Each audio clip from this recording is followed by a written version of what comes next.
The Book of Enoch, translated by Robert Henry Charles. Editor's Preface. The object of this series of translations is primarily to furnish students with short, cheap, and handy textbooks, which it is hoped will facilitate the study of the particular texts in class under competent teachers. But it is also hoped that the volumes will be acceptable to the general reader who may be interested in the subjects with which they deal.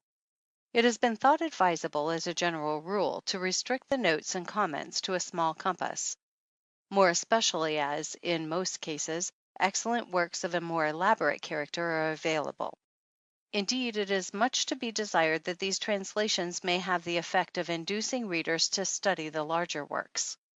Our principal aim, in a word, is to make some difficult texts, important for the study of Christian origins, more generally accessible in faithful and scholarly translations. In most cases, these texts are not available in a cheap and handy form. In one or two cases, texts have been included of books which are available in the official Apocrypha, but in every such case reasons exist for putting forth these texts in a new translation, with an introduction in this series. W. O. E. Osterley, G. H. Box. Introduction. The Apocalyptic Literature. As the Book of Enoch is, in some respects, the most notable extant apocalyptic work outside the canonical scriptures, it will not be inappropriate to offer a few remarks here on the apocalyptic literature generally.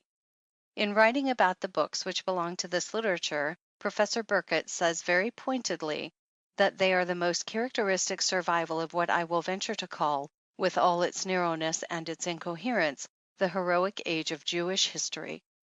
The age when the nation attempted to realize in action the part of the peculiar people of God. It ended in catastrophe, but the nation left two successors, the Christian Church and the rabbinical schools, each of which carried on some of the old national aims. And of the two, it was the Christian Church that was most faithful to the ideas enshrined in the Apocalypses, and it did consider itself, not without some reason, the fulfillment of those ideas. What is wanted, therefore, in studying the Apocalypses is, above all, sympathy with the ideas that underlie them, and especially with the belief in the new age.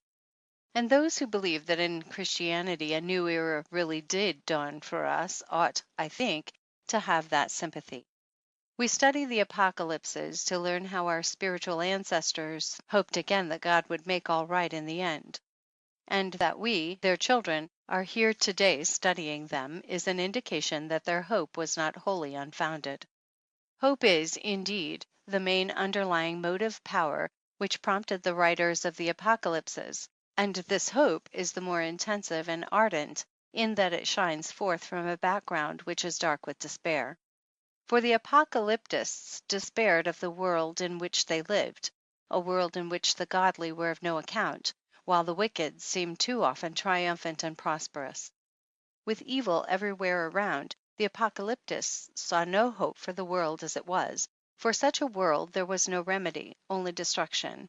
If the good were ever to triumph, it must be in a new world.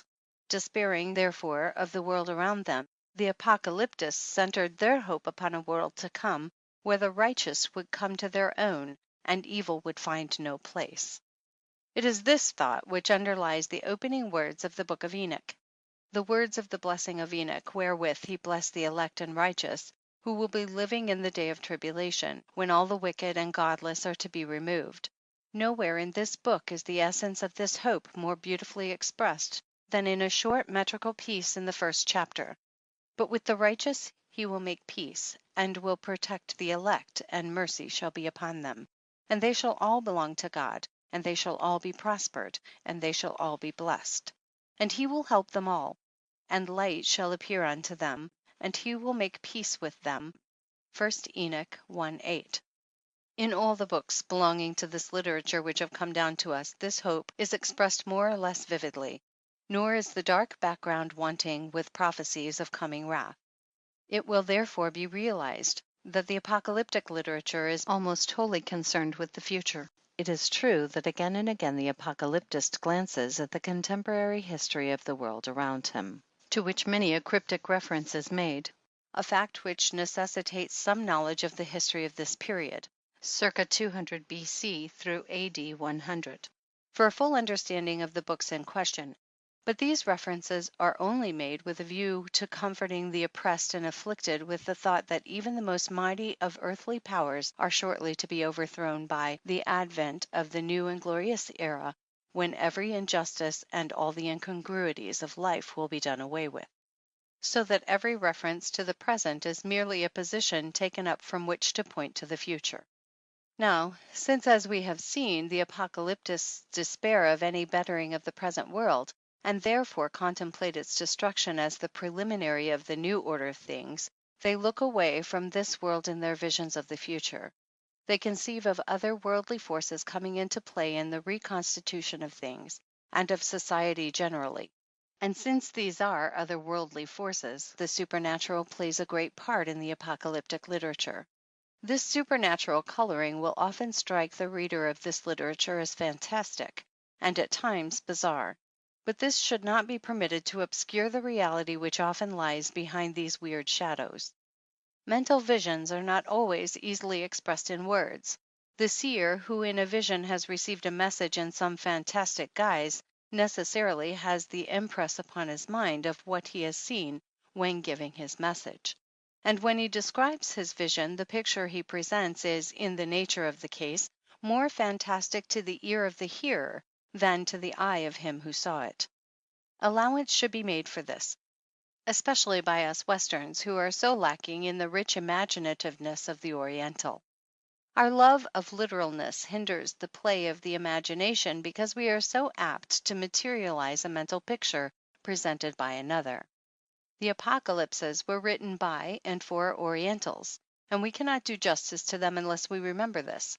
But it would be best if we could get into the Oriental mind and look at things from that point of view.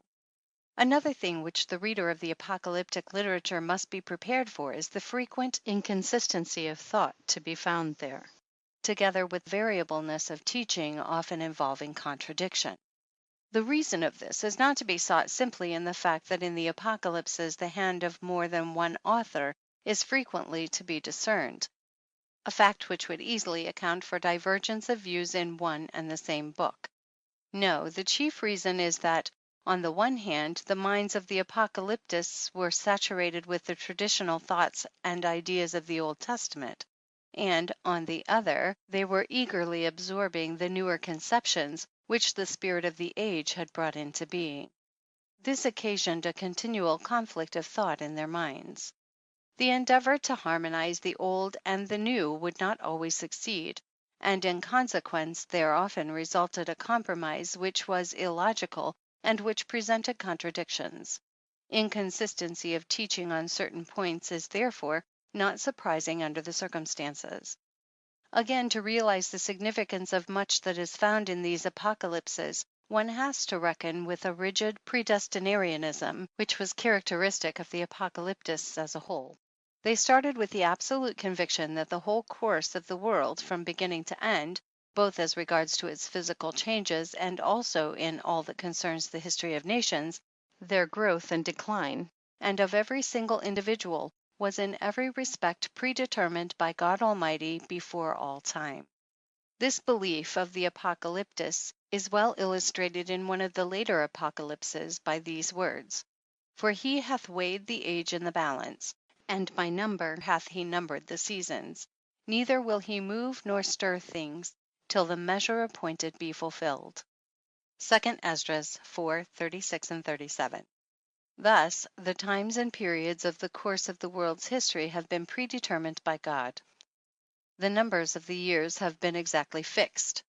This was a fundamental postulate of the apocalyptists, who devoted much of their energy to calculations, based upon a close study of prophecy, as to the exact period when history should reach its consummation. The underlying idea is predestinarian.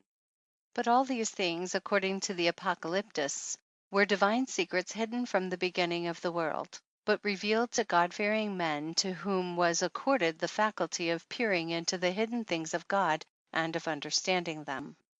Upon these men was laid the privilege and duty of revealing the divine secrets to others, hence their name of apocalyptists or revealers. It was because the Apocalyptists believed so firmly in this power which they possessed of looking into the deep things of God that they claimed to be able to measure the significance of what had happened in the past and of what was happening in the present. And upon the basis of this knowledge, they believed that they also had the power, given them by God, of foreseeing the march of future events, above all, of knowing when the end of the world would come, a consummation towards which the whole history of the world had been tending from the beginning. In spite of all the mysticism, sometimes of a rather fantastic kind, and of frequently supramundane vision with which the apocalyptic literature abounds, the apocalyptists fully realized the need of practical religion. They were upholders of the law, the loyal observance of which they regard as a necessity for all God-fearing men. In this, the apocalyptists were at one in principle with Pharisaism. But their conception of what constituted loyal observance of the law differed from that of the Pharisees, for unlike these, the apocalyptists laid all stress on the spirit of its observance rather than upon the letter. Characteristic of their attitude here are the words in 1 Enoch chapter 5, verse 4. But ye have not been steadfast nor done the commandments of the Lord, but ye have turned away and have spoken proud and hard words with your impure mouths against his greatness. O ye hard-hearted, ye shall find no peace. And again in 99:2, woe to them that pervert the words of uprightness and transgress the eternal law.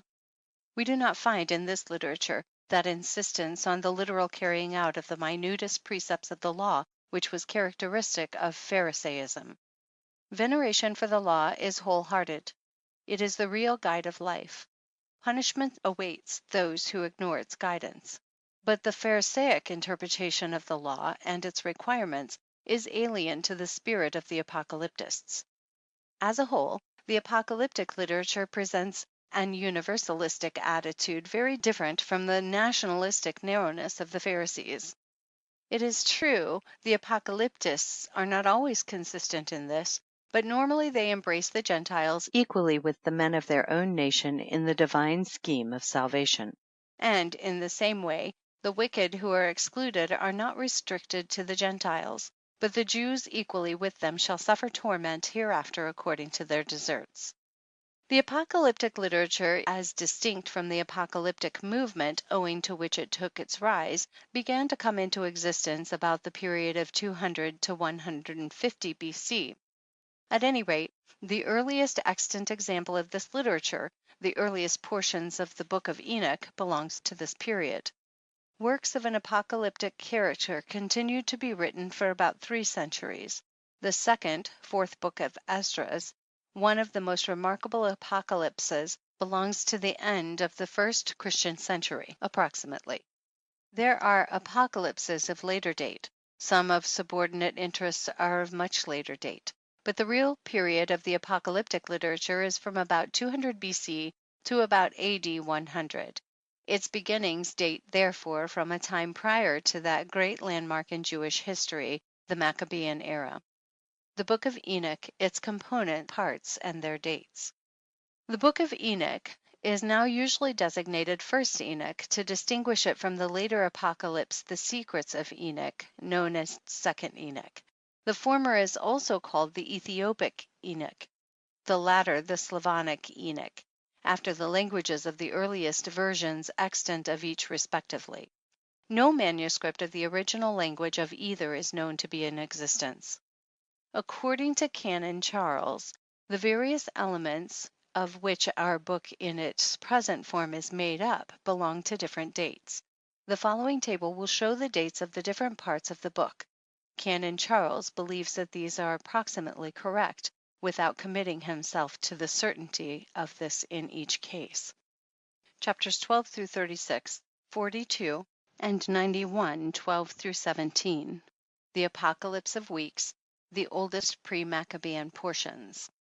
Chapters 6 through 11, 54:7 through 55:2, 60, 65 through 69:25, 106 through 107. Fragments of the Book of Noah, pre-Maccabean at the latest. Chapters 83 to 90, the Dream-Visions, 165 to 161 BC. Chapters 72 to 82, the Book of the Heavenly Luminaries, before 110 BC. Chapters 37 to 71, 91, 1 to 11, 18, 19 through 104. The Parables or Similitudes, circa 105 to 64 BC. Chapters 1 through 5, the latest portion, but pre-Christian. Chapter 105, which consists of only 2 verses, cannot be dated, while chapter 108 is in the nature of an appendix, probably added subsequently to the whole work. While these dates may be regarded as approximately correct, it should be pointed out that differences of opinion exist among scholars on the subject. Schurer holds, for example, that with the exception of chapters 37 through 71, the Parables or Similitudes, the entire book belongs to the period of 130 to 100 BC. The Parables he assigns to a time not earlier than Herod the Great. Beer thinks that the Dream-Visions chapters 83 through 90 belong to the time of John Hyrcanus, 135 to 105 BC, and he includes under the pre-Maccabean portions only 91, 12 through 17, 92, 93, 1 through 14, and holds that the rest of the book was written before 64 BC.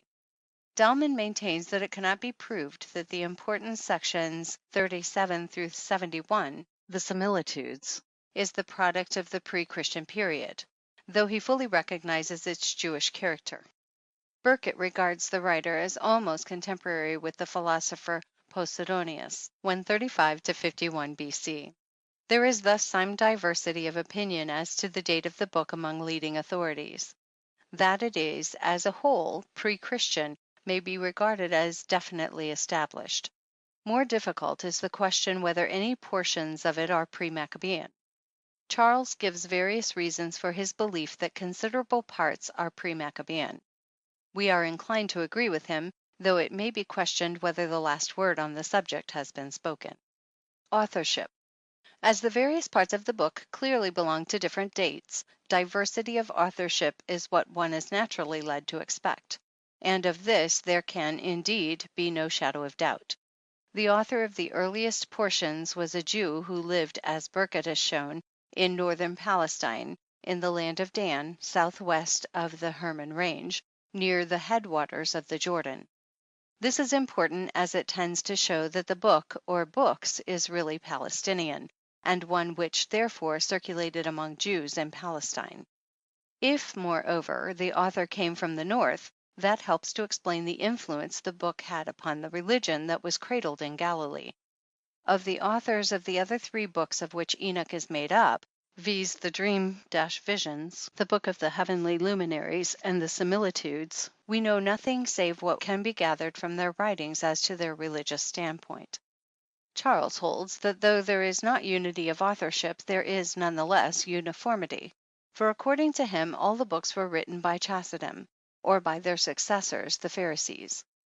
This contention has been strongly assailed and much weakened by Lazinski in a recent work on the Sadducees. While frankly recognizing the composite character of the book, Lazinski holds that the original portions of it emanate from Sadducean circles, and that the special object of the book originally was the bringing about of a reform of the calendar. He points to the ascription of the book to Enoch as supporting his contention. For Enoch lived 365 years, i.e., his years correspond to the number of days in the solar year. The basis of reckoning time was one of the fundamental points of difference between the Pharisees and Sadducees, for whereas the former reckoned time by the lunar year, 360 days, the latter did so by the solar year. Here a significant remark of Burkitt's is worth recalling. In writing about the false titles given to all the apocalyptic books, he says, "There is another aspect of pseudonymous authorship to which I venture to think sufficient attention has not been given. It is this, that the names were not chosen out of mere caprice. They indicated to a certain extent what subjects would be treated and the point of view of the writer. Further, the fact that Enoch walked with God, and he was not, for God took him, i.e., that he ascended into the heavens, is also significant, for he would thereby be just the one to know all about the heavenly luminaries. He was just the most appropriate author of a book which was to deal with astronomical questions. The Sadducean character of the original work, says Lisinski, is seen most clearly in the discussion regarding the calendar.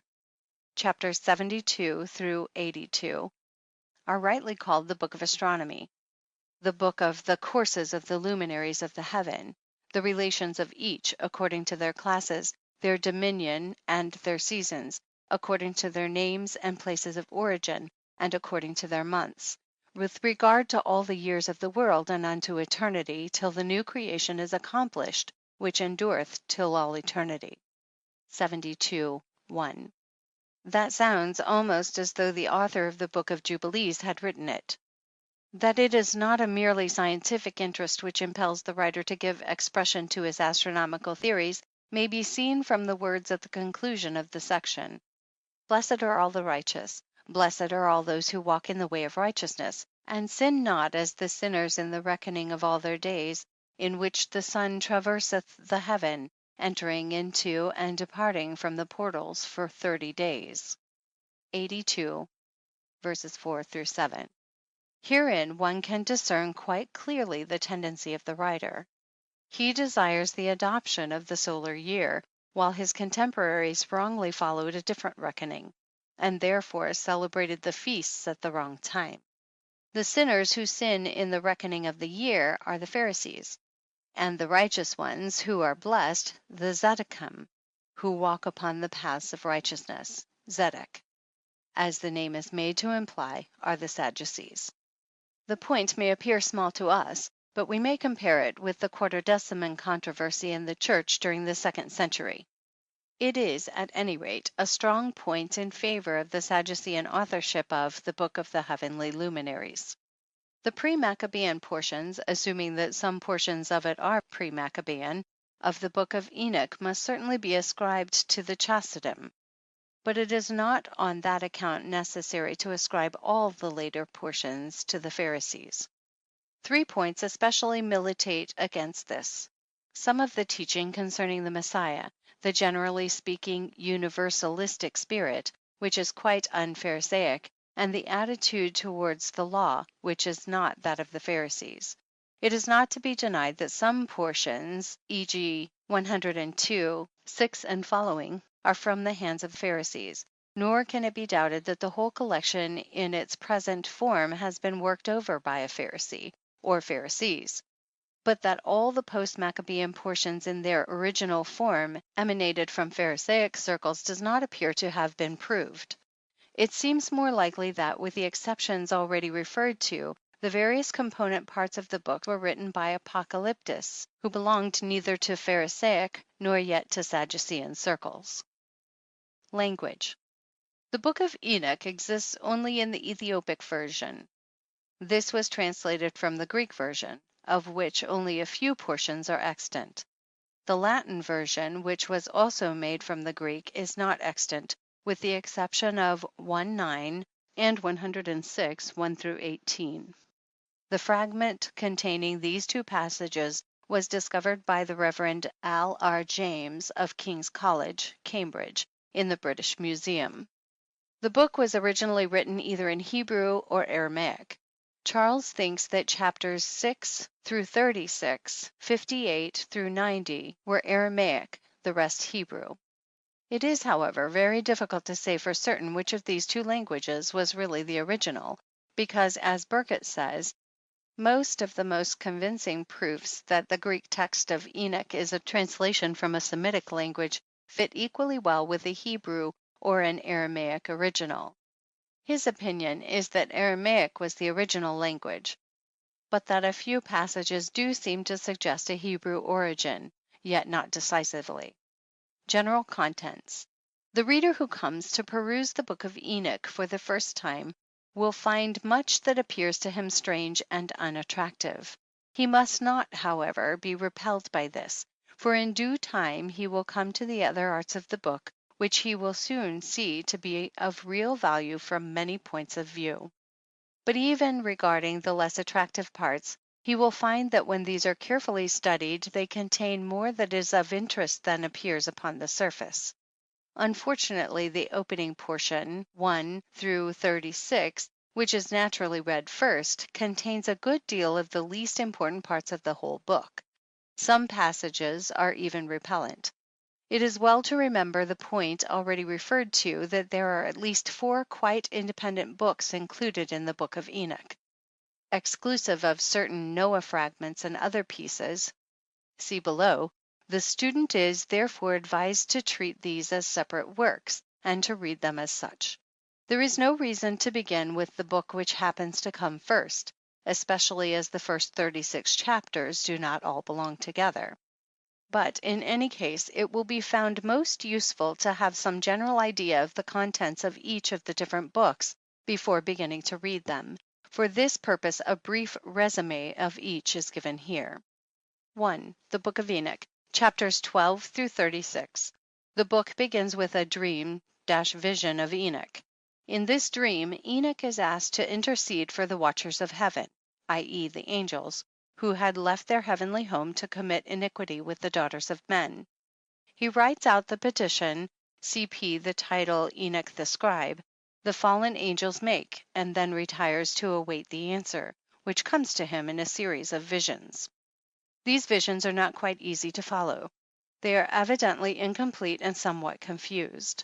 In all probability, the text has suffered in transmission. At any rate, the petition is refused. Enoch declares to the fallen angels the doom which, as he has been taught in the visions, is to be their lot. The final words of the message which he is bidden to give them are, "You have no peace." 12 through 16. There follow then accounts of the different journeys which Enoch makes, being conducted by angels of light through certain parts of the earth and through Sheol.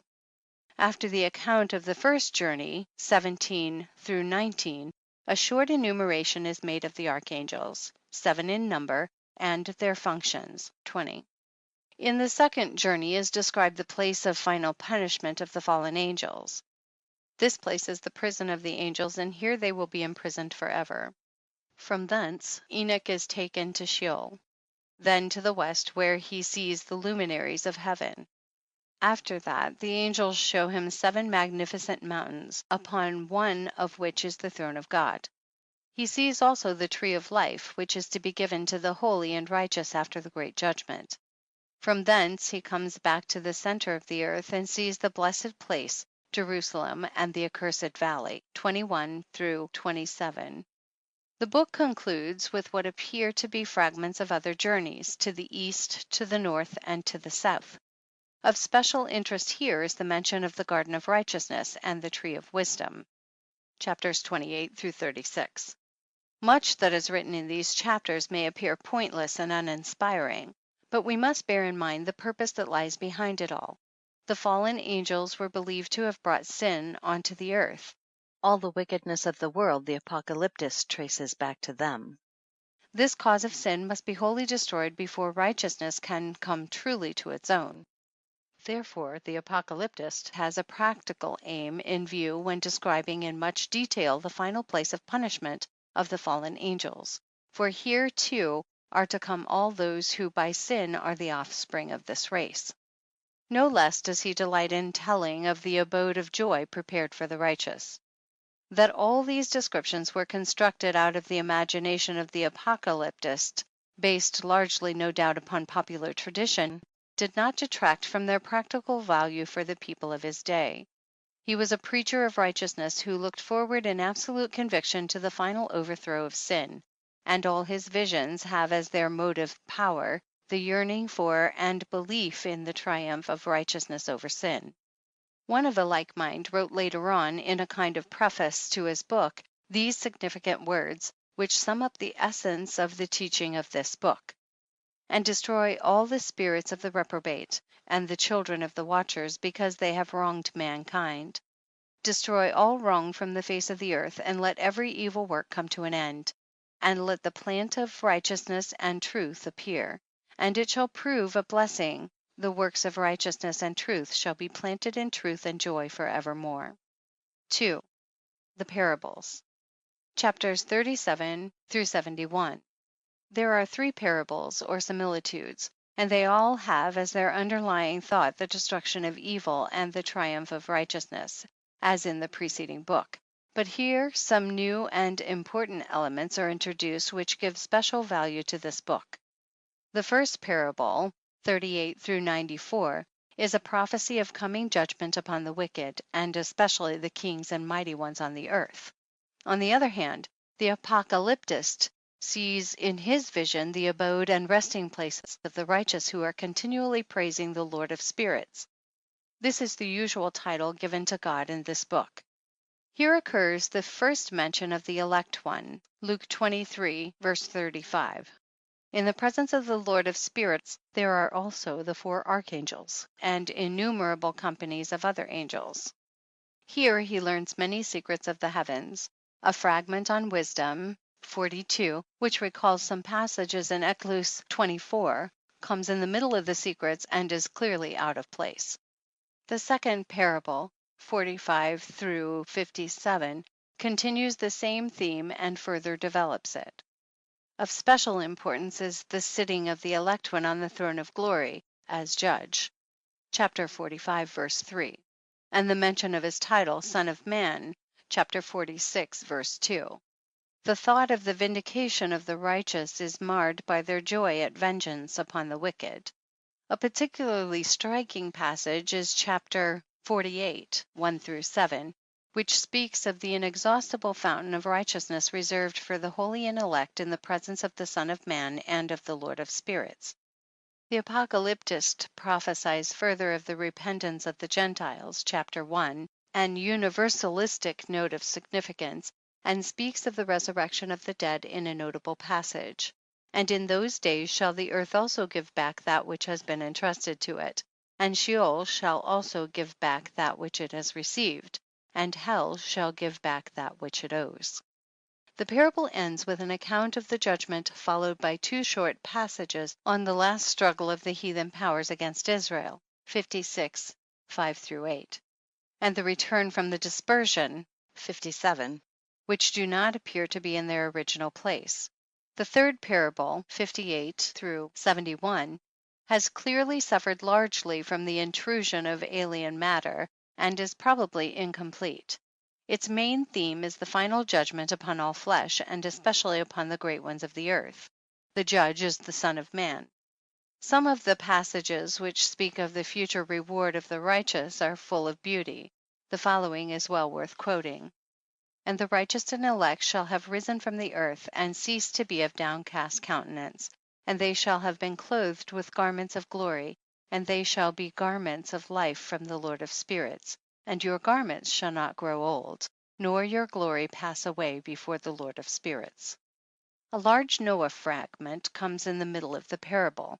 See page 26 below. The close of this parable is contained in 69, 26 through 29, the account of Enoch's final translation, 70, and 2 of Enoch's visions, 71, are out of place.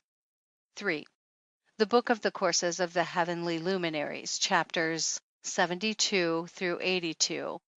In 74:12 it says, "And the sun and the stars bring in all the years exactly, so that they do not advance or delay their position by a single day unto eternity, but complete the years with perfect justice in 364 days. This gives the keynote of this book, viz. that time is to be reckoned by the sun, not by the moon. See further on this section on authorship above. Until we come to chapter 80, this book is uninteresting in the extreme. It purports to tell in detail of the laws by which the sun, moon, stars, and the winds are governed.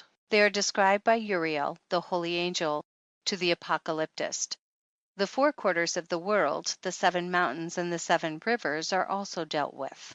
The author has no other interest save a scientific one colored by Jewish conceptions and beliefs. It is, however, different when we come to chapter 80, verse 2 through 8. The whole tone alters in these verses, in which it is said that owing to the sin of men, the moon and the sun will mislead them. An ethical thought is thus brought in which is wholly lacking in the previous chapters of this book. This is also true of chapter 81. It is probable that neither of these chapters stood here originally. Regarding the point of 364 days to the year which the writer of this book makes, Charles says that he did this only through sheer incapacity for appreciating and thing better, for he must have been acquainted with the solar year of 365 1/4 days. His acquaintance with the Greek cycles shows this. The author's reckoning of the year at 364 days may be partly due to his opposition to heathen systems, and partly to the fact that 364 is divisible by 7 and amounts to 52 weeks exactly. In any case, he is opposed to the lunar year, the Pharisaic way of reckoning time, and this is an important point in favor of Sadducean authorship. It will be noted that this book was written in post-Maccabean times. It was after the Maccabean struggle that the Sadducees and Pharisees appeared as parties definitely opposed to one another. 4. The Dream/Vision. Chapters 83 through 90. This book consists of 2 dreams/visions. The first deals with the judgment brought upon the world by the deluge on account of sin. The origin of sin is again traced to the angels who fell. It concludes with a hymn of praise to God in which a prayer is offered that all flesh may not be destroyed. 83 through 84. The second dream/vision is much longer. It gives in brief outline the history of the world to the founding of the Messianic kingdom. First, the patriarchs symbolized by bulls, etc. 85. Then the fallen angels, also described in symbolic language, and their punishment, 86 through 88. The history then proceeds to deal more specifically with Israel from the time of Noah to the Maccabean revolt, 89 through 90, verse 19. Throughout the dream-vision, symbolic language is used. The faithful in Israel are spoken of as sheep, while the Gentiles are symbolized by wild beasts and birds of prey. The dream/vision concludes with some familiar eschatological notes: the judgment and condemnation of the wicked, the establishment of the New Jerusalem, the conversion of the Gentiles who become subject to Israel, the gathering in of the dispersed Israelites, the resurrection of the righteous dead, and the setting up of the Messianic kingdom on the appearance of the Messiah. 90, 20 through 38. 5. The concluding section of the book. 92 through 105, 91, verses 10, 18, and 19 also belong here. Is a complete, though short, work. But there are some obvious interpolations, and it is quite possible that some parts of the text are dislocated. This makes the understanding of the book difficult, but if we follow Charles's guidance here, the difficulties will disappear. He says that this concluding piece has in some degree suffered at the hands of the final editor of the book, both in the way of direct interpolation and of severe dislocations of the text. The interpolations are 91, verse 11, 93, verses 11 to 14, 94, 7d, 96, verse 2. The dislocations of the text are a more important feature of the book. They are confined, with the exception of 93, verses 13 to 14, and of 106, verse 17a, which should be read immediately after 106, verse 14, to 91 through 93. All critics are agreed as to the chief of these. 91, 12 through 17 should undoubtedly be read directly after 93.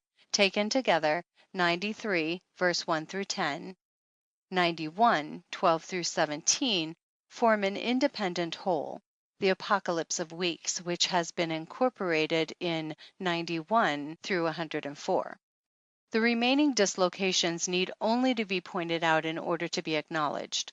On other grounds, we find that 91 through 104 is a book of different authorship from that of the rest of the sections. Now, this being so, this section obviously begins with 92, written by Enoch the scribe, etc. On 92 follows 91, 1 through 10, 18, and 19, as a natural sequel where Enoch summons his children to receive his parting words. Then comes the Apocalypse of Weeks, 93, 1 through 10, 91, 12 through 17. The original order of the text, therefore, was 92, 91, 1 through 10, 18, 19, 93, 1 through 10, 91, 12 through 17, 94. These dislocations were the work of the editor who put the different books of Enoch together and added 80 and 81. The book is concerned with the questions of the final reward of the righteous and the final punishment of the wicked. But a new teaching of great importance is put forth here. Hitherto it had been taught that although much incongruity and apparent injustice were to be found on this earth, owing to the suffering of the righteous and the prosperity of the wicked, nevertheless all things would be righted in the world to come, where the wicked would receive their deserts and the righteous would come to their own. In this book it is taught that retribution will overtake the wicked, and the righteous will have peace and prosperity, even on this earth, with the setting up of the Messianic kingdom, and that at least there will come with the final judgment the destruction of the former heaven and earth, and the creation of a new heaven. Then will follow the resurrection of the spirits of the righteous dead who will live forever in peace and joy, while the wicked will perish everlastingly. The important point, which is a development, is the idea of the punishment of the wicked taking place on this earth, the very scene of their unrighteous triumphs. 6. The Noah fragments. 6 through 11, 57, 7 through 55, 2, 9, 65 through 69, verse 25, 106 through 107. These fragments are not of much importance. The main topics touched upon are the fall of the angels and sin among men in consequence, judgments on mankind, i.e., the deluge, and the preservation of Noah. The first 5 chapters are generally felt to be as late as any part of the whole collection. They deal with the punishment hereafter of the wicked and the blessedness of the righteous. Chapter 108, which reads like a final word to the whole collection, touches upon the same theme. The importance of the book for the study of Christian origins. This is a subject which cannot be thoroughly appreciated without studying the book in detail, especially from its doctrinal standpoint, and seeing in how many aspects it represents the doctrine and the popular conceptions of the Jews during the 2 last pre-Christian centuries. To do this here would involve a far too extended investigation. It must suffice to indicate a few of the many points which should be studied. From these it will be seen how important the book is for study of Christian origins. Charles says that the influence of 1st Enoch on the New Testament has been greater than that of all the other apocryphal and pseudepigraphical books put together. And he gives a formidable list of passages in the New Testament which, either in phraseology or idea, directly depend on or are illustrative of passages in 1st Enoch, as well as a further list showing that various doctrines in 1st Enoch had an undoubted share in molding the corresponding New Testament doctrines.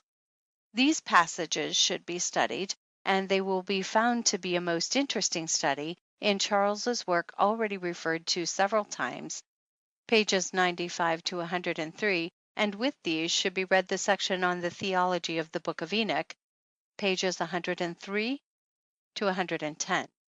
Another book of great value and interest, already quoted, is Burkett's Jewish and Christian Apocalypses. In dealing with the subject of 1st Enoch and the Gospels, this writer points out that the former contains a serious attempt to account for the presence of evil in human history, and this attempt claims our attention, because it is in essentials the view presupposed in the Gospels, especially in the Synoptic Gospels. It is when you study Matthew, Mark, and Luke against the background of the books of Enoch that you see them in their true perspective. In saying this, I have no intention of detracting from the importance of what the Gospels report to us. On the contrary, it puts familiar words into their proper setting. Indeed, it seems to me that some of the best known sayings of Jesus only appear in their true light if regarded as midrash upon words and concepts that were familiar to those who heard the prophet of Galilee, though now they have been forgotten by Jew and Christian alike. Page 21.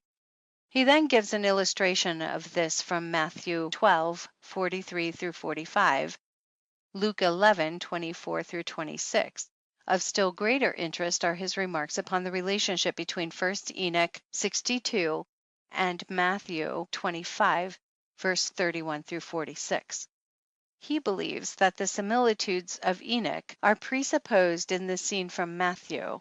The whole of the discussion which follows should be read. The special points of interest that should be studied in seeking to realize the importance of these books of Enoch for the study of Christian origins are the problems of evil, including, of course, the subjects of demonology and future judgment, the Messiah and the Messianic kingdom. The title Son of Man is of special importance, and the resurrection. There are, of course, other subjects which will suggest themselves in studying the book. End of Section 1. Chapters 1 through 11. Parable of Enoch on the future lot of the wicked and the righteous. Chapter 1. The words of the blessing of Enoch, wherewith he blessed the elect and righteous, who will be living in the day of tribulation, when all the wicked and godless are to be removed. And he took up his parable and said, Enoch, a righteous man, whose eyes were opened by God, saw the vision of the Holy One in the heavens, which the angels showed me. And from them I heard everything, and from them I understood as I saw, but not for this generation, but for a remote one which is for to come. Concerning the elect I said, and took up my parable concerning them, the Holy Great One will come forth from his dwelling, and the eternal God will tread upon the earth, even on Mount Sinai, and appear from his camp, and appear in the strength of his might from the heaven of heavens. And all shall be smitten with fear, and the watchers shall quake, and great fear and trembling shall seize them unto the ends of the earth. And the high mountains shall be shaken, and the high hills shall be made low, and shall melt like wax before the flame. And the earth shall be wholly rent in sunder, and all that is upon the earth shall perish, and there shall be a judgment upon all men. But with the righteous he will make peace, and will protect the elect, and mercy shall be upon them. And they shall all belong to God, and they shall be prospered, and they shall all be blessed. And he will help them all, and light shall appear unto them, and he will make peace with them. And behold, he cometh with 10,000 of his holy ones, to execute judgment upon all, and to destroy all the ungodly, and to convict all flesh of all the works of their ungodliness which they have ungodly committed, and of all the hard things which ungodly sinners have spoken against him. Chapter 2. Observe ye everything that takes place in the heaven, how they do not change their orbits, and the luminaries which are in the heaven, how they all rise, and set in order each in its season, and transgress not against their appointed order. Behold ye the earth, and give heed to the things which take place upon it, from first to last, how steadfast they are, how none of the things upon the earth change, but all the works of God appear to you. Behold the summer and the winter, how the whole earth is filled with water, and clouds and dew and rain lie upon it. Chapter 3. Observe and see how in the winter all the trees seem as though they had withered and shed all their leaves, except 14 trees, which do not lose their foliage, but retain the old foliage from 2 to 3 years till the new comes. Chapter 4.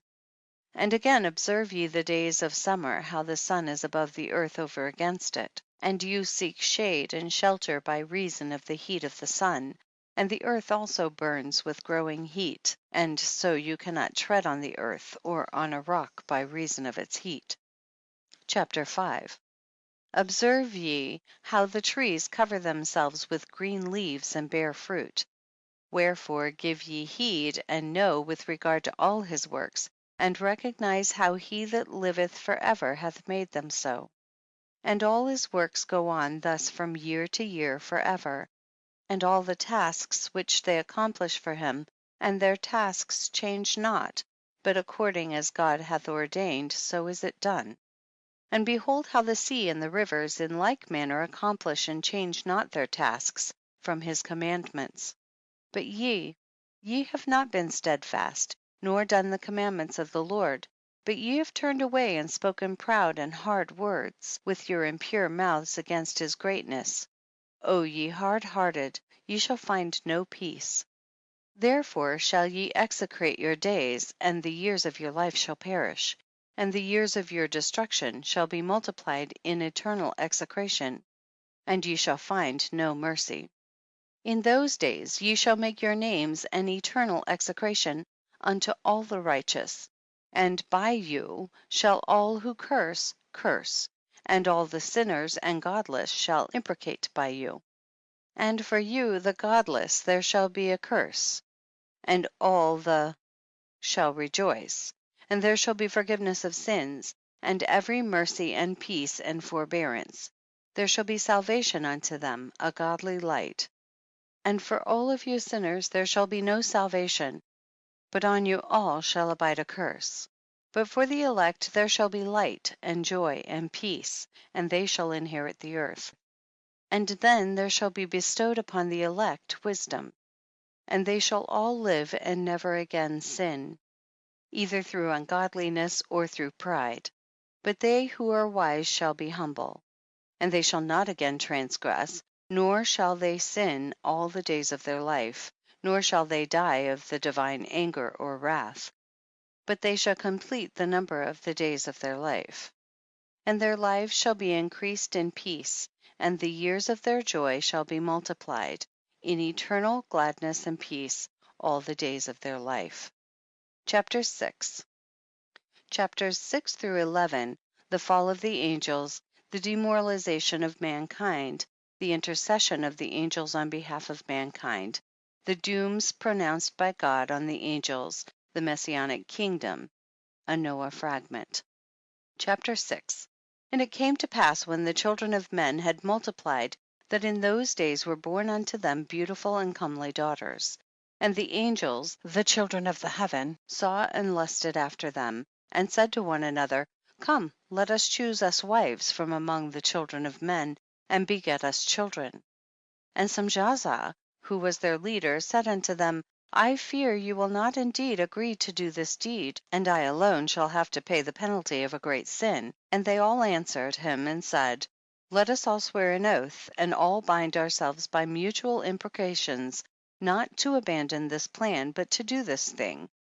Then sware they all together, and bound themselves by mutual imprecations upon it. And they were in all 200, who descended in the days of Jared on the summit of Mount Hermon, and they called it Mount Hermon, because they had sworn and bound themselves by mutual imprecations upon it.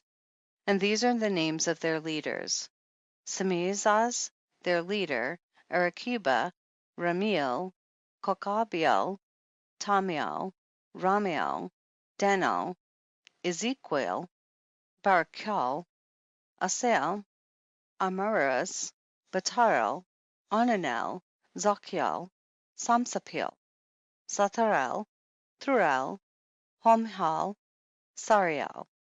These are their chiefs of tens. Chapter 7. And all the others together with them took unto themselves wives, and each chose for himself one, and they began to go in unto them and to defile themselves with them, and they taught them charms and enchantments and the cutting of roots, and made them acquainted with plants. And they became pregnant, and they bare great giants, whose height was 3,000 ells, who consumed all the acquisitions of men, and when men could no longer sustain them, the giants turned against them and devoured mankind. And they began to sin against birds and beasts and reptiles and fish, and to devour one another's flesh, and drink the blood. Then the earth laid accusation against the lawless ones. Chapter 8.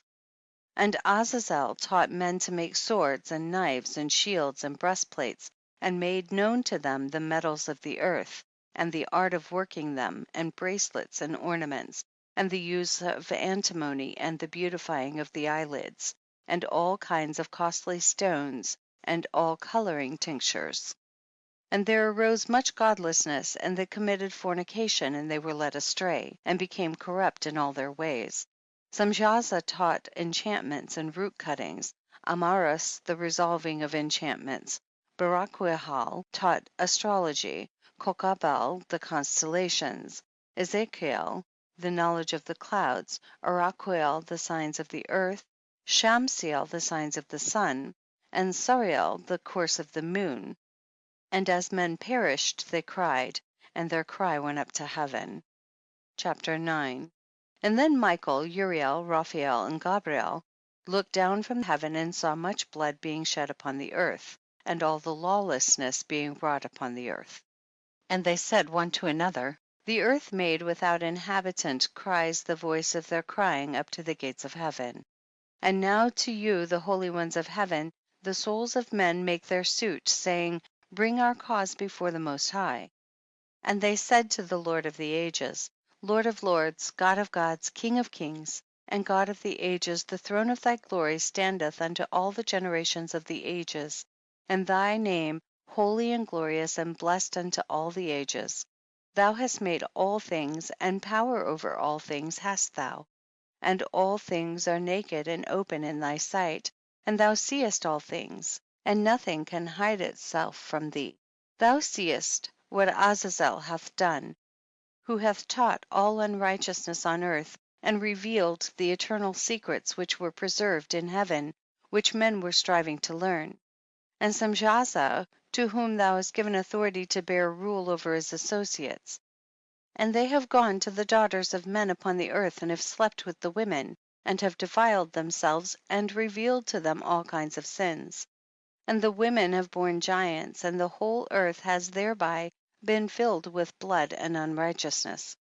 And now behold, the souls of those who have died are crying and making their suit to the gates of heaven, and their lamentations have ascended, and cannot cease because of the lawless deeds which are wrought on the earth.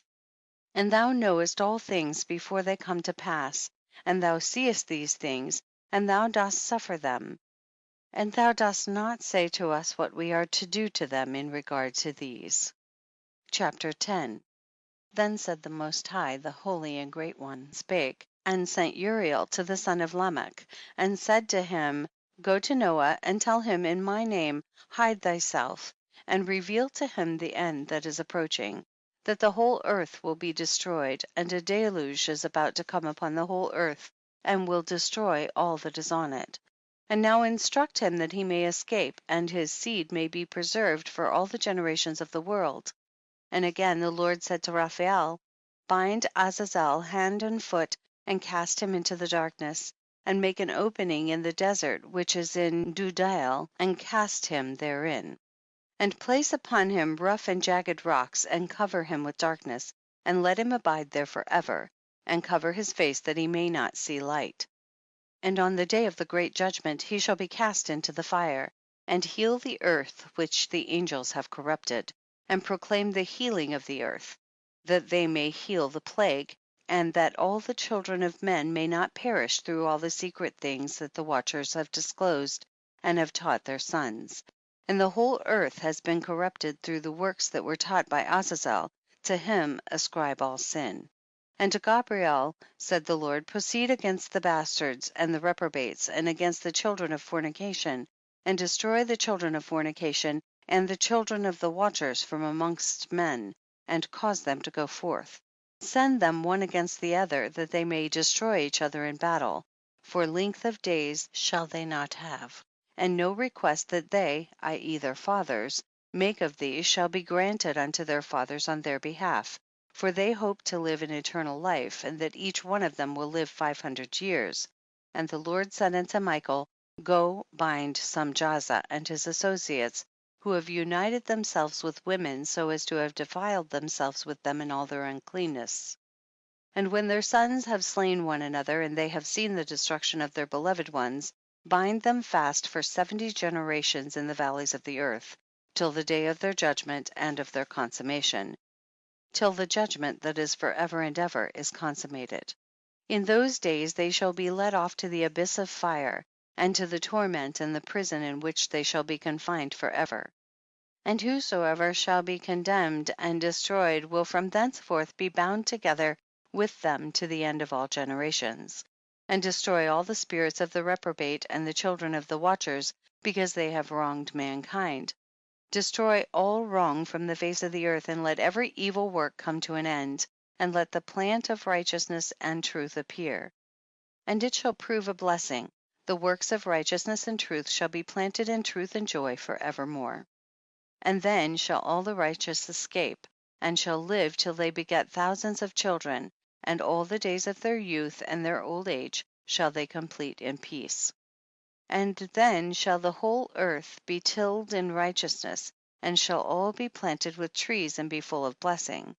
And all desirable trees shall be planted on it, and they shall plant vines on it, and the vine which they plant thereon shall yield wine in abundance. And as for all the seed which is sown thereon, each measure of it shall bear 1,000, and each measure of olives shall yield 10 presses of oil. And cleanse thou the earth from all oppression, and from all unrighteousness, and from all sin, and from all godlessness. And all the uncleanness that is wrought upon the earth destroy from off the earth. And all the children of men shall become righteous, and all nations shall offer adoration, and shall praise me, and all shall worship me. And the earth shall be cleansed from all defilement, and from all sin, and from all punishment, and from all torment, and I will never again send them upon it from generation to generation and forever. Chapter 11. And in those days I will open the store chambers of blessing which are in the heaven, so as to send them down upon the earth over the work and labor of the children of men. And truth and peace shall be associated together throughout all the days of the world, and throughout all the generations of men. Chapters 12 through 19. Dream, vision of Enoch, his intercession for Azazel and the fallen angels, and his announcement to them of their first and final doom. Chapter 12. Before these things Enoch was hidden, and no one of the children of men knew where he was hidden, and where he abode, and what had become of him. And his activities had to do with the watchers, and his days were with the holy ones.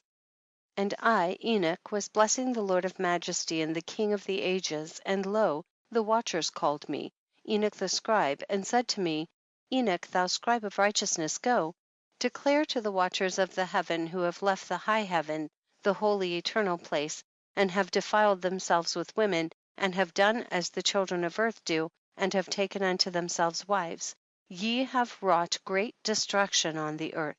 And ye shall have no peace nor forgiveness of sin, and inasmuch as they delight themselves in their children, the murder of their beloved ones shall they see, and over the destruction of their children shall they lament, and shall make supplication unto eternity, but mercy and peace shall ye not attain. Chapter 13. And Enoch went and said, Azazel, thou shalt have no peace. A severe sentence has gone forth against thee to put thee in bonds. And thou shalt not have toleration nor request granted to thee, because of the unrighteousness which thou hast taught, and because of all the works of godlessness and unrighteousness and sin which thou hast shown to men. Then I went and spoke to them all together, and they were all afraid, and fear and trembling seized them. And they besought me to draw up a petition for them that they might find forgiveness, and to read their petition in the presence of the Lord of heaven. For from thenceforward they could not speak with him, nor lift up their eyes to heaven for shame of their sins for which they had been condemned. Then I wrote out their petition, and the prayer in regard to their spirits and their deeds individually, and in regard to their request that they should have forgiveness and length of days. And I went off and sat down at the waters of Dan, in the land of Dan, to the south of the west of Hermon. I read their petition till I fell asleep. And behold, a dream came to me, and visions fell down upon me. And I saw visions of chastisement, and a voice came bidding me, I tell it to the sons of heaven, and reprimand them. And when I awaked, I came unto them, and they were all sitting gathered together weeping in Abazjel, which is between Lebanon and Sennacer, with their faces covered. And I recounted before them all the visions which I had seen in sleep, and I began to speak the words of the righteousness, and to reprimand the heavenly watchers. Chapter 14. The book of the words of righteousness and of the reprimand of the eternal watchers, in accordance with the command of the Holy Great One in that vision. I saw in my sleep what I will now say with a tongue of flesh and with the breath of my mouth, which the Great One has given to men to converse therewith and understand with the heart. As he has created and given to man the power of understanding the word of wisdom, So hath he created me also, and given me the power of reprimanding the watchers, the children of heaven. I wrote out your petition, and in my vision it appeared thus, that your petition will not be granted unto you throughout all the days of eternity, and that judgment has been finally passed upon you. Yea, your petition will not be granted unto you. And from henceforth you shall not ascend into heaven into all eternity. And in bonds of the earth the decree has gone forth to bind you for all the days of the world. And that previously you shall have seen the destruction of your beloved sons, and you shall have no pleasure in them, but they shall fall before you by the sword. And your petition on their behalf shall not be granted, nor yet on your own, even though you weep and pray and speak all the words contained in the writing which I have written. And the vision was shown to me thus. Behold, in the vision clouds invited me, and a mist summoned me. And the course of the stars and the lightnings sped and hastened me, and the winds in the vision caused me to fly and lifted me upward and bore me into heaven. And I went in till I drew nigh to a wall which is built of crystals and surrounded by tongues of fire, and it began to affright me.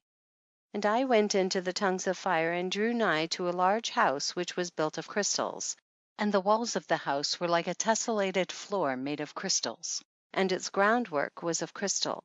Its ceiling was like the path of the stars and the lightnings, and between them were fiery cherubim, and their heaven was clear as water.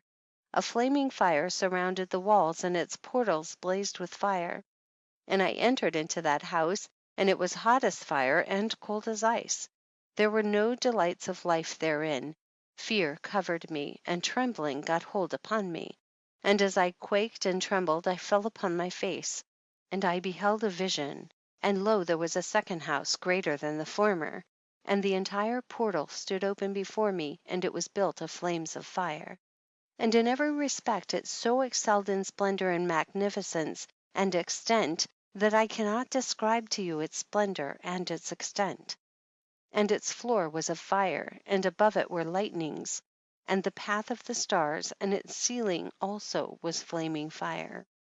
And I looked and saw therein a lofty throne. Its appearance was as crystal, and the wheels thereof as the shining sun, and there was the vision of cherubim. And from underneath the throne came streams of flaming fire, so that I could not look thereon. And the great glory sat thereon, and his raiment shone more brightly than the sun, and was whiter than any snow. None of the angels could enter and could behold his face by reason of the magnificence and glory, and no flesh could behold him. The flaming fire was round about him, and a great fire stood before him, and none around could draw nigh him. 10,000 times 10,000 stood before him, yet he needed no counselor. And the most holy ones who were nigh to him did not leave by night, nor depart from him. And until then I had been prostrate on my face, trembling. And the Lord called me with his own mouth, and said to me, Come hither, Enoch, and hear my word. And one of the holy ones came to me and waked me. And he made me rise up and approach the door, and I bowed my face downwards. Chapter 15. And he answered and said to me, and I heard his voice, Fear not, Enoch, thou righteous man and scribe of righteousness, approach hither and hear my voice, and go say to the watchers of heaven, who have sent thee to intercede for them, you should intercede for men, and not men for you. Wherefore have ye left the high, holy, and eternal heaven, and lain with women, and defiled yourselves with the daughters of men, and taken to yourselves wives, and done like the children of earth, and begotten giants as your sons? And though ye were holy, spiritual, living the eternal life, you have defiled yourselves with the blood of women, and have begotten children with the blood of flesh, and, as the children of men, have lusted after flesh and blood, as those also do who die and perish. Therefore have I given them wives also, that they might impregnate them, and beget children by them, that thus nothing might be wanting to them on earth. But you were formerly spiritual, living the eternal life, and immortal for all generations of the world. And therefore I have not appointed wives for you, for as for the spiritual ones of the heaven, in heaven is their dwelling. And now the giants who are produced from the spirits and flesh shall be called evil spirits upon the earth, and on the earth shall be their dwelling. Evil spirits have proceeded from their bodies, because they are born from men. And from the holy watchers is their beginning and primal origin. They shall be evil spirits on earth, and evil spirits shall they be called. As for the spirits of heaven, in heaven shall be their dwelling. But as for the spirits of the earth which were born upon the earth, on the earth shall be their dwelling. And the spirits of the giants afflict, oppress, destroy, attack, do battle, and work destruction on the earth, and cause trouble. They take no food, but nevertheless hunger, and thirst, and cause offenses. And these spirits shall rise up against the children of men and against the women, because they have proceeded from them. Chapter 16. From the days of the slaughter and destruction and death of the giants, from the souls of whose flesh the spirits, having gone forth, shall destroy without incurring judgment, thus shall they destroy until the day of the consummation, the great judgment, in which the age shall be consummated, over the watchers and the godless, yea, shall be wholly consummated. And now as to the watchers who have sent thee to intercede for them, who had been aforetime in heaven, say to them, you have been in heaven, but all the mysteries had not yet been revealed to you, and you knew worthless ones. And these in the hardness of your hearts you have made known to the women, and through these mysteries women and men work much evil on earth. Say to them therefore, you have no peace. Chapters 17 through 37. Enoch's journey through the earth and Sheol. Chapters 17 through 19. The first journey. Chapter 17. And they took and brought me to a place in which those who were there were like flaming fire. And when they wished, they appeared as men. And they brought me to the place of darkness, and to a mountain, the point of whose summit reached to heaven. And I saw the places of the luminaries, and the treasuries of the stars, and of the thunder, and in the uttermost depths, where were a fiery bow, and arrows, and their quiver, and a fiery sword, and all the lightnings. And they took me to the living waters, and to the fire of the west, which receives every setting of the sun. And I came to a river of fire, in which the fire flows like water, and discharges itself into the great sea towards the west. I saw the great rivers, and came to the great river, and to the great darkness, and went to the place where no flesh walks. I saw the mountains of the darkness of winter, and the place whence all the waters of the deep flow. I saw the mouths of all the rivers of the earth, and the mouth of the deep. Chapter 18. I saw the treasuries of all the winds. I saw how he had furnished with them the whole creation and the firm foundation of the earth. And I saw the cornerstone of the earth. I saw the four winds which bear the earth and the firmament of the heaven. And I saw how the winds stretched out the vaults of heaven, and have their station between heaven and earth. These are the pillars of the heaven.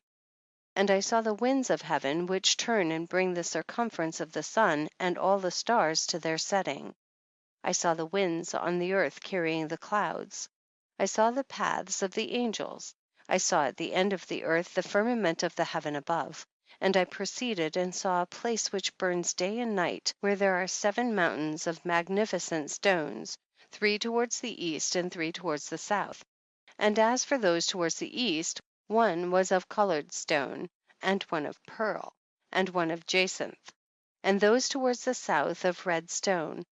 But the middle one reached to heaven like the throne of God, of alabaster, and the summit of the throne was of sapphire. And I saw a flaming fire, and beyond these mountains is a region the end of the great earth. There the heavens were completed. And I saw a deep abyss with columns of heavenly fire, and among them I saw columns of fire fall, which were beyond measure alike, towards the height and towards the depth. And beyond that abyss I saw a place which had no firmament of the heaven above, and no firmly founded earth beneath it. There was no water upon it, and no birds, but it was a waste and horrible place. I saw there 7 stars like great burning mountains, and to me, when I inquired regarding them, the angel said, this place is the end of heaven and earth.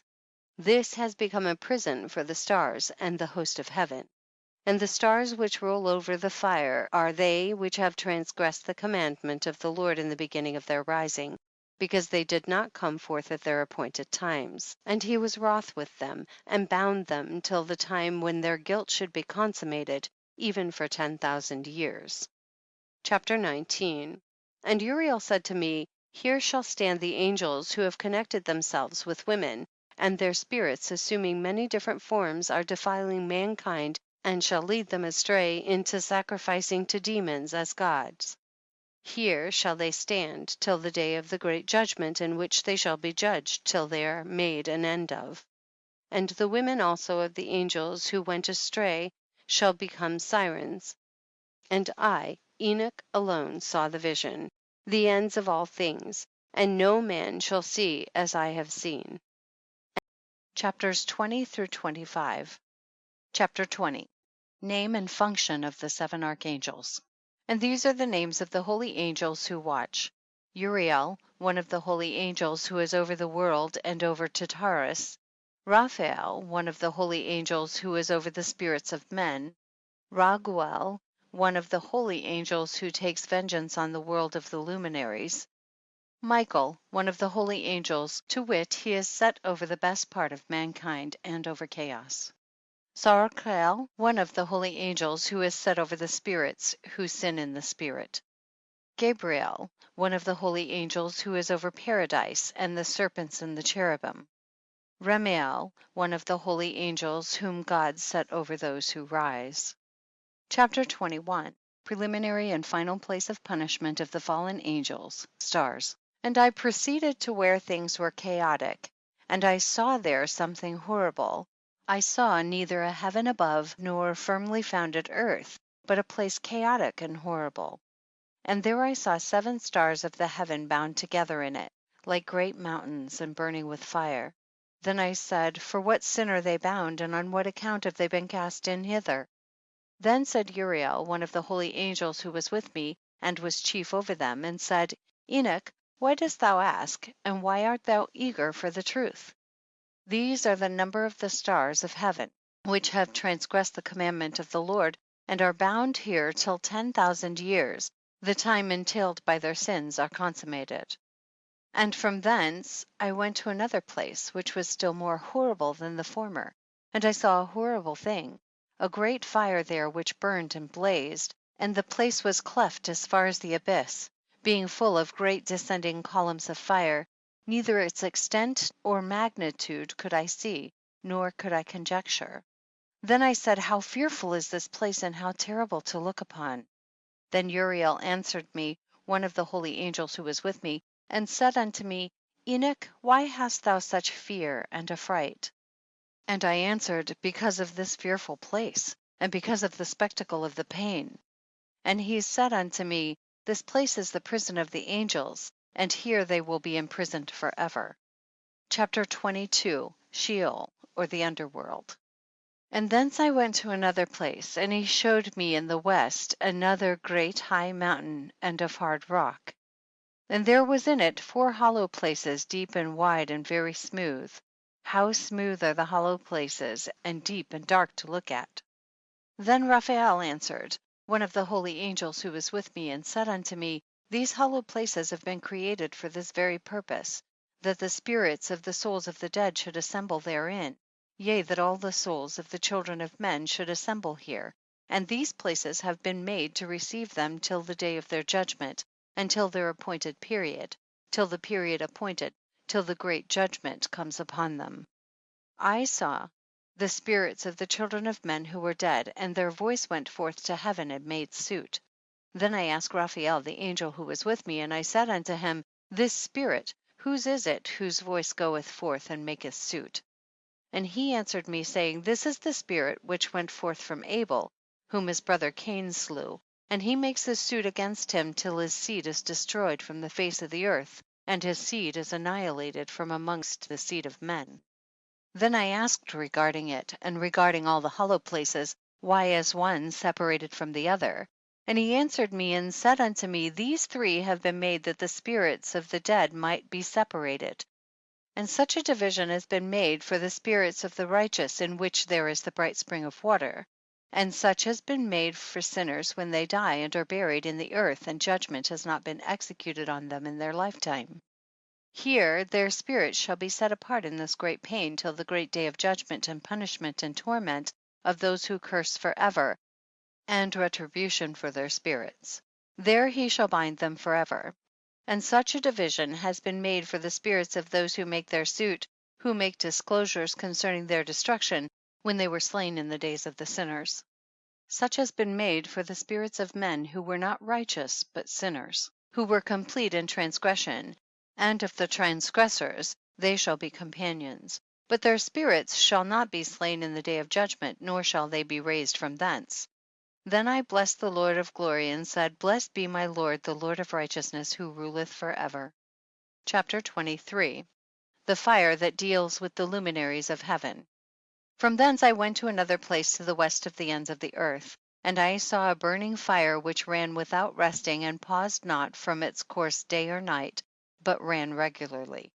And I asked, saying, What is this which rests not?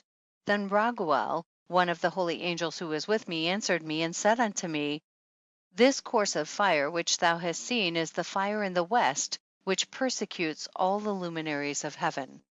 Chapter 24 and 25. The 7 mountains in the northwest and the tree of life. Chapter 24. And from thence I went to another place of the earth, and he showed me a mountain range of fire which burnt day and night.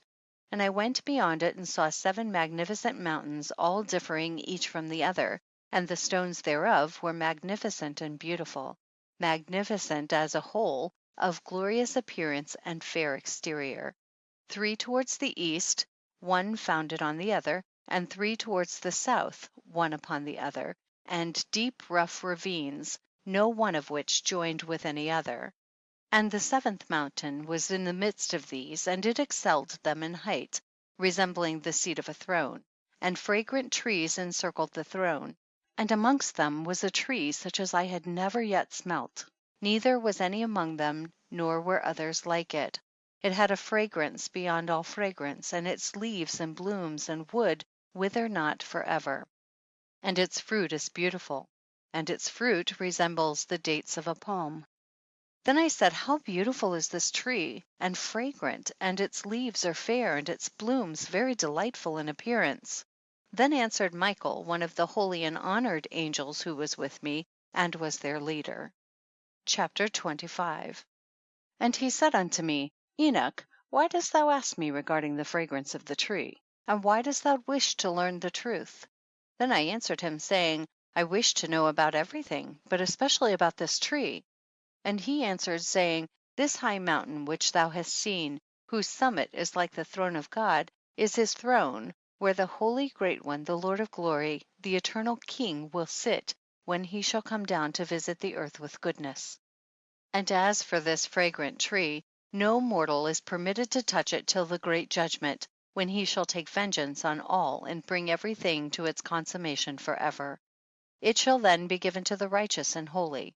Its fruit shall be for food to the elect. It shall be transplanted to the holy place, to the temple of the Lord, the eternal King. Then shall they rejoice with joy and be glad, and into the holy place shall they enter, and its fragrance shall be in their bones, and they shall live a long life on earth, such as thy fathers lived, and in their days shall no sorrow or plague or torment or calamity touch them. Then I blessed the God of glory, the eternal King, who hath prepared such things for the righteous, and hath created them, and promised to give to them. Chapters 26 through 36. Jerusalem and the mountains, ravines, and streams. Chapter 26. And I went from thence to the middle of the earth, and I saw a blessed place, in which there were trees, with branches abiding and blooming, of a dismembered tree. And there I saw a holy mountain, and underneath the mountain to the east there was a stream, and it flowed towards the south. And I saw towards the east another mountain higher than this, and between them a deep and narrow ravine. In it also ran a stream underneath the mountain, and to the west thereof there was another mountain, lower than the former and of small elevation, and a ravine deep and dry between them. And another deep and dry ravine was at the extremities of the 3 mountains. And all the ravines were deep and narrow, being formed of hard rock, and trees were not planted upon them. And I marveled at the rocks, and I marveled at the ravine, yea, I marveled very much. Chapter 27. The purpose of the accursed valley. Then said I, for what object is this blessed land, which is entirely filled with trees, and this accursed valley between? Then Uriel, one of the holy angels who was with me, answered and said, this accursed valley is for those who are accursed forever. Here shall all the accursed be gathered together who utter with their lips against the Lord unseemly words, and of his glory speak hard things. Here shall they be gathered together, and here shall be their place of judgment. In the last days there shall be upon them the spectacle of righteous judgment in the presence of the righteous forever. Here shall the merciful bless the Lord of glory, the eternal King. In the days of judgment over the former they shall bless him for the mercy in accordance with which he has assigned them their lot. Then I blessed the Lord of glory, and set forth his glory, and lauded him gloriously. Chapter 28 through 33. Further journey to the east. Chapter 28. And thence I went toward the east into the midst of the mountain range of the desert, and I saw a wilderness, and it was solitary, full of trees and plants. And water gushed forth from above, rushing like a copious watercourse which flowed towards the northwest. It caused clouds and dew to ascend on every side. Chapter 29. And thence I went to another place in the desert, and approached to the east of this mountain range. And there I saw aromatic trees exhaling the fragrance of frankincense and myrrh, and the trees also were similar to the almond tree. Chapter 30. And beyond these I went afar to the east, and I saw another place, a valley full of water, and therein there was a tree, the color of fragrant trees, such as the mastic. And on the sides of those valleys I saw fragrant cinnamon, and beyond these I proceeded to the east. Chapter 31. And I saw other mountains, and amongst them were groves of trees, and there flowed forth from them nectar, which is named Sarara and Galbanum. And beyond these mountains I saw another mountain to the east of the ends of the earth, whereon were aloe trees, and all the trees were full of stacte, being like almond trees. And when one burnt it, it smelt sweeter than any fragrant odor. Chapter 32. And after these fragrant odors, as I looked toward the north over the mountains, I saw 7 mountains full of choice nard and fragrant trees, and cinnamon and pepper. And thence I went over the summits of all these mountains, far towards the east of the earth, and passed above the Erythraean sea, and went far from it, and passed over the angel Zaltiel. And I came to the garden of righteousness, and saw beyond those trees many large trees growing there, and of goodly fragrance.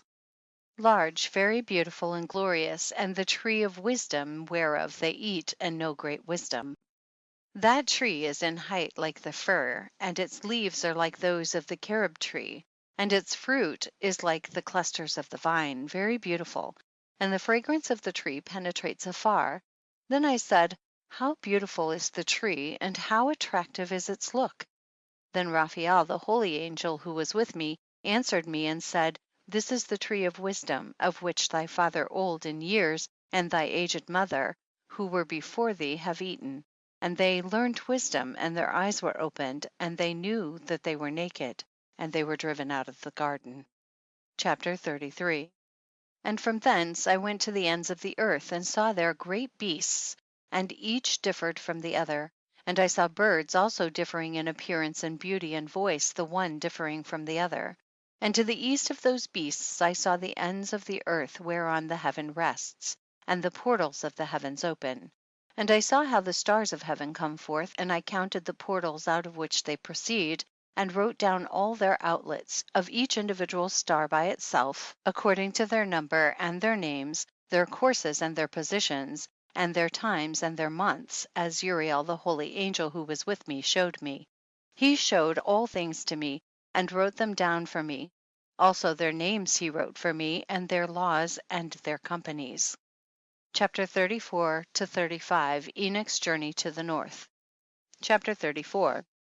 And from thence I went towards the north to the ends of the earth, and there I saw a great and glorious device at the ends of the whole earth.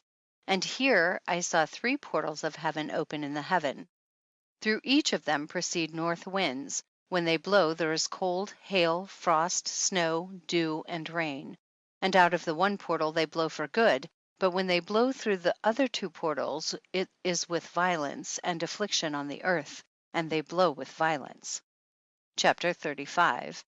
And from thence I went towards the west to the ends of the earth, and I saw there 3 portals of the heaven open, such as I had seen in the east, the same number of portals and the same number of outlets. Chapter 36. Journey to the south. And from thence I went to the south to the ends of the earth, and I saw there 3 open portals of the heaven. And thence there came dew, rain, and wind. And from thence I went to the east to the ends of the heaven, and saw here the 3 eastern portals of heaven open, and small portals above them. Through each of these small portals pass the stars of heaven, and run their course to the west on the path which is shown to them. And as often as I saw, I blessed always the Lord of glory, and I continued to bless the Lord of glory, who has wrought great and glorious wonders, to show the greatness of his work to the angels, and to spirits, and to men, that they might praise his work and all his creation, that they might see the work of his might, and praise the great work of his hands, and bless him forever. Thank you for listening so far, and thank you for choosing to improve yourself. You've already taken the first step toward transforming your life. Remember, even the smallest step can create a ripple effect that changes the world around you. Just wait and enjoy this payoff. Don't forget to subscribe so you can stay updated with more books that could be the key to your growth one day. Chapters 37 to 44. The Parables, 37 to 71. Chapter 37. The second vision which he saw, the vision of wisdom, which Enoch the son of Jared, the son of Mahalalel, the son of Canaan, the son of Enos, the son of Seth, the son of Adam, saw. And this is the beginning of the words of wisdom which I lifted up my voice to speak, and say to those which dwell on earth. Hear ye, men of old time, and see, ye that come after, the words of the Holy One which I will speak before the Lord of spirits. It were better to declare them only to the men of old time, but even from those that come after we will not withhold the beginning of wisdom.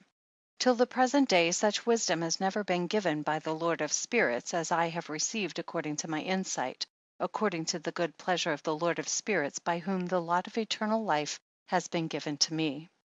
Now 3 parables were imparted to me, and I lifted up my voice and recounted them to those that dwell on the earth. 37 to 44. The first parable. 38. The coming judgment of the wicked. The first parable. When the congregation of the righteous shall appear, and sinners shall be judged for their sins, and shall be driven from the face of the earth. And when the righteous one shall appear before the eyes of the righteous, whose elect works hang upon the Lord of spirits. And light shall appear to the righteous and the elect who dwell on the earth. Where then will be the dwelling of the sinners? And where the resting place of those who have denied the Lord of spirits? It had been good for them if they had not been born. When the secrets of the righteous shall be revealed, and the sinners judged, and the godless driven from the presence of the righteous and elect, from that time those that possess the earth shall no longer be powerful and exalted, and they shall not be able to behold the face of the holy, for the Lord of spirits has caused his light to appear on the face of the holy, righteous, and elect. Then shall the kings and the mighty perish, and be given into the hands of the righteous and holy, and thenceforward none shall seek for themselves mercy from the Lord of spirits, for their life is at an end. 39. The abode of the righteous and of the elect one. The praises of the blessed. And it shall come to pass in those days that elect and holy children will descend from the high heaven, and their seed will become one with the children of men. And in those days Enoch received books of zeal and wrath, and books of disquiet and expulsion. And mercy shall not be accorded to them, saith the Lord of spirits. And in those days a whirlwind carried me off from the earth, and set me down at the end of the heavens. And there I saw another vision, the dwelling places of the holy, and the resting places of the righteous. Here mine eyes saw their dwellings with his righteous angels, and their resting places with the holy. And they petitioned and interceded and prayed for the children of men, and righteousness flowed before them as water, and mercy like dew upon the earth. Thus it is among them forever and ever. And in that place mine eyes saw the elect one of righteousness and of faith, and I saw his dwelling place under the wings of the Lord of spirits. And righteousness shall prevail in his days, and the righteous and elect shall be without number before him forever and ever. And all the righteous and elect before him shall be strong as fiery lights, and their mouth shall be full of blessing. And their lips extol the name of the Lord of spirits, and righteousness before him shall never fail, and uprightness shall never fail before him. There I wished to dwell, and my spirit longed for that dwelling place.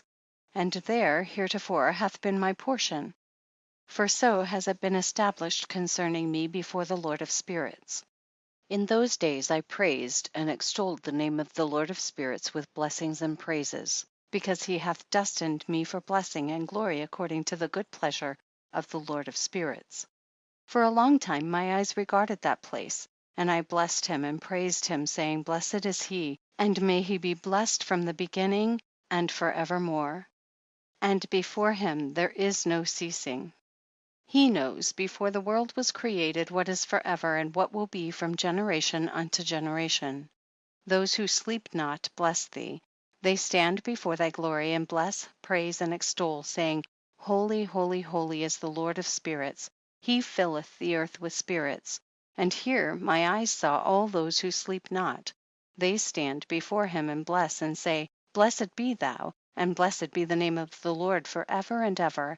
And my face was changed, for I could no longer behold. Chapter 40 to 41:2. The four archangels. Chapter 40. And after that I saw thousands of thousands and 10,000 times 10,000. I saw a multitude beyond number and reckoning, who stood before the Lord of spirits. And on the four sides of the Lord of spirits I saw four presences, different from those that sleep not, and I learnt their names.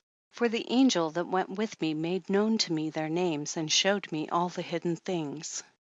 And I heard the voices of those four presences as they uttered praises before the Lord of glory. The first voice blesses the Lord of spirits forever and ever. And the second voice I heard blessing the elect one, and the elect ones who hang upon the Lord of spirits. And the third voice I heard pray and intercede for those who dwell on the earth, and supplicate in the name of the Lord of spirits. And I heard the fourth voice fending off the Satans and forbidding them to come before the Lord of spirits to accuse them who dwell on the earth. After that I asked the angel of peace who went with me, who showed me everything that is hidden. Who are these four presences which I have seen, and whose words I have heard and written down? And he said to me, The first is Michael, the merciful and long-suffering, and the second, who is set over all the diseases and all the wounds of the children of men, is Raphael. And the third, who is set over all the powers, is Gabriel. And the fourth, who is set over the repentance unto hope of those who inherit eternal life, is named Phanuel. And these are the four angels of the Lord of spirits, and the four voices I heard in those days. Chapter 41. And after that I saw all the secrets of the heavens, and how the kingdom is divided, and how the actions of men are weighed in the balance. And there I saw the mansions of the elect, and the mansions of the holy. And mine eyes saw there all the sinners being driven from thence which deny the name of the Lord of spirits, and being dragged off, and they could not abide because of the punishment which proceeds from the Lord of spirits. 41, verses 3-9. Astronomical secrets. And there mine eyes saw the secrets of the lightning and of the thunder, and the secrets of the winds, how they are divided to blow over the earth, and the secrets of the clouds and dew. And there I saw from whence they proceed in that place, and from whence they saturate the dusty earth. And there I saw closed chambers out of which the winds are divided, the chamber of the hail and winds, the chamber of the mist and of the clouds, and the cloud thereof hovers over the earth from the beginning of the world. And I saw the chambers of the sun and moon, whence they proceed and whither they come again, and their glorious return, and how one is superior to the other, and their stately orbit, and how they do not leave their orbit, and they add nothing to their orbit, and they take nothing from it, and they keep faith with each other, in accordance with the oath by which they are bound together. And first the sun goes forth, and traverses his path according to the commandment of the Lord of spirits, and mighty is his name forever and ever. And after that I saw the hidden and the visible path of the moon, and she accomplishes the course of her path in that place by day and by night, the one holding a position opposite to the other before the Lord of spirits. And they give thanks and praise and rest not, for unto them is their thanksgiving rest.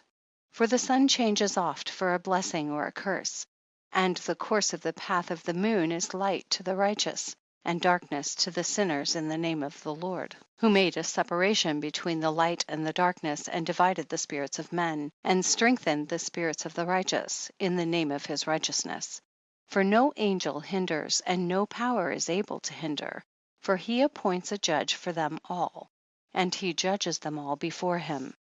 42. The dwelling places of wisdom and of unrighteousness. Wisdom found no place where she might dwell. Then a dwelling place was assigned her in the heavens. Wisdom went forth to make her dwelling among the children of men, and found no dwelling place.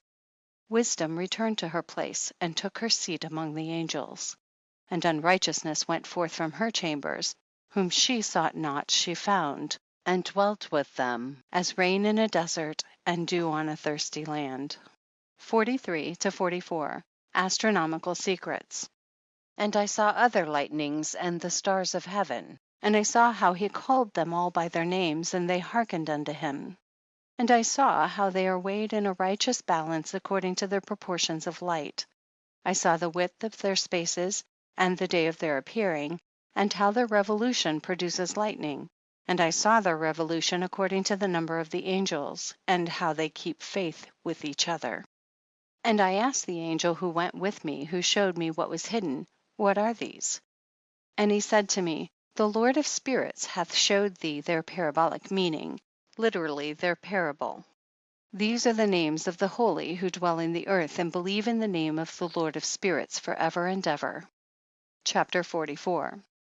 Also another phenomenon I saw in regard to the lightnings, how some of the stars arise and become lightnings, and cannot part with their new form. Chapters 45 through 59. Chapters 45 through 47, the second parable, the lot of the apostates, the new heaven and the new earth. Chapter 45. And this is the second parable concerning those who deny the name of the dwelling of the holy ones and the Lord of spirits. And into the heaven they shall not ascend, and on the earth they shall not come. Such shall be the lot of the sinners who have denied the name of the Lord of spirits, who are thus preserved for the day of suffering and tribulation. On that day mine elect ones shall sit on the throne of glory, and shall try their works, and their places of rest shall be innumerable. And their souls shall grow strong within them when they see mine elect ones, and those who have called upon my glorious name. Then will I cause mine elect one to dwell among them. And I will transform the heaven and make it an eternal blessing and light. And I will transform the earth and make it a blessing. And I will cause mine elect ones to dwell upon it, but the sinners and evildoers shall not set foot thereon. For I have provided and satisfied with peace my righteous ones, and have caused them to dwell before me. But for the sinners there is judgment impending with me, so that I shall destroy them from the face of the earth. Chapter 46. The head of days and the Son of Man. Chapter 46. And there I saw one who had a head of days, and his head was white like wool. And with him was another being whose countenance had the appearance of a man, and his face was full of graciousness, like one of the holy angels. And I asked the angel who went with me and showed me all the hidden things concerning that Son of Man, who he was, and whence he was, and why he went with the head of days. And he answered and said unto me, This is the Son of Man who hath righteousness, with whom dwelleth righteousness, and who revealeth all the treasures of that which is hidden, because the Lord of spirits hath chosen him, and whose lot hath the preeminence before the Lord of spirits in uprightness forever. And this Son of Man whom thou hast seen shall raise up the kings and the mighty from their seats, and the strong from their thrones. and shall loosen the reins of the strong, and break the teeth of the sinners. And he shall put down the kings from their thrones and kingdoms, because they do not extol and praise him, nor humbly acknowledge whence the kingdom was bestowed upon them. And he shall put down the countenance of the strong, and shall fill them with shame. And darkness shall be their dwelling, and worms shall be their bed. And they shall have no hope of rising from their beds, because they do not extol the name of the Lord of spirits. And these are they who judge the stars of heaven, and raise their hands against the Most High, and tread upon the earth, and dwell upon it. And all their deeds manifest unrighteousness, and their power rests upon their riches, and their faith is in the gods which they have made with their hands, and they deny the name of the Lord of spirits. And they persecute the houses of his congregations, and the faithful who hang upon the name of the Lord of spirits. Chapter 47. The prayer of the righteous for vengeance, and their joy at its coming. Chapter 47. And in those days shall have ascended the prayer of the righteous, and the blood of the righteous from the earth before the Lord of spirits. In those days the holy ones who dwell above in the heavens shall unite with one voice, and supplicate and pray, and praise and give thanks and bless the name of the Lord of spirits, on behalf of the blood of the righteous which has been shed, and that the prayer of the righteous may not be in vain before the Lord of spirits, that judgment may be done unto them, and that they may not have to suffer forever. In those days I saw the head of days when he seated himself upon the throne of his glory, and the books of the living were opened before him, and all his host which is in heaven above and his counselors stood before him, and the hearts of the holy were filled with joy, because the number of the righteous had been offered, and the prayer of the righteous had been heard, and the blood of the righteous been required before the Lord of spirits. Chapter 48. The fount of righteousness, the Son of Man, the stay of the righteous, judgment of the kings and the mighty. Chapter 48. And in that place I saw the fountain of righteousness, which was inexhaustible, and around it were many fountains of wisdom. And all the thirsty drank of them, and were filled with wisdom, and their dwellings were with the righteous and holy and elect. And at that hour that Son of Man was named in the presence of the Lord of spirits, and his name before the head of days. Yea, before the sun and the signs were created, before the stars of the heaven were made, his name was named before the Lord of spirits. He shall be a staff to the righteous, whereon to stay themselves and not fall, and he shall be the light of the Gentiles, and the hope of those who are troubled of heart. All who dwell on earth shall fall down and worship before him, and will praise and bless and celebrate with song the Lord of spirits. And for this reason hath he been chosen and hidden before him, before the creation of the world, and forevermore. And the wisdom of the Lord of spirits hath revealed him to the holy and righteous. For he hath preserved the lot of the righteous, because they have hated and despised this world of unrighteousness, and have hated all its works and ways in the name of the Lord of spirits. For in his name they are saved, and according to his good pleasure hath it been in regard to their life. In these days downcast in countenance shall the kings of the earth have become, and the strong who possess the land, because of the works of their hands. For on the day of their anguish and affliction they shall not be able to save themselves, and I will give them over into the hands of mine elect. As straw in the fire, so shall they burn before the face of the holy. As lead in the water shall they sink before the face of the righteous, and no trace of them shall any more be found. And on the day of their affliction there shall be rest on the earth, and before them they shall fall and not rise again. And there shall be no one to take them with his hands and raise them, for they have denied the Lord of spirits and his anointed. The name of the Lord of spirits be blessed. Chapter 49. The power and wisdom of the elect one. Chapter 49. For wisdom is poured out like water, and glory faileth not before him for evermore. For he is mighty in all the secrets of righteousness, and unrighteousness shall disappear as a shadow, and have no continuance, because the elect one standeth before the Lord of spirits, and his glory is for ever and ever, and his might unto all generations.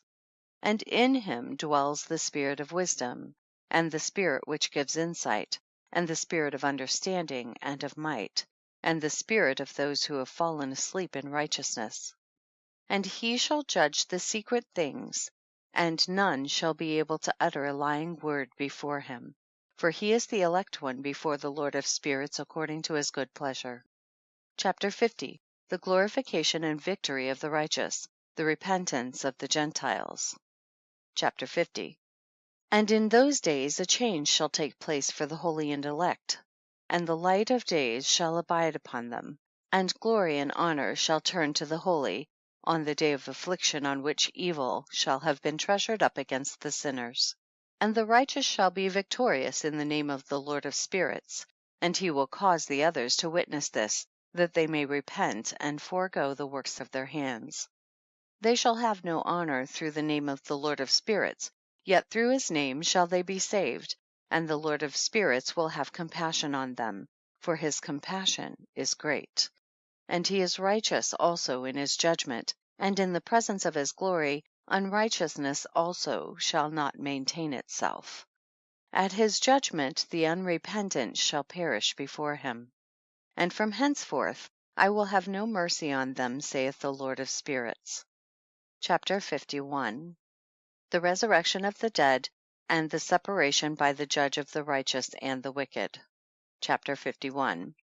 And in those days shall the earth also give back that which has been entrusted to it, and Sheol also shall give back that which it has received, and hell shall give back that which it owes. For in those days the elect one shall arise, and he shall choose the righteous and holy from among them. For the day has drawn nigh that they should be saved. And the elect one shall in those days sit on my throne, and his mouth shall pour forth all the secrets of wisdom and counsel. For the Lord of spirits hath given them to him, and hath glorified him. And in those days shall the mountains leap like rams, and the hills also shall skip like lambs satisfied with milk. And the faces of all the angels in heaven shall be lighted up with joy, and the earth shall rejoice, and the righteous shall dwell upon it, and the elect shall walk thereon. Chapter 52. The 7 metal mountains and the elect one. Chapter 52. And after those days, in that place where I had seen all the visions of that which is hidden, for I had been carried off in a whirlwind, and they had borne me towards the west. There mine eyes saw all the secret things of heaven that shall be, a mountain of iron, and a mountain of copper, and a mountain of silver, and a mountain of gold, and a mountain of soft metal, and a mountain of lead. And I asked the angel who went with me, saying, What things are these which I have seen in secret? And he said unto me, All these things which thou hast seen shall serve the dominion of his anointed, that he may be potent and mighty on the earth. And that angel of peace answered, saying unto me, Wait a little, and there shall be revealed unto thee all the secret things which surround the Lord of spirits. And these mountains which thine eyes have seen, the mountain of iron, and the mountain of copper, and the mountain of silver, and the mountain of gold, and the mountain of soft metal, and the mountain of lead, all these shall be in the presence of the elect one as wax before the fire, and like the water which streams down from above upon those mountains, and they shall become powerless before his feet. And it shall come to pass in those days that none shall be saved, either by gold or by silver, and none be able to escape. And there shall be no iron for war, nor shall one clothe oneself with a breastplate. Bronze shall be of no service, and tin shall be of no service, and shall not be esteemed, and lead shall not be desired. And all these things shall be denied and destroyed from the surface of the earth, when the elect one shall appear before the face of the Lord of spirits. Chapter 53 and 54. The valley of judgment, the angels of punishment, the communities of the elect one. Chapter 53. There mine eyes saw a deep valley with open mouths, and all who dwell on the earth and sea and islands shall bring to him gifts and presents and tokens of homage, but that deep valley shall not become full. And their hands commit lawless deeds, and the sinners devour all whom they lawlessly oppress. yet the sinners shall be destroyed before the face of the Lord of spirits, and they shall be banished from off the face of his earth, and they shall perish for ever and ever. For I saw all the angels of punishment abiding there and preparing all the instruments of Satan. And I asked the angel of peace who went with me, for whom are they preparing these instruments? And he said unto me, they prepare these for the kings and the mighty of this earth, that they may thereby be destroyed. And after this the righteous and elect one shall cause the house of his congregation to appear. Henceforth they shall be no more hindered in the name of the Lord of spirits. And these mountains shall not stand as the earth before his righteousness, but the hills shall be as a fountain of water, and the righteous shall have rest from the oppression of sinners. Chapter 54. And I looked and turned to another part of the earth, and saw there a deep valley with burning fire. And they brought the kings and the mighty, and began to cast them into this deep valley. And there mine eyes saw how they made these their instruments, iron chains of immeasurable weight. And I asked the angel of peace who went with me, saying, for whom are these chains being prepared? And he said unto me, these are being prepared for the hosts of Azazel, so that they may take them and cast them into the abyss of complete condemnation, and they shall cover their jaws with rough stones, as the Lord of spirits commanded. And Michael and Gabriel and Raphael and Phanuel shall take hold of them on that great day, and cast them on that day into the burning furnace, that the Lord of spirits may take vengeance on them for their unrighteousness in becoming subject to Satan, and leading astray those who dwell on earth. Chapter 54, verse 7 through 55, verse 2. Noachic fragment on the first world judgment. And in those days shall punishment come from the Lord of spirits, and he will open all the chambers of waters which are above the heavens, and of the fountains which are beneath the earth. And all the waters shall be joined with the waters. That which is above the heavens is the masculine, and the water which is beneath the earth is the feminine. And they shall destroy all who dwell on the earth, and those who dwell under the ends of the heaven. And when they have recognized their unrighteousness which they have wrought on the earth, then by these shall they perish. Chapter 55. And after that the head of days repented and said, in vain have I destroyed all who dwell on the earth. And he sware by his great name, henceforth I will not do so to all who dwell on the earth. And I will set a sign in the heaven, and this shall be a pledge of good faith between me and them forever, so long as heaven is above the earth, and this is in accordance with my command. Chapter 55, verse 3 through 56, verse 4. Final judgment of Azazel, the watchers and their children. When I have desired to take hold of them by the hand of the angels on the day of tribulation and pain because of this, I will cause my chastisement and my wrath to abide upon them, saith God, the Lord of spirits. Ye mighty kings who dwell on the earth, you shall have to behold mine elect one, how he sits on the throne of glory and judges Azazel and all his associates and all his hosts in the name of the Lord of spirits. Chapter 56. And I saw there the hosts of the angels going, and they held scourges and chains of iron and bronze. And I asked the angel of peace who went with me, saying, to whom are these who hold the scourges going? And he said unto me, to their elect and beloved ones, that they may be cast into the chasm of the abyss of the valley.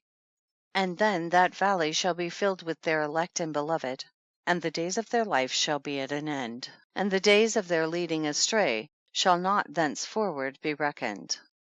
Chapter 56, verses 5 through 8. Last struggle of heathen powers against Israel. And in those days the angels shall return and hurl themselves to the east upon the Parthians and Medes. They shall stir up the kings, so that a spirit of unrest shall come upon them, and they shall rouse them from their thrones, that they may break forth as lions from their lairs, and as hungry wolves among their flocks.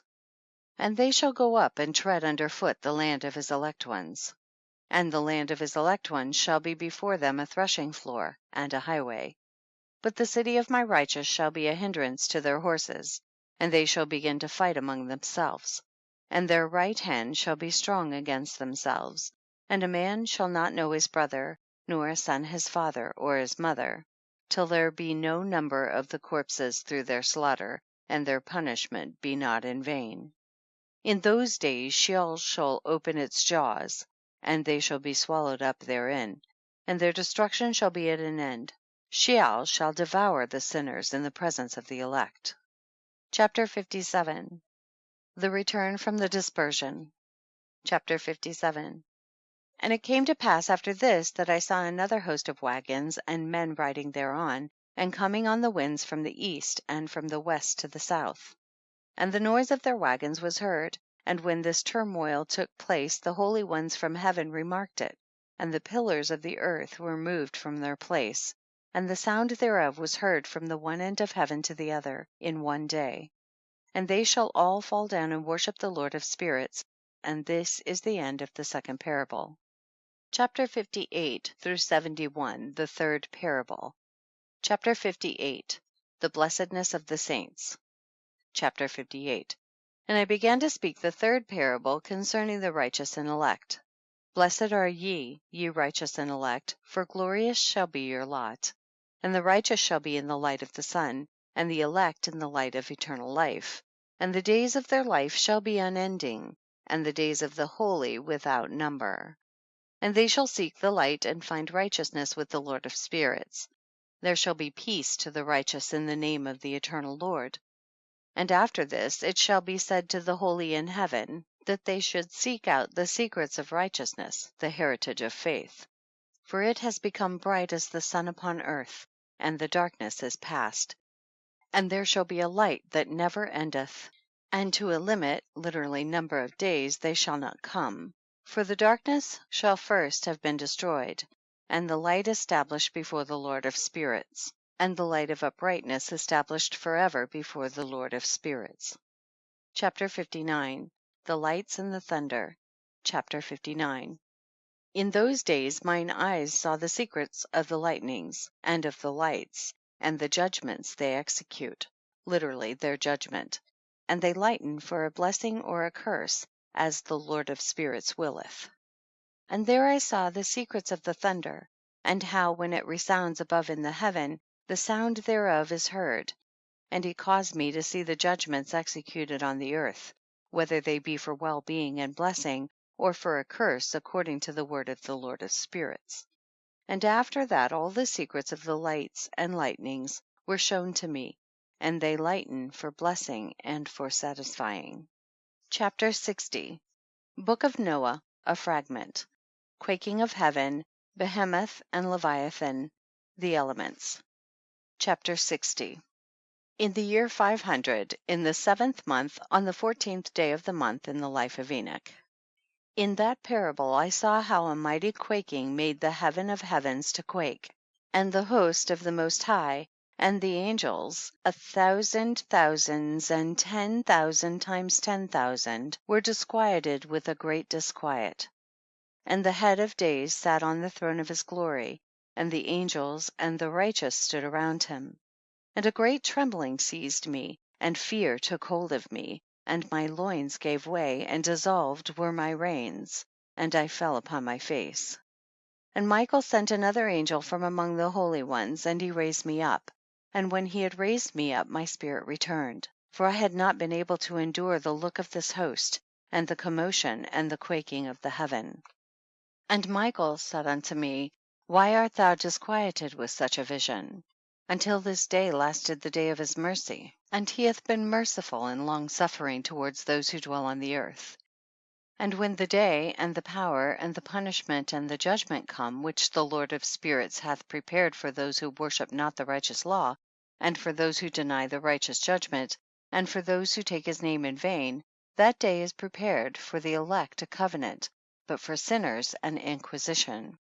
When the punishment of the Lord of spirits shall rest upon them, it shall rest in order that the punishment of the Lord of spirits may not come in vain, and it shall slay the children with their mothers, and the children with their fathers. Afterwards the judgment shall take place according to his mercy and his patience. And on that day were two monsters parted, a female monster named Leviathan, to dwell in the abysses of the ocean over the fountains of the waters, but the male is named Behemoth, who occupied with his breast a waste wilderness named Duodane on the east of the garden where the elect and righteous dwell. where my grandfather was taken up, the seventh from Adam, the first man whom the Lord of Spirits created. And I besought the other angel that he should show me the might of those monsters, how they were parted on one day and cast, the one into the abysses of the sea, and the other unto the dry land of the wilderness. And he said to me, Thou son of man, herein thou dost seek to know what is hidden. And the other angel who went with me and showed me what was hidden told me what is first and last in the heaven in the height, and beneath the earth in the depth, and at the ends of the heaven, and on the foundation of the heaven. And the chambers of the winds, and how the winds are divided, and how they are weighed, and how the portals of the winds are reckoned, each according to the power of the wind, and the power of the lights of the moon, and according to the power that is fitting. And the divisions of the stars according to their names, and how all the divisions are divided. And the thunders according to the places where they fall, and all the divisions that are made among the lightnings, that it may lighten, and their host, that they may at once obey. For the thunder has places of rest which are assigned to it while it is waiting for its peal, and the thunder and lightning are inseparable, and although not one and undivided, they both go together through the Spirit and separate not. For when the lightning lightens, the thunder utters its voice, and the Spirit enforces a pause during the peal, and divides equally between them. For the treasury of their peals is like the sand, and each one of them as it peals is held in with a bridle, and turned back by the power of the Spirit, and pushed forward according to the many quarters of the earth. And the spirit of the sea is masculine and strong, and according to the might of his strength he draws it back with a rein, and in like manner it is driven forward and disperses amid all the mountains of the earth.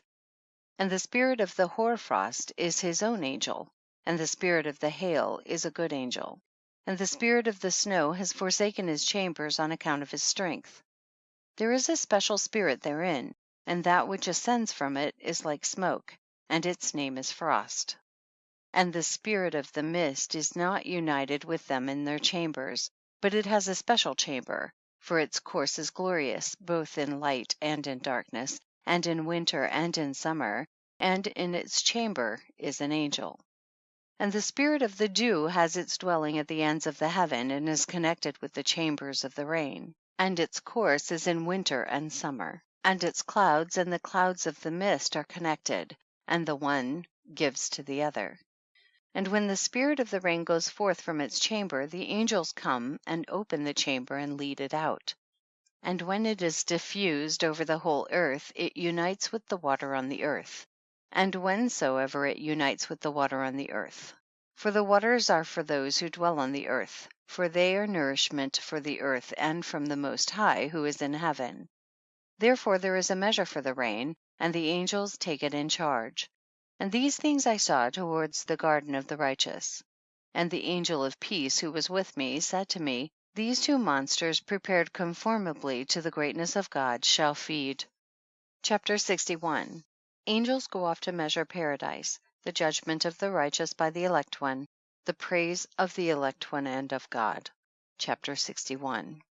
And I saw in those days how long cords were given to those angels, and they took to themselves wings and flew, and they went towards the north. And I asked the angel, saying unto him, Why have those angels taken these cords and gone off? And he said unto me, They have gone to measure. And the angel who went with me said unto me, These shall bring the measures of the righteous, and the ropes of the righteous to the righteous, that they may stay themselves on the name of the Lord of Spirits forever and ever.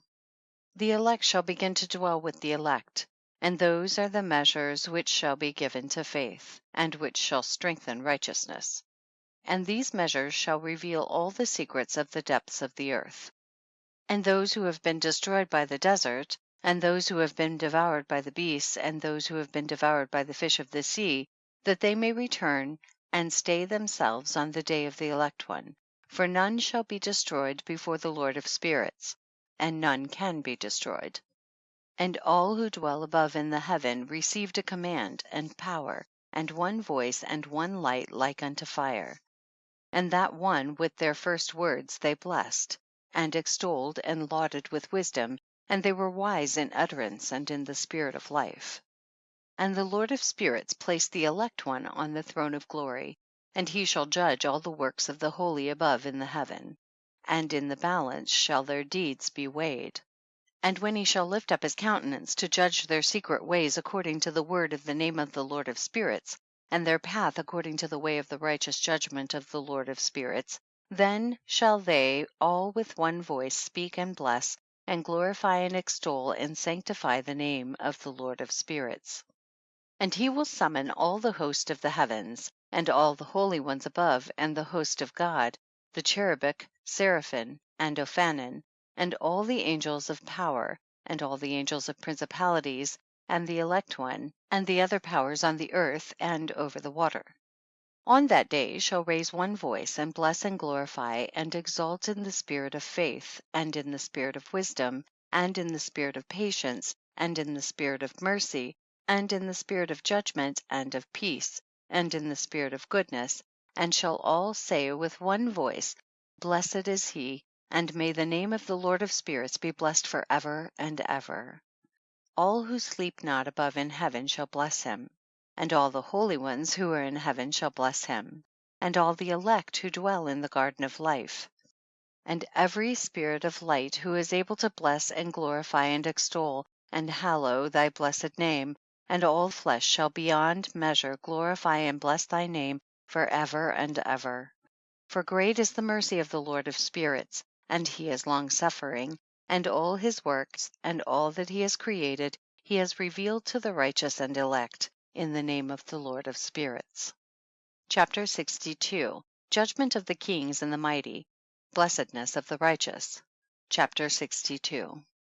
And thus the Lord commanded the kings and the mighty and the exalted, and those who dwell on the earth, and said, Open your eyes and lift up your horns if you are able to recognize the elect one.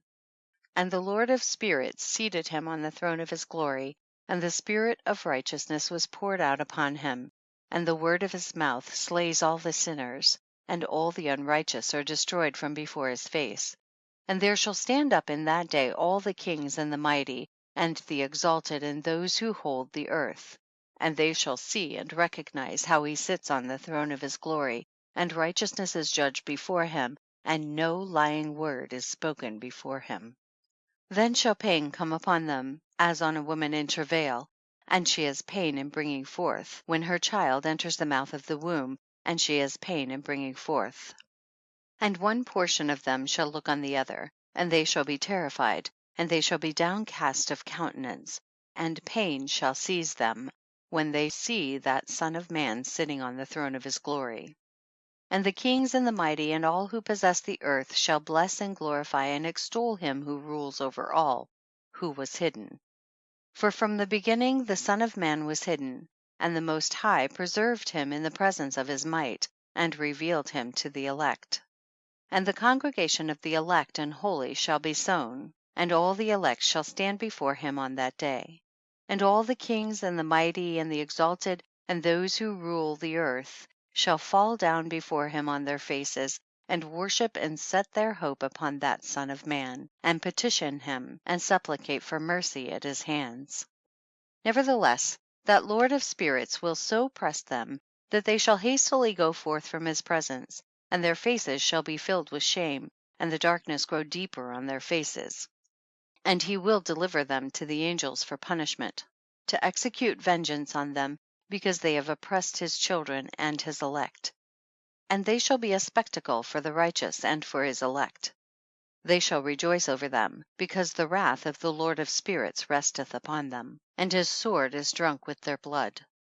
And the righteous and elect shall be saved on that day, and they shall never thenceforward see the face of the sinners and unrighteous.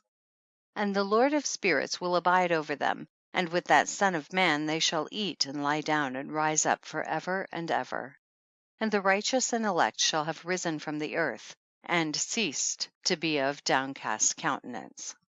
And they shall have been clothed with garments of glory, and these shall be the garments of life from the Lord of spirits.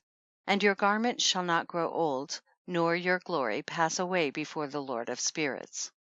Chapter 63. The unveiling repentance of the kings and the mighty. Chapter 63. In those days shall the mighty and the kings who possess the earth implore him to grant them a little respite from his angels of punishment to whom they were delivered, that they might fall down and worship before the Lord of spirits and confess their sins before him. And they shall bless and glorify the Lord of spirits and say, Blessed is the Lord of spirits and the Lord of kings, and the Lord of the mighty and the Lord of the rich, and the Lord of glory and the Lord of wisdom. And splendid in every secret thing is thy power from generation to generation, and thy glory forever and ever. Deep are all thy secrets and innumerable, and thy righteousness is beyond reckoning.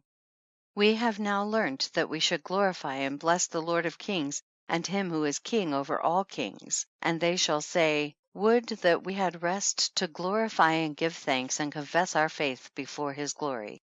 And now we long for a little rest, but find it not. We follow hard upon and obtain it not. And light has vanished from before us, and darkness is our dwelling place forever and ever. For we have not believed before him, nor glorified the name of the Lord of spirits, nor glorified our Lord. But our hope was in the scepter of our kingdom, and in our glory.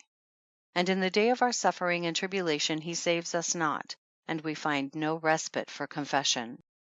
That our Lord is true in all his works, and in his judgments and his justice, and his judgments have no respect of persons.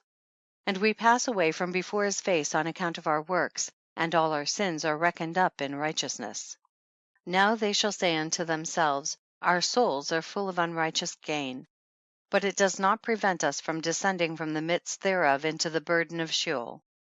And after that their faces shall be filled with darkness and shame before that Son of Man, and they shall be driven from his presence, and the sword shall abide before his face in their midst. Thus spake the Lord of spirits. This is the ordinance and judgment with respect to the mighty and the kings and the exalted, and those who possess the earth before the Lord of spirits. Chapter 64. Vision of the fallen angels in the place of punishment. Chapter 64. And other forms I saw hidden in that place. I heard the voice of the angel saying, These are the angels who descended to the earth and revealed what was hidden to the children of men, and seduced the children of men into committing sin. Chapter 65. Enoch foretells to Noah the deluge, and his own preservation. Chapter 65. And in those days Noah saw the earth that it had sunk down, and its destruction was nigh. And he arose from thence, and went to the ends of the earth, and cried aloud to his grandfather Enoch. And Noah said 3 times with an embittered voice, Hear me, hear me, hear me. And I said unto him, Tell me what it is that is falling out on the earth, that the earth is in such evil plight and shaken, lest perchance I shall perish with it. And thereupon there was a great commotion on the earth, and a voice was heard from heaven, and I fell on my face. And Enoch my grandfather came and stood by me, and said unto me, Why hast thou cried unto me with a bitter cry and weeping? And a command has gone forth from the presence of the Lord concerning those who dwell on the earth, that their ruin is accomplished because they have learnt all the secrets of the angels, and all the violence of the Satans, and all their powers, the most secret ones, and all the power of those who practice sorcery, and the power of witchcraft, and the power of those who make molten images for the whole earth, and how silver is produced from the dust of the earth, and how soft metal originates in the earth. For lead and tin are not produced from the earth like the first, it is a fountain that produces them, and an angel stands therein, and that angel is preeminent. And after that my grandfather Enoch took hold of me by my hand, and raised me up, and said unto me, Go, for I have asked the Lord of spirits as touching this commotion on the earth. And he said unto me, Because of their unrighteousness their judgment has been determined upon, and shall not be withheld by me forever. Because of the sorceries which they have searched out and learnt, the earth and those who dwell upon it shall be destroyed. And these they have no place of repentance forever, because they have shown them what was hidden, and they are the damned. But as for thee, my son, the Lord of spirits knows that thou art pure and guiltless of this reproach concerning the secrets. And he has destined thy name to be among the holy, and will preserve thee amongst those who dwell on the earth, and has destined thy righteous seed both for kingship and for great honors. And from thy seed shall proceed a fountain of the righteous and holy without number forever. Chapter 66. The angels of the waters bidden to hold them in check. Chapter 66. And after that he showed me the angels of punishment, who are prepared to come and let loose all the powers of the waters which are beneath in the earth, in order to bring judgment and destruction on all who abide and dwell on the earth. And the Lord of spirits gave commandment to the angels who were going forth, that they should not cause the waters to rise, but should hold them in check, for those angels were over the powers of the waters. And I went away from the presence of Enoch. Chapter 67. God's promise to Noah, places of punishment of the angels and of the kings. Chapter 67. And in those days the word of God came unto me, and he said unto me, Noah, thy lot is come up before me, a lot without blame, a lot of love and uprightness. And now the angels are making a wooden building, and when they have completed the task, I will place my hand upon it and preserve it. And there shall come forth from it the seed of life. And a change shall set in, so that the earth will not remain without inhabitant. And I will make fast thy seed before me for ever and ever, and I will spread abroad those who dwell with thee. It shall not be unfruitful on the face of the earth, but it shall be blessed and multiply on the earth in the name of the Lord. And he will imprison those angels who have shown unrighteousness in that burning valley which my grandfather Enoch had formerly shown to me in the west among the mountains of gold and silver and iron and soft metal and tin. And I saw that valley in which there was a great convulsion, and a convulsion of the waters. And when all this took place from that fiery molten metal and from the convulsion thereof in that place, there was produced a smell of sulphur, and it was connected with those waters, and that valley of the angels who had led astray mankind burned beneath that land.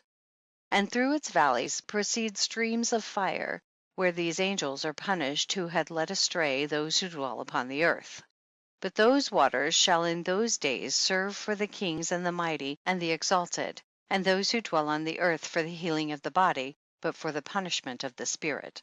Now their spirit is full of lust, that they may be punished in their body, for they have denied the Lord of spirits, and see their punishment daily, and yet believe not in his name. And in proportion as the burning of their bodies becomes severe, a corresponding change shall take place in their spirit for ever and ever. For before the Lord of spirits none shall utter an idle word. For the judgment shall come upon them, because they believe in the lust of their body and deny the Spirit of the Lord. And those same waters will undergo a change in those days. For when those angels are punished in these waters water springs shall change their temperature. And when the angels ascend, this water of the springs shall change and become cold. And I heard Michael answering and saying, this judgment wherewith the angels are judged is a testimony for the kings and the mighty who possess the earth. Because these waters of judgment minister to the healing of the body of the kings and the lust of their body. Therefore they will not see and will not believe that those waters will change and become a fire which burns forever. Chapter 68. Michael and Raphael astonished at the severity of the judgment. Chapter 68. And after that my grandfather Enoch gave me the teaching of all the secrets in the book and the parables, which had been given to him, and he put them together for me in the words of the book of the parables. And on that day Michael answered Raphael and said, the power of the Spirit transports and makes me to tremble, because of the severity of the judgment of the secrets and the judgment of the angels. Who can endure the severe judgment which has been executed, and before which they melt away?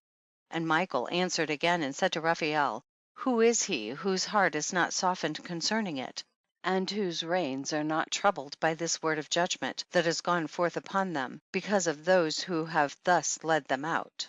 And it came to pass, when he stood before the Lord of spirits, Michael said thus to Raphael, I will not take their part under the eye of the Lord, for the Lord of spirits has been angry with them, because they do as if they were the Lord. Therefore all that is hidden shall come upon them for ever and ever, for neither angel nor man shall have his portion in it, but alone they have received their judgment for ever and ever. Chapter 69. The names and functions of the fallen angels and Satan's, the secret oath. Chapter 69. And after this judgment they shall terrify and make them to tremble, because they have shown this to those who dwell on the earth.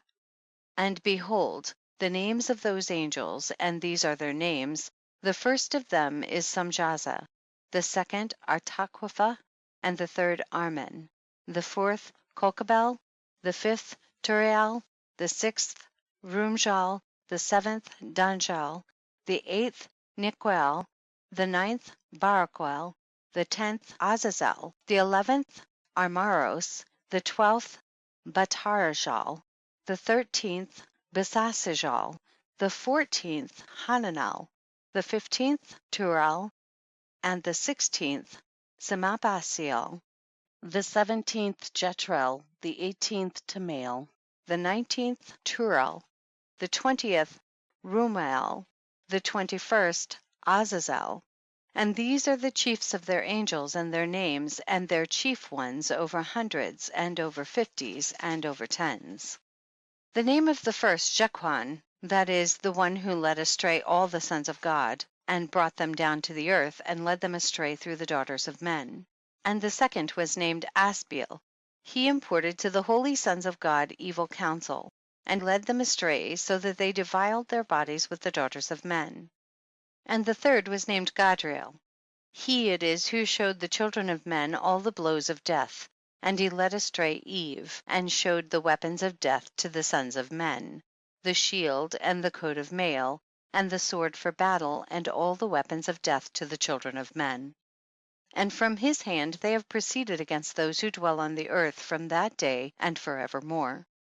And the fourth was named Penemu. He taught the children of men the bitter and the sweet, and he taught them all the secrets of their wisdom. And he instructed mankind in writing with ink and paper, and thereby many sinned from eternity to eternity and until this day. For men were not created for such a purpose, to give confirmation to their good faith with pen and ink. For men were created exactly like the angels, to the intent that they should continue pure and righteous, and death, which destroys everything, could not have taken hold of them. But through this their knowledge they are perishing, and through this power it is consuming me. And the fifth was named Kasteja. This is he who showed the children of men all the wicked smitings of spirits and demons, and the smitings of the embryo in the womb, that it may pass away, and the smitings of the soul, the bites of the serpent, and the smitings which befall through the noontide heat. The son of the serpent named Tabaet. And this is the task of Caspiel, the chief of the oath which he showed to the holy ones when he dwelt high above in glory, and its name is Bequa. This angel requested Michael to show him the hidden name, that he might enunciate it in the oath, so that those might quake before that name and oath who revealed all that was in secret to the children of men. And this is the power of this oath, for it is powerful and strong. And he placed this oath, Ache, in the hand of Michael. And these are the secrets of this oath, and they are strong through his oath. And the heaven was suspended before the world was created and forever. And through it the earth was founded upon the water. And from the secret recesses of the mountains come beautiful waters, from the creation of the world and unto eternity. And through that oath the sea was created, and as its foundation, he set for it the sand against the time of its anger, and it dare not pass beyond it from the creation of the world unto eternity. And through that oath are the depths made fast, and abide and stir not from their place from eternity to eternity. And through that oath the sun and moon complete their course, and deviate not from their ordinance from eternity to eternity. And through that oath the stars complete their course, and he calls them by their names, and they answer him from eternity to eternity. And in like manner the spirits of the water and of the winds, and of all zephyrs, and their paths from all the quarters of the winds. And there are preserved the voices of the thunder, and the light of the lightnings, and there are preserved the chambers of the hail, and the chambers of the hoarfrost, and the chambers of the mist, and the chambers of the rain and the dew. And all these believe and give thanks before the Lord of spirits, and glorify him with all their power, and their food is in every act of thanksgiving, and they thank and glorify and extol the name of the Lord of spirits for ever and ever. And this oath is mighty over them, and through it they are preserved, and their paths are preserved, and their course is not destroyed. Close of the third parable. And there was great joy amongst them, and they blessed and glorified and extolled, because the name of that Son of Man had been revealed unto them. And he sat on the throne of his glory, and the sum of judgment was given unto the Son of Man. And he caused the sinners to pass away and be destroyed from off the face of the earth. And those who have led the world astray, with chains shall they be bound, and in their assemblage place of destruction shall they be imprisoned, and all their works vanish from the face of the earth. And from henceforth there shall be nothing corruptible. For that Son of Man is appeared, and has seated himself on the throne of his glory, and all evil shall pass away from before his face. And the word of that Son of Man shall go forth and be strong before the Lord of spirits. This is the third parable of Enoch. Chapter 70. The final translation of Enoch. Chapter 70. And it came to pass after this, that his name during his lifetime was raised aloft to that Son of Man and to the Lord of spirits from amongst those who dwell on the earth. And he was raised aloft on the chariots of the Spirit, and his name vanished among them. And from that day I was no longer numbered amongst them. And he set me between the two winds, between the north and the west, where the angels took the cords to measure for me the place for the elect and righteous. And there I saw the first fathers and the righteous who from the beginning dwell in that place. Chapter 71. Two earlier versions of Enoch. Chapter 71. And it came to pass after this, that my spirit was translated, and it ascended into the heavens, and I saw the holy sons of God. They were stepping on flames of fire, their garments were white, and their raiment and their faces shone like snow. And I saw two streams of fire, and the light of that fire shone like hyacinth. And I fell on my face before the Lord of spirits. And the angel Michael, one of the archangels, seized me by my right hand, and he lifted me up and led me forth into all the secrets, and he showed me all the secrets of righteousness. And he showed me all the secrets of the ends of the heaven, and all the chambers of all the stars and all the luminaries, whence they proceed before the face of the holy ones.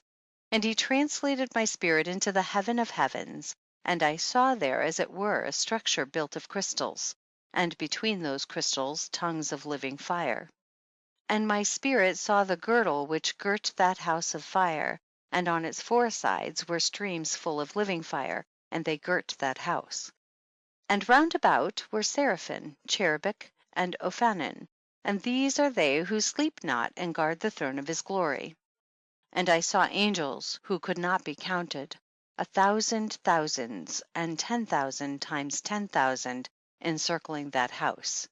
And Michael and Raphael and Gabriel and Phanuel and the holy angels who are above the heavens go in and out of that house. And they came forth from that house, and Michael and Gabriel, Raphael and Phanuel, and many holy angels without number. And with them the head of days, his head white and pure as wool, and his raiment indescribable. And I fell on my face, and my whole body became relaxed, and my spirit was transfigured. And I cried with a loud voice with the spirit of power, and blessed and glorified and extolled. And these blessings which went forth out of my mouth were well pleasing before that head of days. And that head of days came with Michael and Gabriel, Raphael and Phanuel, thousands and 10,000s of angels without number. Lost passage wherein the Son of Man was described as accompanying the head of days, and Enoch asked one of the angels, as in 46:3, concerning the Son of Man as to who he was. And he, in other words the angel, came to me and greeted me with his voice and said unto me, This is the Son of Man who is born unto righteousness, and righteousness abides over him, and the righteousness of the head of days forsakes him not. And he said unto me, He proclaims unto thee peace in the name of the world to come. For from hence has proceeded peace since the creation of the world, and so shall it be unto thee forever and forever and ever. And all shall walk in his ways, since righteousness never forsaketh him. With him will be their dwelling places, and with him their heritage. and they shall not be separated from him for ever and ever and ever. And so there shall be length of days with that Son of Man, and the righteous shall have peace and an upright way in the name of the Lord of spirits for ever and ever. The Book of the Courses of the Heavenly Luminaries. Chapter 72 through chapter 82. Chapter 72. The Sun. Chapter 72. The Book of the Courses of the Luminaries of the Heaven, the relations of each, according to their classes, their dominion, and their seasons, according to their names and places of origin, and according to their months, which Uriel, the holy angel who was with me, who is their guide, showed me.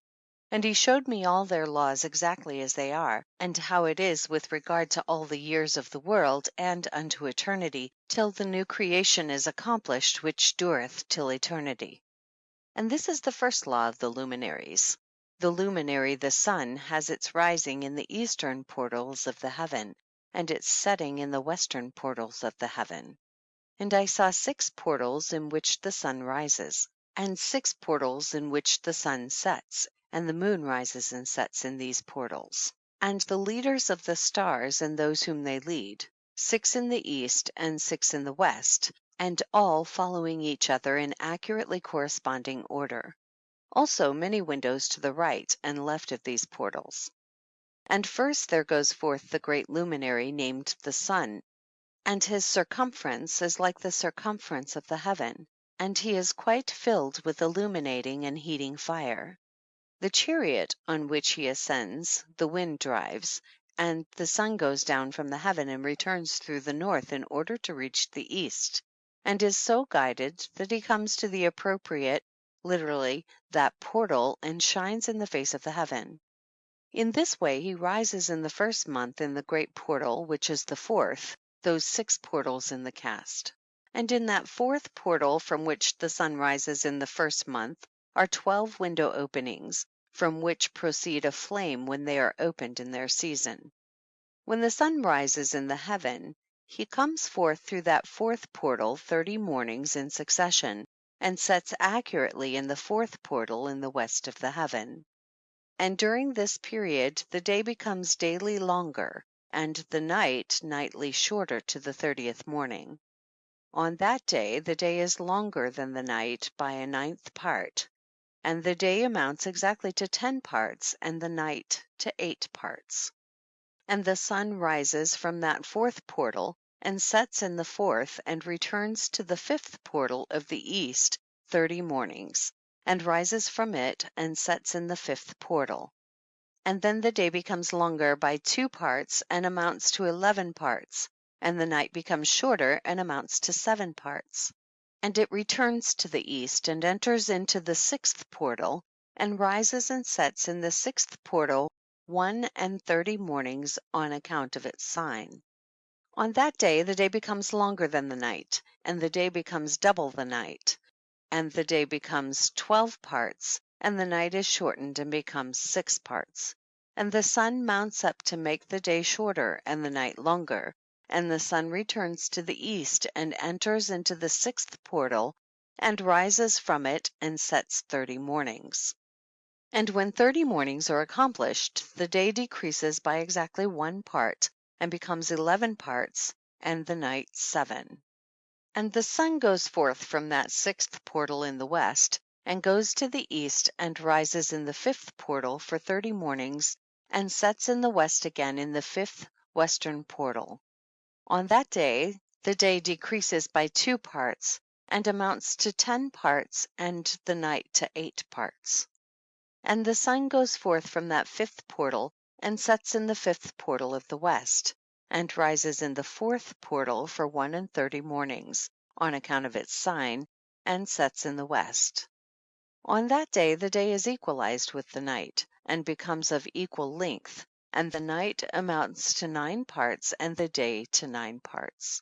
And the sun rises from that portal and sets in the west, and returns to the east, and rises 30 mornings in the 3rd portal, and sets in the west in the 3rd portal.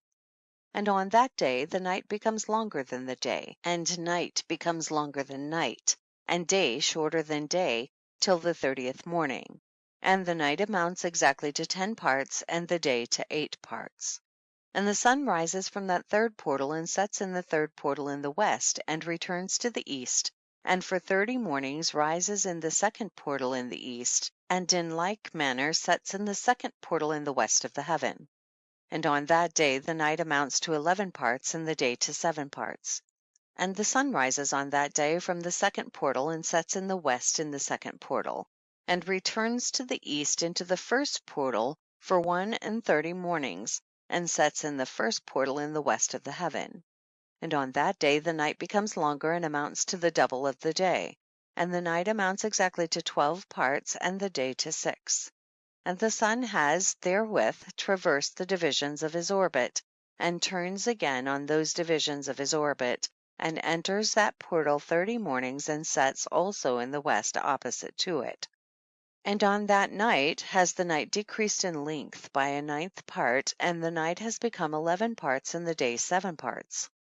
And the sun has returned and entered into the second portal in the east, and returns on those his divisions of his orbit for 30 mornings, rising and setting. And on that day the night decreases in length, and the night amounts to 10 parts, and the day to 8. And on that day the sun rises from that portal, and sets in the west, and returns to the east, and rises in the third portal for 31 mornings, and sets in the west of the heaven. On that day the night decreases and amounts to 9 parts, and the day to 9 parts, and the night is equal to the day, and the year is exactly as to its days 364. And the length of the day and of the night, and the shortness of the day and of the night arise. Through the course of the sun these distinctions are made, literally they are separated. So it comes that its course becomes daily longer, and its course nightly shorter. And this is the law and the course of the sun, and his return, as often as he returns 60 times and rises.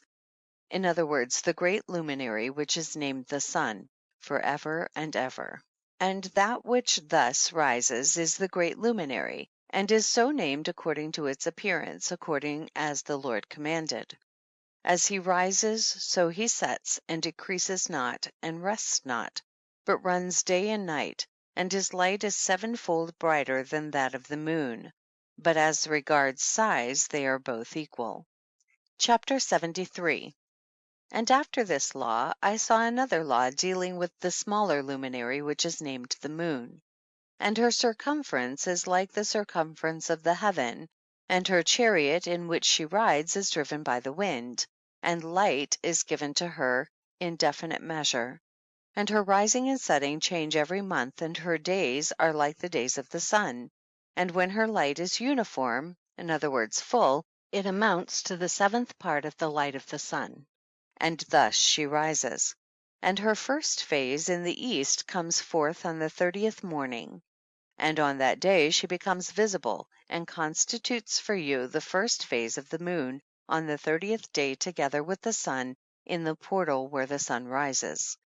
And the 1/2 of her goes forth by a 7th part, and her whole circumference is empty, without light, with the exception of 1/7 part of it, and the 14th part of her light.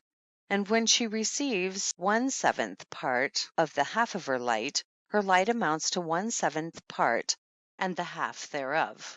And she sets with the sun, and when the sun rises, the moon rises with him, and receives the half of 1 part of light. And in that night, in the beginning of her morning, in the commencement of the lunar day, the moon sets with the sun, and is invisible that night with the 14 parts and the half of 1 of them.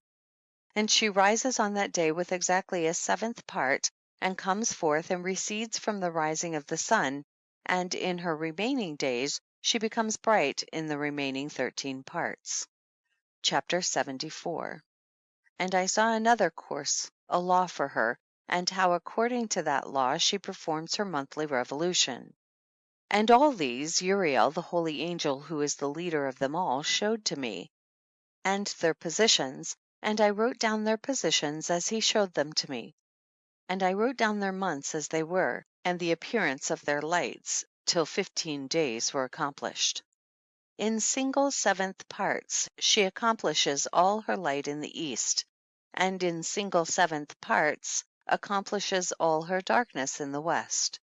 And in certain months she alters her settings, and in certain months she pursues her own peculiar course. In 2 months the moon sets with the sun, in those 2 middle portals, the third and the fourth. She goes forth for 7 days, and turns about and returns again through the portal where the sun rises, and accomplishes all her light. And she recedes from the sun, and in 8 days enters the 6th portal from which the sun goes forth. And when the sun goes forth from the 4th portal, she goes forth 7 days, until she goes forth from the 5th, and turns back again in 7 days into the 4th portal, and accomplishes all her light. And she recedes and enters into the 1st portal in 8 days, and she returns again in 7 days into the 4th portal from which the sun goes forth.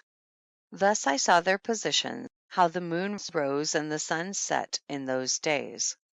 And if 5 years are added together, the sun has an overplus of 30 days.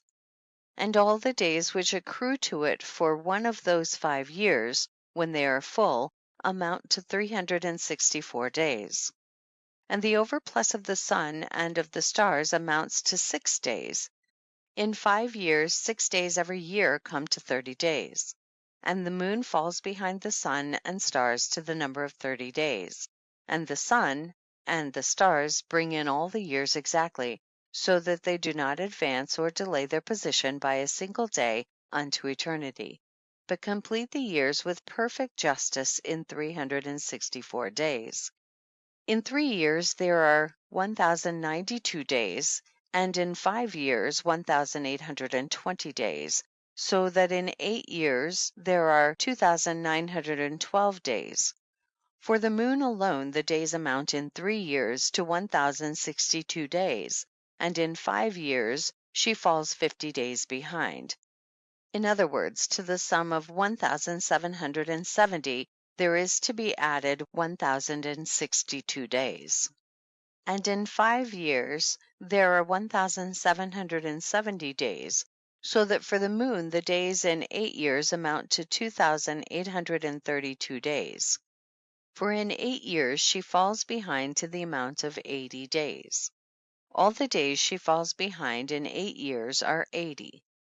And the year is accurately completed in conformity with their world stations and the stations of the sun, which rise from the portals through which it, the sun, rises and sets 30 days. Chapter 75.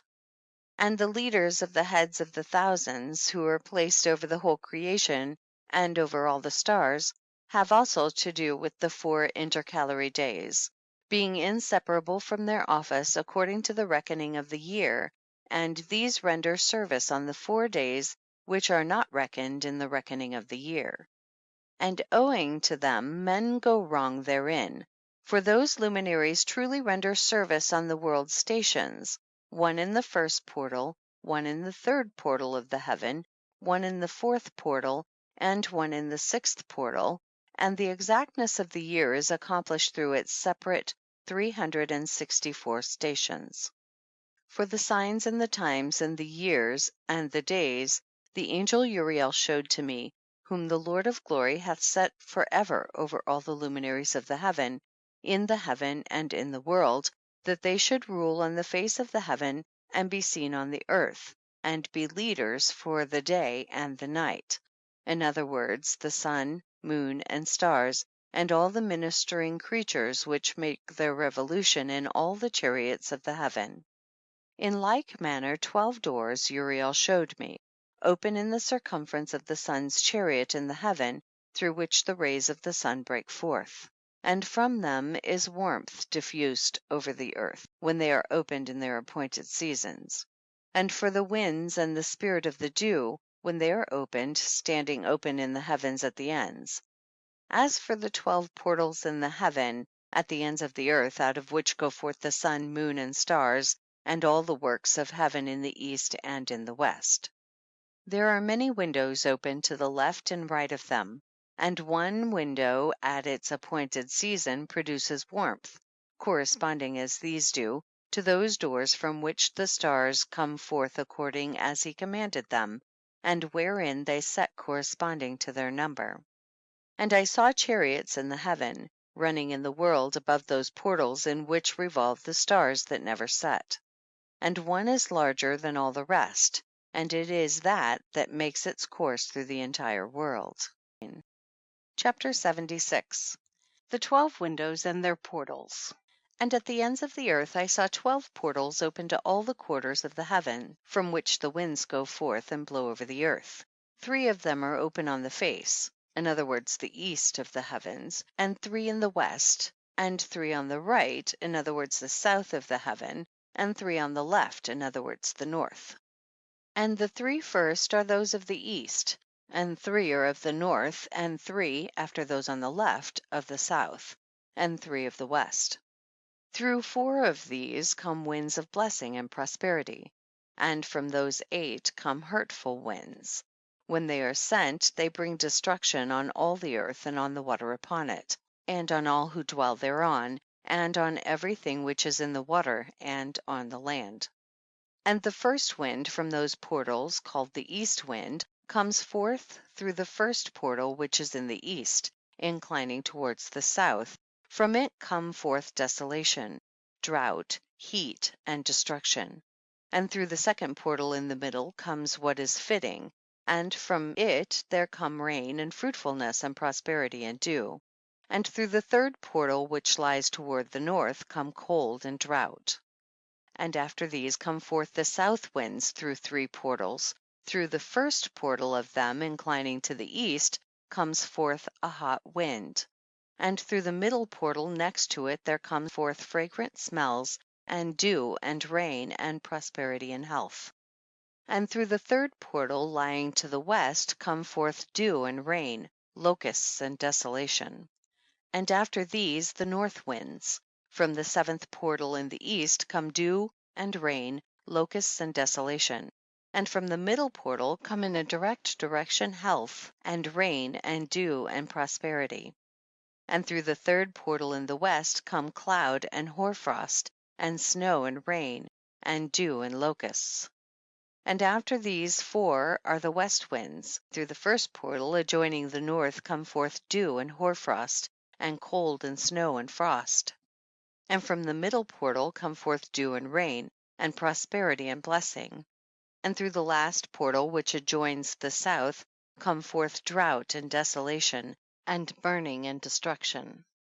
And the 12 portals of the 4 quarters of the heaven are therewith completed, and all their laws, and all their plagues, and all their benefactions have I shown to thee, my son Methuselah. Chapter 77. The 4 quarters of the world, the 7 mountains, the 7 rivers, and so on.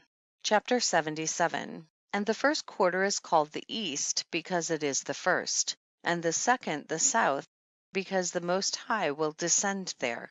Yea, there in quite a special sense will he who is blessed forever descend. And the west quarter is named the diminished, because there all the luminaries of the heaven wane and go down. And the 4th quarter, named the north, is divided into 3 parts. The first of them is for the dwelling of men, and the second contains seas of water, and the abysses, and forests, and rivers, and darkness and clouds. And the 3rd part contains the garden of righteousness. I saw 7 high mountains, higher than all the mountains which are on the earth, and thence comes forth hoarfrost, and days, seasons, and years pass away. I saw 7 rivers on the earth, larger than all the rivers. One of them, coming from the west, pours its waters into the great sea.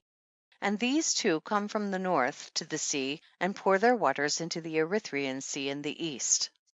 And the remaining 4 come forth on the side of the north to their own sea, 2 of them to the Erythraean sea, and 2 into the great sea, and discharge themselves there, and some say into the desert. 7 great islands I saw in the sea, and in the mainland, 2 in the mainland, and 5 in the great sea. Chapter 77. The sun and moon, the waxing and waning of the moon. Chapter 77. And the names of the sun are the following: the first, Orjares, and the second, Thomas. And the moon has 4 names. The first name is Esonja, the second Ibla, the third Benose, and the fourth Irae. These are the 2 great luminaries. Their circumference is like the circumference of the heaven, and the size of the circumference of both is alike. In the circumference of the sun there are 7 portions of light which are added to it more than to the moon, and in definite measures it is transferred till the 7th portion of the sun is exhausted. And they set and enter the portals of the west, and make their revolution by the north, and come forth through the eastern portals on the face of the heaven. And when the moon rises, 1/14th part appears in the heaven. The light becomes full in her. On the 14th day she accomplishes her light. And 15 parts of light are transferred to her till the 15th day, when her light is accomplished, according to the sign of the year, and she becomes 15 parts, and the moon grows by the addition of 14th parts. And in her waning the moon decreases on the 1st day to 14 parts of her light, on the 2nd to 13 parts of light, on the 3rd to 12, on the 4th to 11, on the 5th to 10, on the 6th to 9, on the 7th to 8, on the 8th to 7, on the 9th to 6, on the 10th to 5, on the 11th to 4, on the 12th to 3, on the 13th to 2, on the 14th to the half of a seventh, and all her remaining light disappears wholly on the 15th. And in certain months the month has 29 days, and once 28. And Uriel showed me another law, when the light is transferred to the moon, and on which side it is transferred to her by the sun. During all the period during which the moon is growing in her light, she is transferring it to herself, when the opposite to the sun during the 14 days, her light is accomplished in the heaven, and when she is illumined throughout, her light is accomplished full in the heaven. And on the 1st day she is called the new moon, for on that day the light rises upon her. She becomes full moon exactly on the day when the sun sets in the west, and from the east she rises at night, and the moon shines the whole night through till the sun rises over against her, and the moon is seen over against the sun. On the side whence the light of the moon comes forth, there again she wanes till all the light vanishes, and all the days of the month are at an end, and her circumference is empty, void of light. And 3 months she makes of 30 days, and at her time she makes 3 months of 29 days each, in which she accomplishes her waning in the first period of time, and in the first portal for 177 days. And in the time of her going out she appears for 3 months of 30 days each, and for 3 months she appears of 29 each. At night she appears like a man for 20 days each time, and by day she appears like the heaven, and there is nothing else in her save her light. Chapter 79 to 80. Recapitulation of several of the laws. Chapter 79. And now, my son, I have shown thee everything, and the law of all the stars of the heaven is completed. And he showed me all the laws of these for every day and for every season of bearing rule, and for every year and for its going forth, and for the order prescribed to it every month and every week. And the waning of the moon, which takes place in the 6th portal, for in this 6th portal her light is accomplished, and after that there is the beginning of the waning. And the waning, which takes place in the 1st portal in its season, till 177 days are accomplished, reckoned according to weeks, 25 weeks and 2 days.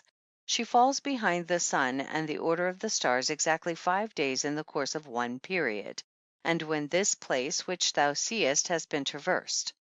Such is the picture and sketch of every luminary, which Uriel the archangel, who is their leader, showed unto me.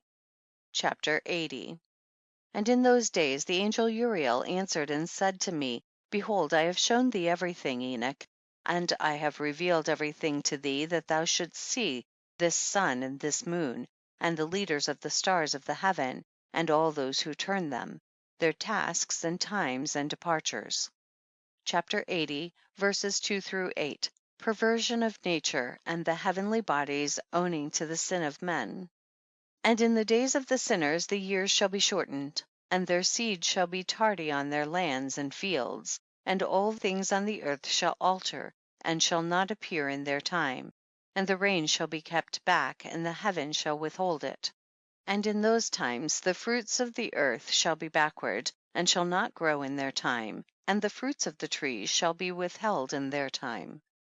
And the moon shall alter her order, and not appear at her time. And in those days the sun shall be seen, and he shall journey in the evening on the extremity of the great chariot in the west, and shall shine more brightly than accords with the order of light.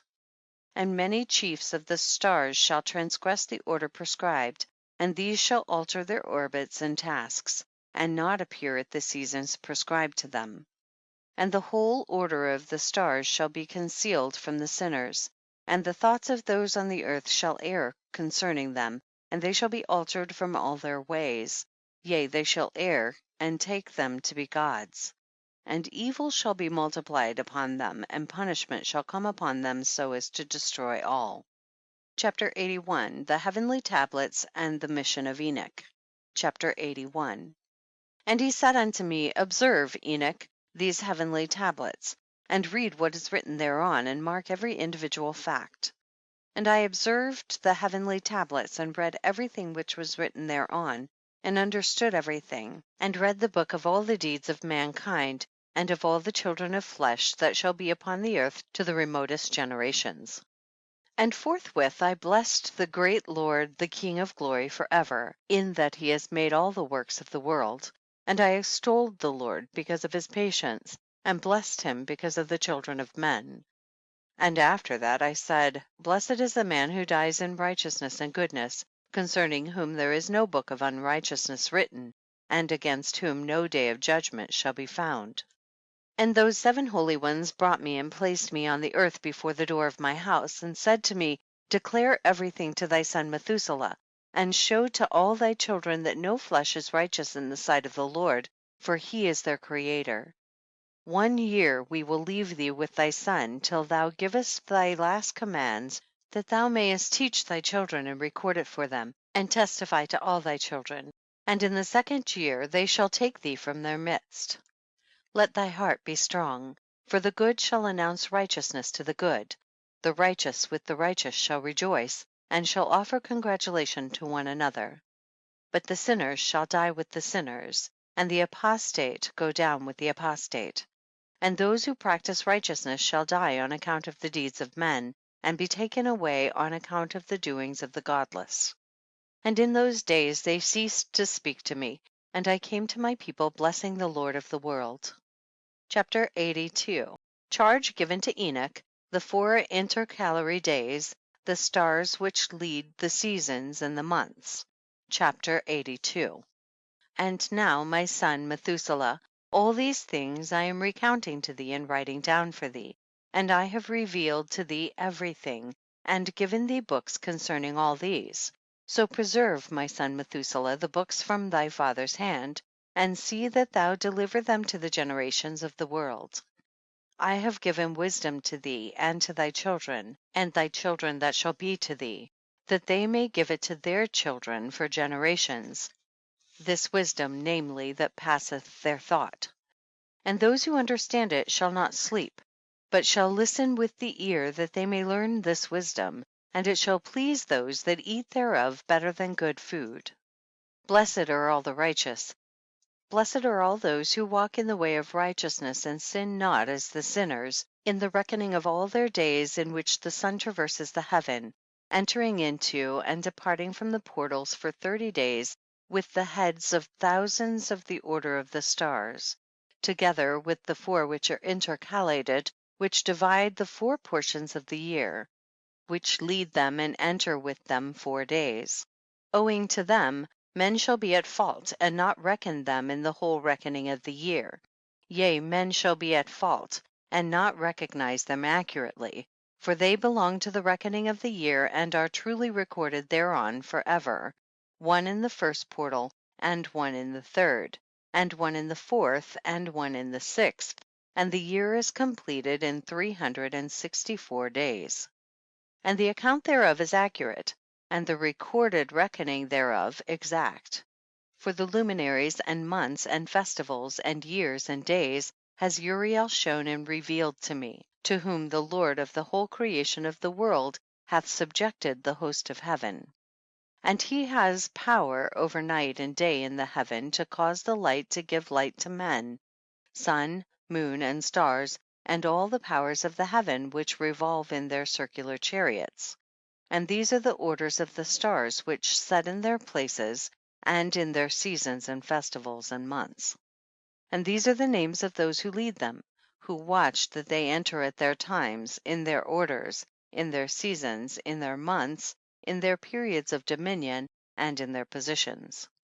Their four leaders who divide the 4 parts of the year enter first, and after them the 12 leaders of the orders who divide the months. And for the 360 days there are heads over thousands who divide the days.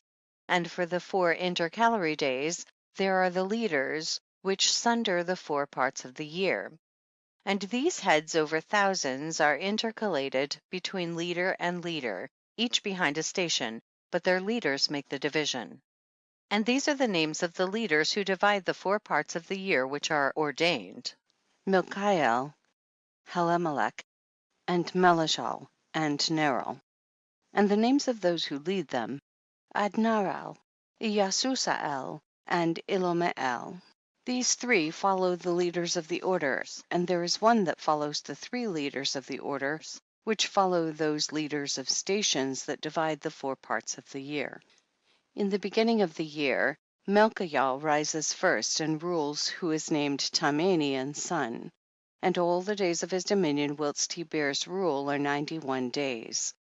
And these are the signs of the days which are to be seen on earth in the days of his dominion: sweat, and heat, and calms. And all the trees bear fruit, and leaves are produced on all the trees, and the harvest of wheat, and the rose flowers, and all the flowers which come forth in the field, but the trees of the winter season become withered.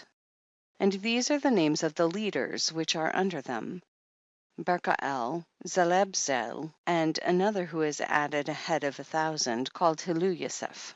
And the days of the dominion of this leader are at an end.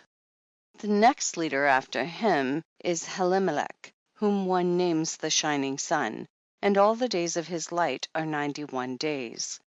And these are the signs of his days on the earth: glowing heat and dryness, and the trees ripen their fruits, and produce all their fruits ripe and ready, and the sheep pair and become pregnant, and all the fruits of the earth are gathered in, and everything that is in the fields, and the winepress. These things take place in the days of his dominion. These are the names and the orders and the leaders of those heads of thousands: Gidael, Kael, and Hael. And the name of the head of 1,000 which is added to them: Asphael. And the days of his dominion are at an end. Chapters 83 through 88. The dreams/visions. Chapters 83 through 90. Chapters 83 through 84, the first dream/vision on the deluge. Chapter 83. And now, my son Methuselah, I will show thee all my visions which I have seen, recounting them before thee. 2 visions I saw before I took a wife, and the one was quite unlike the other. The first when I was learning to write, the second before I took thy mother, when I saw a terrible vision. And regarding them I prayed to the Lord.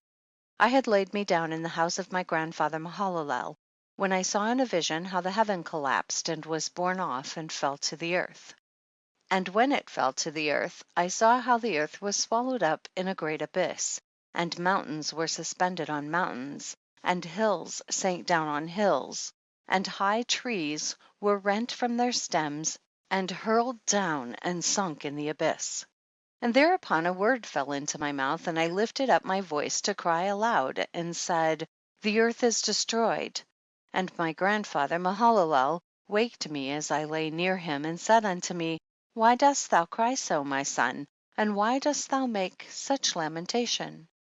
And I recounted to him the whole vision which I had seen, and he said unto me, A terrible thing hast thou seen, my son, and of grave moment is thy dream/vision as to the secrets of all the sin of the earth.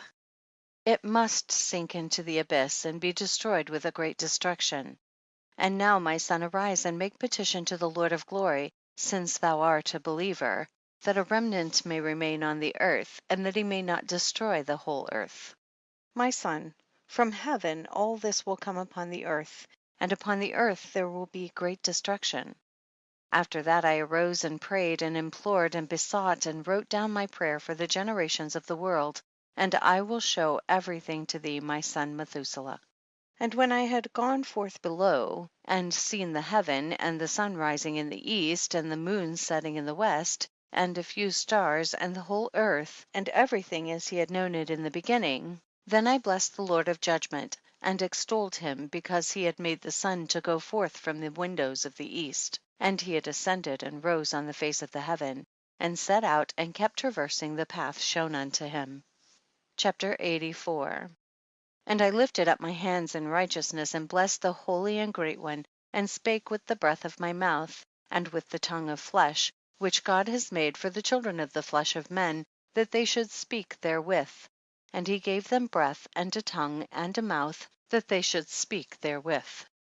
Blessed be thou, O Lord King, great and mighty in thy greatness, Lord of the whole creation of the heaven, King of kings and God of the whole world. And thy power and kingship and greatness abide forever and ever. And throughout all generations thy dominion, and all the heavens are thy throne forever, and the whole earth thy footstool forever and ever. For thou hast made, and thou rulest all things, and nothing is too hard for thee. Wisdom departs not from the place of thy throne, nor turns away from thy presence. And thou knowest, and seest, and hearest everything. And there is nothing hidden from thee, for thou seest everything. And now the angels of thy heavens are guilty of trespass, and upon the flesh of men abideth thy wrath until the great day of judgment. And now, O God and Lord and great King, I implore and beseech thee to fulfill my prayer, to leave me a posterity on earth, and not destroy all the flesh of man, and make the earth without inhabitant, so that there should be an eternal destruction. And now, my Lord, destroy from the earth the flesh which has aroused thy wrath, but the flesh of righteousness and uprightness establish as a plant of the eternal seed. And hide not thy face from the prayer of thy servant, O Lord. Chapter 85 through chapter 90. The second dream/vision of Enoch. The history of the world to the founding of the Messianic kingdom. Chapter 85. And after this I saw another dream, and I will show the whole dream to thee, my son. And Enoch lifted up his voice and spake to his son Methuselah, To thee, my son, will I speak, hear my words, incline thine ear to the dream/vision of thy father. Before I took thy mother Edna, I saw in a vision on my bed, and behold, a bull came forth from the earth, and that bull was white, and after it came forth a heifer, and along with this latter came forth two bulls, one of them black, and the other red. And that black bull gored the red one, and pursued him over the earth, and thereupon I could no longer see that red bull. But that black bull grew, and that heifer went with him.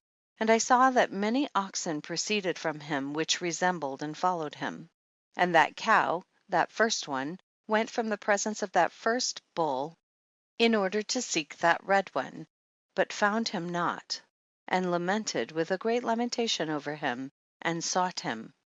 And I looked till that first bull came to her and quieted her, and from that time onward she cried no more. And after that she bore another white bull, and after him she bore many bulls and black cows. And I saw in my sleep that white bull likewise grow and become a great white bull. And from him proceeded many white bulls, and they resembled him. And they began to beget many white bulls, which resembled them, one following the other, even many. Chapter 86. The fall of the angels and the demoralization of mankind. Chapter 86. And again I saw with mine eyes as I slept, And I saw the heaven above, and behold, a star fell from heaven, and it arose, and ate and pastured amongst those oxen.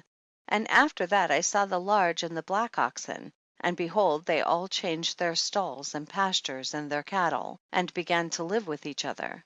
And again I saw in the vision, and looked towards the heaven, and behold, I saw many stars descend and cast themselves down from heaven to that first star, and they became bulls amongst those cattle, and pastured with them amongst them. And I looked at them and saw, and behold, they all let out their privy members, like horses, and began to cover the cows of the oxen, and they all became pregnant, and bare elephants, camels, and asses. And all the oxen feared them, and were affrighted at them, and began to bite with their teeth, and to devour, and to gore with their horns. And they began moreover to devour those oxen. And behold, all the children of the earth began to tremble and quake before them, and to flee from them. Chapter 87. The advent of the seven archangels. Chapter 87. And again I saw how they began to gore each other, and to devour each other, and the earth began to cry aloud. And I raised mine eyes again to heaven, and I saw in the vision, and behold, there came forth from heaven beings who were like white men, and 4 went forth from that place, and 3 with them. And those 3 that had last come forth grasped me by my hand, and took me up away from the generations of the earth, and raised me up to a lofty place, and showed me a tower raised high above the earth, and all the hills were lower. And one said unto me, Remain here till thou seest everything that befalls those elephants, camels, and asses, and the stars, and the oxen, and all of them. Chapter 88. The punishment of the fallen angels by the archangels. Chapter 88. And I saw one of those 4 who had come forth first, and he seized that first star which had fallen from the heaven, and bound it hand and foot, and cast it into an abyss. Now that abyss was narrow and deep, and horrible and dark. And one of them drew a sword, and gave it to those elephants and camels and asses. Then they began to smite each other, and the whole earth quaked because of them. And as I was beholding the vision, lo, one of those 4 who had come forth stoned them from heaven, and gathered and took all the great stars, whose privy members were like those of horses, and bound them all hand and foot, and cast them in an abyss of the earth. Chapter 89. Verses 1 through 9. The deluge and the deliverance of Noah. Chapter 89. And one of those 4 went to that white bull, and instructed him in a secret, without his being terrified. He was born a bull, and became a man, and built for himself a great vessel, and dwelt thereon. And 3 bulls dwelt with him in that vessel, and they were covered in. And again I raised mine eyes towards heaven, and saw a lofty roof, with 7 water torrents thereon, and those torrents flowed with much water into an enclosure. And I saw again, and behold, fountains were opened on the surface of that great enclosure, and that water began to swell and rise upon the surface. And I saw that enclosure till all its surface was covered with water. And the water, the darkness, and mist increased upon it. And as I looked at the height of that water had risen above the height of that enclosure, and was streaming over that enclosure, and it stood upon the earth. And all the cattle of that enclosure were gathered together, until I saw how they sank, and were swallowed up and perished in that water. But that vessel floated on the water, while all the oxen and elephants and camels and asses sank to the bottom with all the animals, so that I could no longer see them, and they were not able to escape, but perished and sank into the depths. And again I saw in the vision till those water torrents were removed from that high roof, and the chasms of the earth were leveled up, and other abysses were opened. Then the water began to run down into these, till the earth became visible. But that vessel settled on the earth, and the darkness retired, and light appeared. But that white bull, which had become a man, came out of that vessel, and the 3 bulls with him, and one of those 3 was white like that bull, and one of them was red as blood, and one black, and that white bull departed from them. Chapter 89, verses 10 through 27, from the death of Noah to the Exodus. And they began to bring forth beasts of the field and birds, so that there arose different genera: lions, tigers, wolves, dogs, hyenas, wild boars, foxes, squirrels, swine, falcons, vultures, kites, eagles, and ravens, and among them was born a white bull. And they began to bite one another. But that white bull which was born amongst them begat a wild ass, and a white bull with it, and the wild asses multiplied. But that bull which was born from him begat a black wild boar, and a white sheep. And the former begat many boars, but that sheep begat 12 sheep. And one of those 12 sheep had grown. They gave up one of them to the asses, and those asses again gave up that sheep to the wolves, and that sheep grew up among the wolves. And the Lord brought the 11 sheep to live with it, and to pasture with it among the wolves, and they multiplied and became many flocks of sheep. And the wolves began to fear them, and they oppressed them until they destroyed their little ones, and they cast their young into a river of much water. But those sheep began to cry aloud on account of their little ones, and to complain unto their Lord. And a sheep which had been saved from the wolves fled and escaped to the wild asses, and I saw the sheep how they lamented and cried, and besought their Lord with all their might, till that Lord of the sheep descended at the voice of the sheep from a lofty abode, and came to them and pastured them. And he called that sheep which had escaped the wolves, and spake with it concerning the wolves, that it should admonish them not to touch the sheep. And the sheep went to the wolves according to the word of the Lord, and another sheep met it and went with it. And the two went and entered together into the assembly of those wolves, and spake with them, and admonished them not to touch the sheep from henceforth. And thereupon I saw the wolves, and how they oppressed the sheep exceedingly with all their power, and the sheep cried aloud. And the Lord came to the sheep, and they began to smite those wolves, and the wolves began to make lamentation. But the sheep became quiet, and forthwith ceased to cry out. And I saw the sheep till they departed from amongst the wolves. But the eyes of the wolves were blinded, and those wolves departed in the pursuit of the sheep with all their power. And the Lord of the sheep went with them, as their leader, and all his sheep followed him. And his face was dazzling and glorious and terrible to behold. But the wolves began to pursue those sheep till they reached a sea of water. And the sea was divided, and the water stood on this side and on that before their face, and their Lord led them, and placed himself between them and the wolves. And as those wolves did not yet see the sheep, they proceeded into the midst of that sea, and the wolves followed the sheep, and those wolves ran after them into that sea. And when they saw the Lord of the sheep, they turned to flee before his face. But that sea gathered itself together, and became as it had been created, and the water swelled and rose till it covered those wolves. And I saw till all the wolves who pursued those sheep perished and were drowned. Chapter 89, verses 28 to 40, Israel in the desert, the giving of the law, the entrance into Palestine. But the sheep escaped from that water, and went forth into a wilderness, where there was no water and no grass. And they began to open their eyes and to see. And I saw the Lord of the sheep pasturing them, and giving them water and grass, and that sheep going and leading them. And that sheep ascended to the summit of that lofty rock, and the Lord of the sheep sent it to them. And after that I saw the Lord of the sheep who stood before them, and his appearance was great and terrible and majestic. And all those sheep saw him and were afraid before his face. And they all feared and trembled because of him, and they cried to that sheep with them, which was amongst them, We are not able to stand before our Lord, or to behold him. And that sheep which led them again ascended to the summit of that rock. But the sheep began to be blinded, and to wander from the way which he had showed them. But that sheep wot not thereof. And the Lord of the sheep was wrathful exceedingly against them, and that sheep discovered it, and went down from the summit of the rock, and came to the sheep, and found the greatest part of them blinded and fallen away. And when they saw it, they feared and trembled at its presence, and desired to return to their folds. And that sheep took other sheep with it, and came to those sheep which had fallen away, and began to slay them.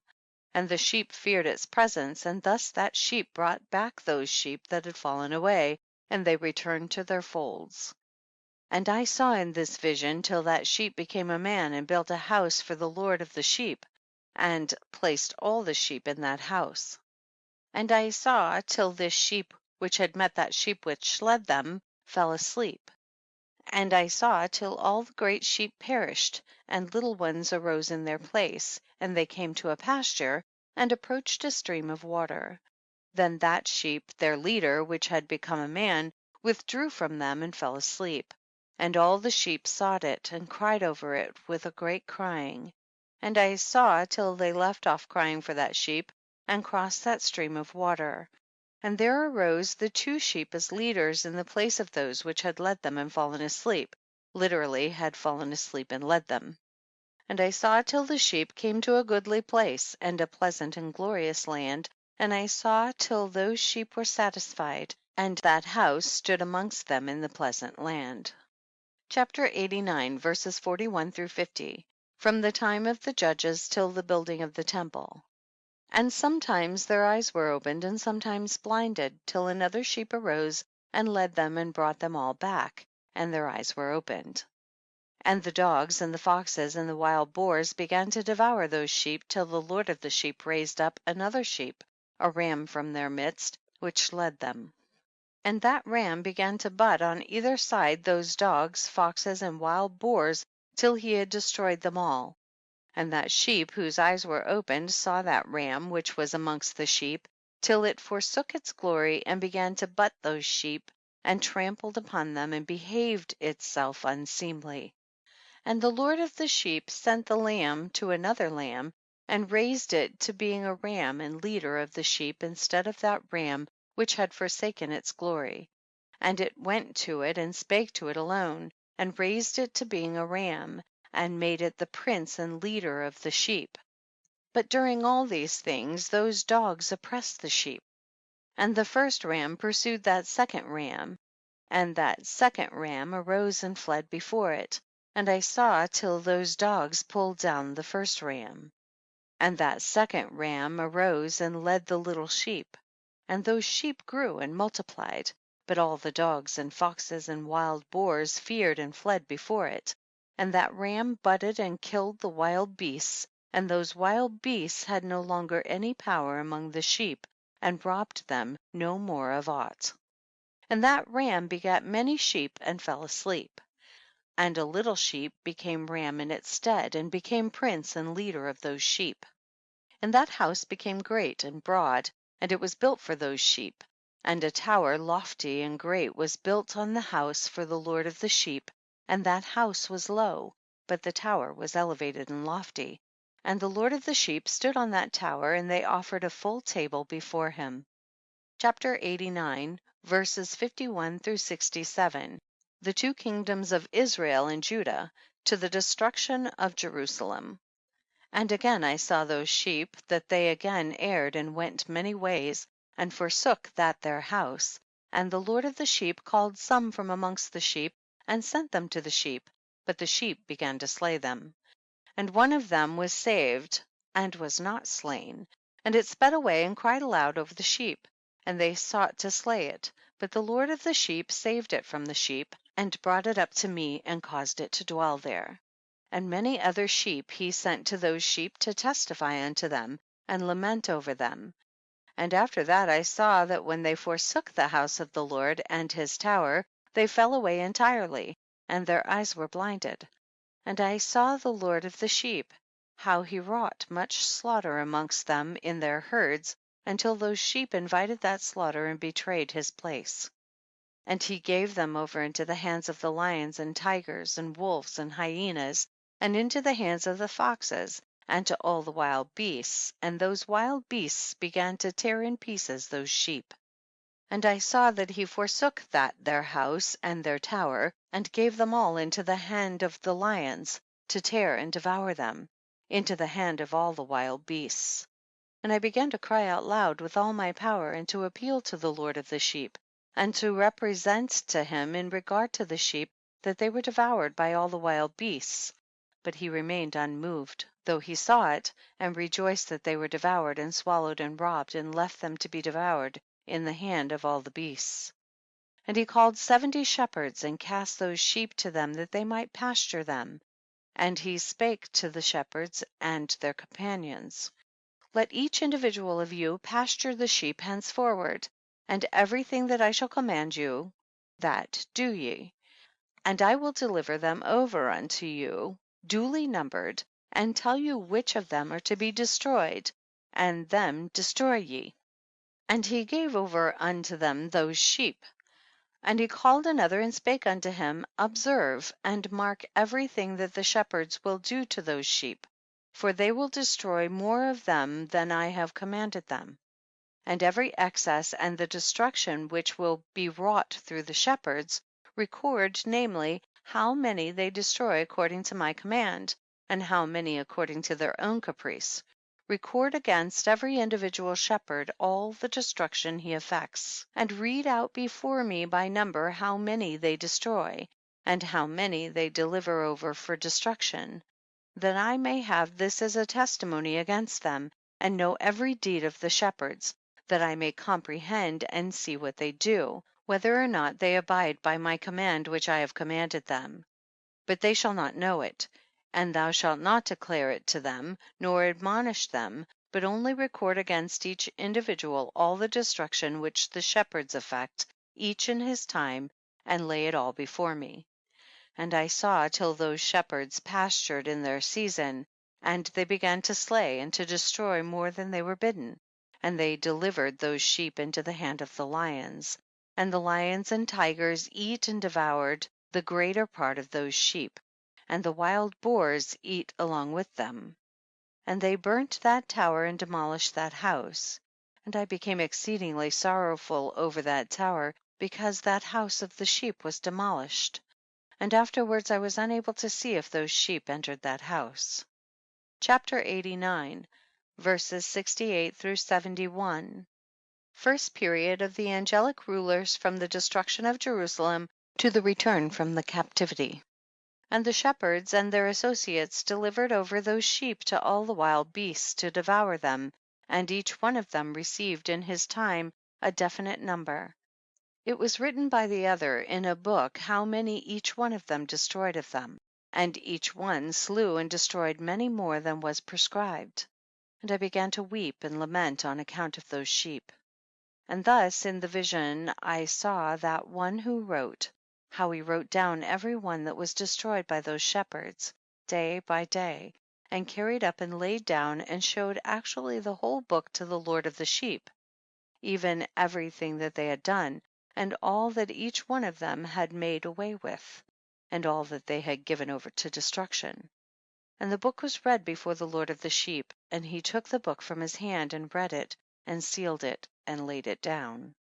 Chapter 89, verses 72 through 77. Second period, from the time of Cyrus to that of Alexander the Great. And forthwith I saw how the shepherds pastured for 12 hours, and behold, 3 of those sheep turned back, and came and entered and began to build up all that had fallen down of that house. But the wild boars tried to hinder them, but they were not able. And they began again to build as before, and they reared up that tower, and it was named the High Tower. And they began again to place a table before the tower, but all the bread on it was polluted and not pure. And as touching all this, the eyes of those sheep were blinded so that they saw not, and the eyes of their shepherds likewise. And they delivered them in large numbers to their shepherds for destruction, and they trampled the sheep with their feet and devoured them. And the Lord of the sheep remained unmoved till all the sheep were dispersed over the field and mingled with them, in other words the beasts, and they, in other words the shepherds, did not save them out of the hand of the beasts.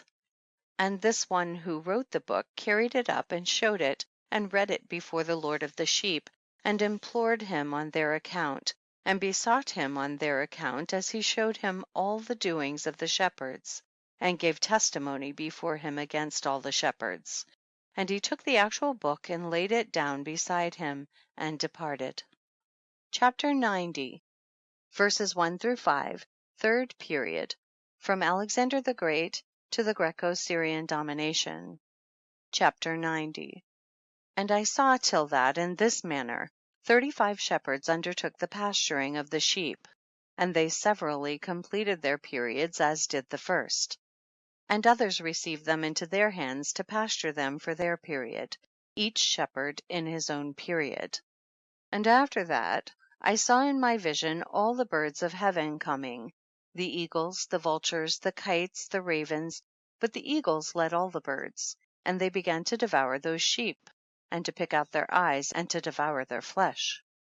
And the sheep cried out because their flesh was being devoured by the birds, and as for me, I looked and lamented in my sleep over that shepherd who pastured the sheep. And I saw until those sheep were devoured by the dogs, and eagles, and kites, and they left neither flesh, nor skin, nor sinew remaining on them, till only their bones stood there. And their bones too fell to the earth, and the sheep became few. And I saw until that 23 had undertaken the pasturing, and completed in their several periods 58 times. Chapter 90, verses 6 through 12. Fourth period, from the Greco-Syrian domination to the Maccabean revolt. But behold, lambs were born by those white sheep, and they began to open their eyes and to see, and to cry to the sheep. Yea, they cried to them, but they did not hearken to what they said to them, but were exceedingly deaf, and their eyes were very exceedingly blinded. And I saw in the vision how the ravens flew upon those lambs, and took one of those lambs, and dashed the sheep in pieces, and devoured them. And I saw till horns grew upon those lambs, and the ravens cast down their horns. And I saw till there sprouted a great horn of one of those sheep, and their eyes were opened. And it looked at them, and their eyes opened, and it cried to the sheep, and the rams saw it, and all ran to it. And notwithstanding all this, those eagles and vultures and ravens and kites still kept tearing the sheep, and swooping down upon them, and devouring them. Still the sheep remained silent, but the rams lamented and cried out. And those ravens fought and battled with it, and sought to lay low its horn, but they had no power over it. Chapter 90, verses 13 through 19, the last assault of the Gentiles on the Jews, where verses 13 through 15 and 16 through 18 are doublets. And I saw till the shepherds and eagles and those vultures and kites came, and they cried to the ravens that they should break the horn of that ram, and they battled and fought with it, and it battled with them, and cried that its help might come. And I saw till a great sword was given to the sheep, and the sheep proceeded against all the beasts of the field to slay them, and all the beasts and the birds of the heaven fled before their face. And I saw till that man who wrote down the names of the shepherds and carried up into the presence of the Lord of the sheep came and helped it and showed it everything. He had come down for the help of that ram.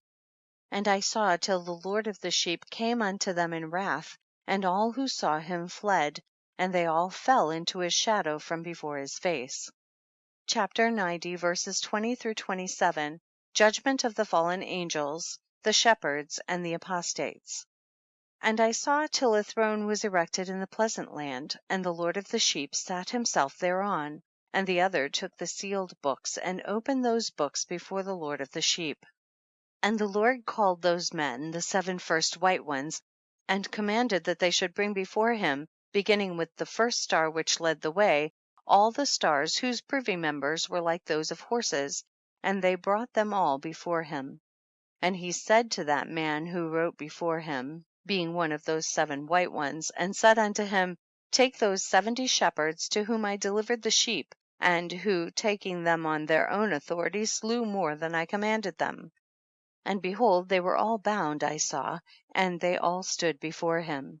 And the judgment was held first over the stars, and they were judged and found guilty, and went to the place of condemnation, and they were cast into an abyss, full of fire and flaming, and full of pillars of fire.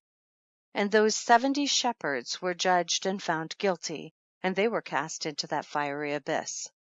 And I saw at that time how a like abyss was opened in the midst of the earth, full of fire, and they brought those blinded sheep. And they were all judged and found guilty, and cast into this fiery abyss, and they burned. Now this abyss was to the right of that house, and I saw those sheep burning and their bones burning. Chapter 90, verses 28 through 38. The New Jerusalem, the conversion of the surviving Gentiles, the resurrection of the righteous, the Messiah. And I stood up to see till they folded up that old house, and carried off all the pillars, and all the beams and ornaments of the house were at the same time folded up with it, and they carried it off and laid it in a place in the south of the land. And I saw till the Lord of the sheep brought a new house, greater and loftier than that first, and set it up in the place of the first which had been folded up. All its pillars were new, and its ornaments were new and larger than those of the first. The old one which he had taken away, and all the sheep were within it. And I saw all the sheep which had been left, and all the beasts on the earth, and all the birds of the heaven, falling down and doing homage to those sheep, and making petition to, and obeying them in everything. And thereafter those three who were clothed in white, and had seized me by my hand, who had taken me up before, and the hand of that ram also seizing hold of me, they took me up and set me down in the midst of those sheep before the judgment took place. And those sheep were all white, and their wool was abundant and clean. And all that had been destroyed and dispersed, and all the beasts of the field, and all the birds of the heaven, assembled in that house. And the Lord of the sheep rejoiced with great joy, because they were all good, and had returned to his house. And I saw till they laid down that sword which had been given to the sheep, and they brought it back into the house, and it was sealed before the presence of the Lord. And all the sheep were invited into that house, but it held them not. And the eyes of them all were opened, and they saw the good, and there was not one among them that did not see. And I saw that that house was large and broad and very full. And I saw that a white bull was born with large horns, and all the beasts of the field and all the birds of the air feared him, and made petition to him all the time. And I saw till all their generations were transformed, and they all became white bulls. And the first among them became a lamb, and that lamb became a great animal, and had great black horns on its head. And the Lord of the sheep rejoiced over it, and over all the oxen. And I slept in their midst, and I awoke and saw everything. This is the vision which I saw while I slept. And I awoke and blessed the Lord of righteousness, and gave him glory. Then I wept with a great weeping, and my tears stayed not till I could no longer endure it. When I saw, they flowed on account of what I had seen. For everything shall come and be fulfilled, and all the deeds of men in their order were shown to me. On that night I remembered the first dream, and because of it I wept and was troubled, because I had seen that vision. Chapters 91 through 97. The concluding section of the book. Chapters 92 through 105. Chapter 92 and 91, verses 1 through 10 and verses 18 through 19. Enoch's book of admonition for his children. Chapter 92. The book written by Enoch. Enoch indeed wrote this complete doctrine of wisdom, which is praised of all men and a judge of all the earth, for all my children who shall dwell on the earth, and for the future generations who shall observe uprightness and peace. Let not your spirit be troubled on account of the times, for the Holy and Great One has appointed days for all things. And the righteous one shall arise from sleep, shall arise and walk in the paths of righteousness, and all his path and conversation shall be in eternal goodness and grace. He will be gracious to the righteous, and give him eternal uprightness, and he will give him power so that he shall be endowed with goodness and righteousness, and he shall walk in eternal light. And sin shall perish in darkness forever, and shall no more be seen from that day forevermore. Chapter 91, verses 1 through 11 and 18 through 19. Enoch's admonition to his children. Chapter 91. And now, my son Methuselah, call to me all thy brothers, and gather together to me all the sons of thy mother, for the word calls me, and the Spirit is poured out upon me, that I may show you everything that shall befall you forever. And thereupon Methuselah went and summoned to him all his brothers, and assembled his relatives. And he spake unto all the children of righteousness, and said, Hear ye, sons of Enoch, all the words of your father, and hearken aright to the voice of my mouth. For I exhort you, and say unto you, beloved, love uprightness, and walk therein. And draw not nigh to uprightness with a double heart, and associate not with those of a double heart. But walk in righteousness, my sons, and it shall guide you on good paths, and righteousness shall be your companion. For I know that violence must increase on the earth, and a great chastisement be executed on the earth, and all unrighteousness come to an end. Yea, it shall be cut off from its roots, and its whole structure be destroyed. And unrighteousness shall again be consummated on the earth, and all the deeds of unrighteousness and of violence and transgression shall prevail in a twofold degree. And when sin and unrighteousness and blasphemy and violence and all kinds of deeds increase, and apostasy and transgression and uncleanness increase, a great chastisement shall come from heaven upon all these. And the Holy Lord will come forth with wrath and chastisement to execute judgment on earth. In those days violence shall be cut off from its roots, and the roots of unrighteousness together with deceit, and they shall be destroyed from under heaven. And all the idols of the heathen shall be abandoned, and the temples burned with fire, and they shall remove them from the whole earth. And they, i.e. the heathen, shall be cast into the judgment of fire, and shall perish in wrath and in grievous judgment forever. And the righteous shall arise from their sleep, and wisdom shall arise and be given unto them. And after that the roots of unrighteousness shall be cut off, and the sinners shall be destroyed by the sword, shall be cut off from the blasphemers in every place, and those who plan violence and those who commit blasphemy shall perish by the sword. And now I tell you, my sons, and show you the paths of righteousness and the paths of violence.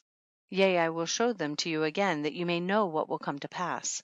And now hearken unto me, my sons, and walk in the paths of righteousness, and walk not in the paths of violence, for all who walk in the paths of unrighteousness shall perish forever. Chapter 93. Chapter 91, 12-17, the Apocalypse of Weeks. Chapter 93. And after that Enoch both gave and began to recount from the books. And Enoch said, concerning the children of righteousness, and concerning the elect of the world, and concerning the plant of uprightness, I will speak these things. Yea, I Enoch will declare them unto you, my sons, according to that which appeared to me in the heavenly vision, and which I have known through the word of the holy angels, and have learnt from the heavenly tablets. And Enoch began to recount from the books, and said, I was born the 7th in the 1st week, while judgment and righteousness still endured. And after me there shall arise in the 2nd week great wickedness, and deceit shall have sprung up, and in it there shall be the first end. And in it a man shall be saved, and after it is ended unrighteousness shall grow up, and a law shall be made for the sinners. And after that, in the 3rd week at its close, a man shall be elected as the plant of righteous judgment, and his posterity shall become the plant of righteousness forevermore. And after that, in the 4th week at its close, visions of the holy and righteous shall be seen, and a law for all generations, and an enclosure shall be made for them. And after that, in the 5th week at its close, the house of glory and dominion shall be built forever. And after that, in the 6th week, all who live in it shall be blinded, and the hearts of all of them shall godlessly forsake wisdom. And in it a man shall ascend, and at its close the house of dominion shall be burnt with fire, and the whole race of the chosen root shall be dispersed. And after that, in the 7th week, shall an apostate generation arise, and many shall be its deeds, and all its deeds shall be apostate. And at its close shall be elected the elect righteous of the eternal plant of righteousness, to receive 7-fold instruction concerning all his creation. For who is there of all the children of men that is able to hear the voice of the Holy One without being troubled? And who can think his thoughts? And who is there that can behold all the works of heaven? And how should there be one who could behold the heaven, and who is there that could understand the things of heaven, and see a soul or a spirit, and could tell thereof, or ascend and see all their ends, and think them, or do like them? And who is there of all men that could know what is the breadth and the length of the earth, and to whom has been shown the measure of all of them? Or is there any one who could discern the length of the heaven, and how great is its height, and upon what it is founded, and how great is the number of the stars, and where all the luminaries rest? Chapter 91, verses 12 through 17, the last 3 weeks. Chapter 91. And after that there shall be another, the 8th week, that of righteousness. And a sword shall be given to it, that a righteous judgment may be executed on the oppressors. And sinners shall be delivered into the hands of the righteous. And at its close they shall acquire houses through their righteousness, and a house shall be built for the great King and glory forevermore. And all mankind shall look to the path of uprightness. And after that, in the 9th week, the righteous judgment shall be revealed to the whole world, and all the works of the godless shall vanish from all the earth, and the world shall be written down for destruction. And after this, in the 10th week, in the 7th part, there shall be the great eternal judgment, in which he will execute vengeance amongst the angels. And the first heaven shall depart and pass away, and a new heaven shall appear, and all the powers of the heaven shall give sevenfold light. And after that there will be many weeks without number forever, and all shall be in goodness and righteousness, and sin shall no more be mentioned forever. Chapter 94, verses 1 through 5, admonitions to the righteous. Chapter 94. And now I say unto you, my sons, love righteousness and walk therein. For the paths of righteousness are worthy of acceptation, but the paths of unrighteousness shall suddenly be destroyed and vanish. And to certain men of a generation shall the paths of violence and of death be revealed, and they shall hold themselves afar from them, and shall not follow them. And now I say unto you the righteous, walk not in the paths of wickedness, nor in the paths of death, and draw not nigh to them, lest ye be destroyed. But seek and choose for yourselves righteousness and an elect life, and walk in the paths of peace, and you shall live and prosper. And hold fast my words in the thoughts of your hearts, and suffer them not to be effaced from your hearts. For I know that sinners will tempt men to evilly entreat wisdom, so that no place may be found for her, and no manner of temptation may minish. Chapter 94, verses 6 through 11. Woes for the sinners. Woe to those who build unrighteousness and oppression, and lay deceit as a foundation, for they shall be suddenly overthrown, and they shall have no peace. Woe to those who build their houses with sin, for from all their foundations shall they be overthrown, and by the sword shall they fall. And those who acquire gold and silver in judgment suddenly shall perish. Woe to you, ye rich, for ye have trusted in your riches, and from your riches shall ye depart, because ye have not remembered the Most High in the days of your riches. Ye have committed blasphemy and unrighteousness, and have become ready for the day of slaughter, and the day of darkness, and the day of the great judgment.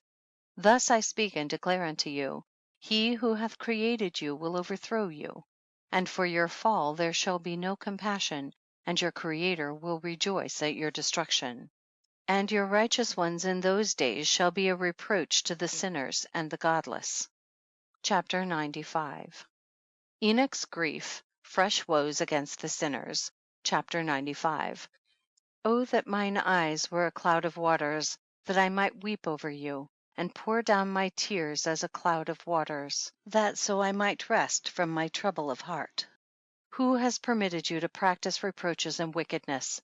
And so judgment shall overtake you, sinners.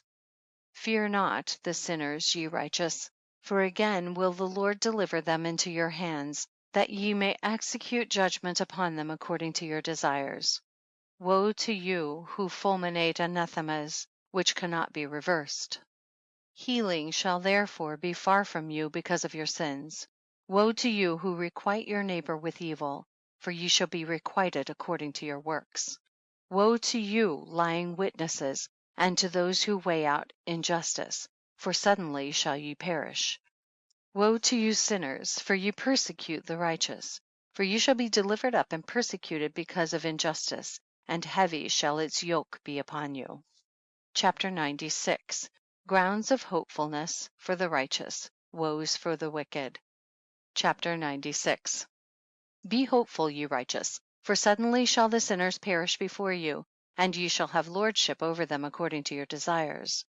And in the day of the tribulation of the sinners, your children shall mount and rise as eagles, and higher than the vultures will be your nest.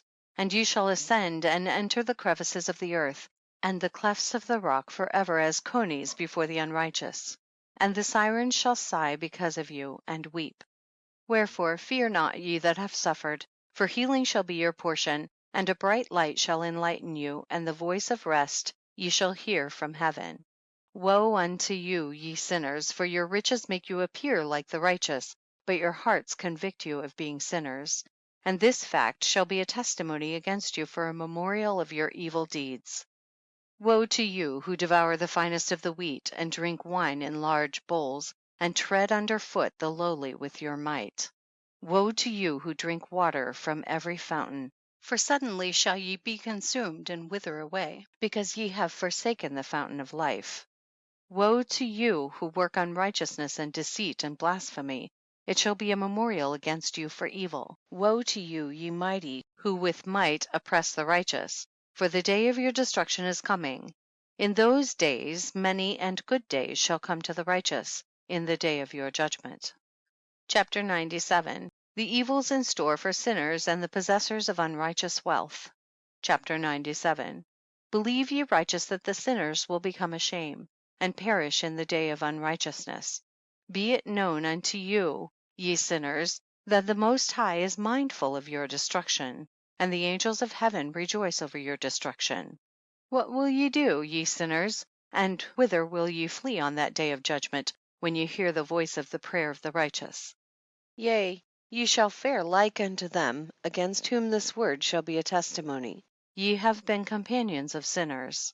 And in those days the prayer of the righteous shall reach unto the Lord, and for you the days of your judgment shall come. And all the words of your unrighteousness shall be read out before the great Holy One, and your faces shall be covered with shame, and he will reject every work which is grounded on unrighteousness. Woe to you, ye sinners, who live on the mid-ocean and on the dry land, whose remembrance is evil against you.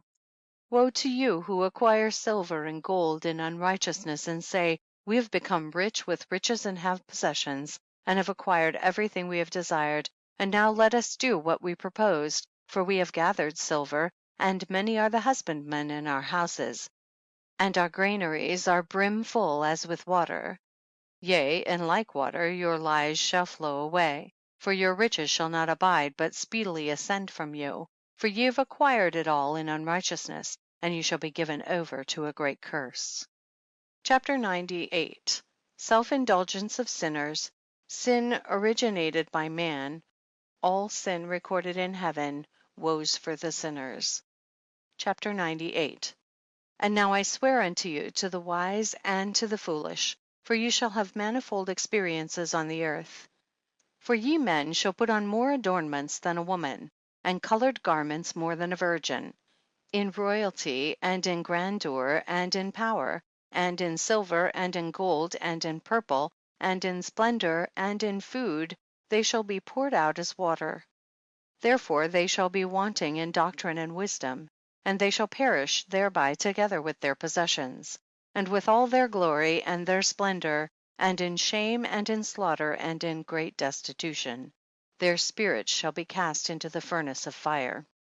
I have sworn unto you, ye sinners, as a mountain has not become a slave, and a hill does not become the handmaid of a woman, even so sin has not been sent upon the earth, but man of himself has created it, and under a great curse shall they fall who commit it.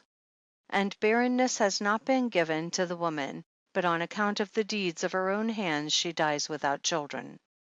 I have sworn unto you, ye sinners, by the Holy Great One, that all your evil deeds are revealed in the heavens, and that none of your deeds of oppression are covered and hidden. And do not think in your spirit, nor say in your heart that you do not know, and that you do not see that every sin is every day recorded in heaven in the presence of the Most High. From henceforth ye know that all your oppression wherewith ye oppress is written down every day till the day of your judgment. Woe to you, ye fools, for through your folly shall ye perish, and ye transgress against the wise, and so good hap shall not be your portion. And now Know ye that ye are prepared for the day of destruction. Wherefore do not hope to live, ye sinners, but ye shall depart and die, for ye know no ransom. For ye are prepared for the day of the great judgment, for the day of tribulation and great shame for your spirits. Woe to you, ye obstinate of heart, who work wickedness and eat blood. Whence have ye good things to eat, and to drink, and to be filled? From all the good things which the Lord the Most High has placed in abundance on the earth. Therefore ye shall have no peace. Woe to you who love the deeds of unrighteousness, wherefore do ye hope for good hap unto yourselves? Know that ye shall be delivered into the hands of the righteous, and they shall cut off your necks and slay you, and have no mercy upon you. Woe to you who rejoice in the tribulation of the righteous, for no grave shall be dug for you. Woe to you who set at naught the words of the righteous, for ye shall have no hope of life. Woe to you who write down lying and godless words, for they write down their lies that men may hear them and act godlessly towards their neighbor. Therefore they shall have no peace, but die a sudden death. Chapter 99. Woes pronounced on the godless, the lawbreakers. Evil plight of sinners in the last days, further woes. Chapter 99. Woe to you who work godlessness and glory in lying and extol them. You shall perish, and no happy life shall be yours. Woe to them who pervert the words of uprightness, and transgress the eternal law, and transform themselves into what they were not, into sinners. They shall be trodden under foot upon the earth. In those days make ready, ye righteous, to raise your prayers as a memorial, and place them as a testimony before the angels, that they may place the sin of the sinners for a memorial before the Most High. In those days the nations shall be stirred up, and the families of the nations shall arise on the day of destruction. And in those days the destitute shall go forth and carry off their children, and they shall abandon them, so that their children shall perish through them. Yea, they shall abandon their children that are still sucklings, and not return to them, and shall have no pity on their beloved ones. And again, I swear to you, ye sinners, that sin is prepared for a day of unceasing bloodshed. And they who worship stones, and grave images of gold, and silver, and wood, and stone, and clay, and those who worship impure spirits and demons, and all kinds of idols not according to knowledge, shall get no manner of help from them. And they shall become godless by reason of the folly of their hearts, and their eyes shall be blinded through the fear of their hearts, and through visions in their dreams. Through these they shall become godless and fearful. For they shall have wrought all their work in a lie, and shall have worshipped a stone, therefore in an instant shall they perish. But in those days blessed are all they who accept the words of wisdom, and understand them, and observe the paths of the Most High, and walk in the path of his righteousness, and become not godless with the godless, for they shall be saved. Woe to you who spread evil to your neighbors, for you shall be slain in Sheol. Woe to you who make deceitful and false measures, and to them who cause bitterness on the earth, for they shall thereby be utterly consumed. Woe to you who build your houses through the grievous toil of others, and all their building materials are the bricks and stones of sin. I tell you, ye shall have no peace. Woe to them who reject the measure and eternal heritage of their fathers, and whose souls follow after idols, for they shall have no rest. Woe to them who work unrighteousness and help oppression, and slay their neighbors until the day of the great judgment. For he shall cast down your glory and bring affliction on your hearts, and shall arouse his fierce indignation, and destroy you all with the sword, and all the holy and righteous shall remember your sins. Chapter 100. The sinners destroy each other, judgment of the fallen angels, the safety of the righteous, further woes for the sinners. Chapter 100. And in those days in one place the fathers together with their sons shall be smitten, and brothers one with another shall fall in death, till the streams flow with their blood. For a man shall not withhold his hand from slaying his sons and his sons' sons, and the sinner shall not withhold his hand from his honored brother. From dawn till sunset they shall slay one another. And the horse shall walk up to the breast in the blood of sinners. and the chariot shall be submerged to its height. In those days the angels shall descend into the secret places, and gather together into one place all those who brought down sin. And the Most High will arise on that day of judgment to execute great judgment amongst sinners. And over all the righteous and holy he will appoint guardians from amongst the holy angels, to guard them as the apple of an eye, until he makes an end of all wickedness and all sin. And though the righteous sleep a long sleep, they have naught to fear. And then the children of the earth shall see the wise in security, and shall understand all the words of this book, and recognize that their riches shall not be able to save them in the overthrow of their sins. Woe to you sinners on the day of strong anguish, ye who afflict the righteous and burn them with fire, ye shall be requited according to your works. Woe to you, ye obstinate of heart, who watch in order to devise wickedness. Therefore shall fear come upon you, and there shall be none to help you. Woe to you, ye sinners, on account of the words of your mouth, and on account of the deeds of your hands, which your godlessness has wrought. In blazing flames, burning worse than fire, shall ye burn. And now know ye that from the angels he will inquire as to your deeds in heaven, from the sun and from the moon, and from the stars, in reference to your sins, because upon the earth ye execute judgment on the righteous. And he will summon to testify against you every cloud and mist and dew and rain, for they shall all be withheld because of you from descending upon you, and they shall be mindful of your sins. And now give presents to the rain, that it be not withheld from descending upon you, nor yet the dew when it has received gold and silver from you, that it may descend. When the hoarfrost and snow with their chilliness, and all the snowstorms with all their plagues fall upon you, in those days ye shall not be able to stand before them. Chapter 101. Exhortation to the fear of God. All nature fears him, but not the sinners. Chapter 101. Observe the heaven, ye children of heaven, and every work of the Most High, and fear ye him, and work no evil in his presence. If he closes the windows of heaven, and withholds the rain and the dew from descending on the earth on your account, what will ye do then? And if he sends his anger upon you because of your deeds, ye cannot petition him, for ye spake proud and insolent words against his righteousness. Therefore ye shall have no peace. And see ye not the sailors of the ships, how their ships are tossed to and fro by the waves, and are shaken by the winds, and are in sore trouble? And therefore do they fear, because all their goodly possessions go upon the sea with them, and they have evil forebodings of heart that the sea will swallow them, and they will perish therein. Are not the entire sea, and all its waters, and all its movements, the work of the Most High, and has he not set limits to its doings, and confined it throughout by the sand? And at his reproof it is afraid and dries up, and all its fish die, and all that is in it. But ye sinners that are on the earth fear him not. Has he not made the heaven and the earth, and all that is therein? Who has given understanding and wisdom to everything that moves on the earth and in the sea? Do not the sailors of the ships fear the sea?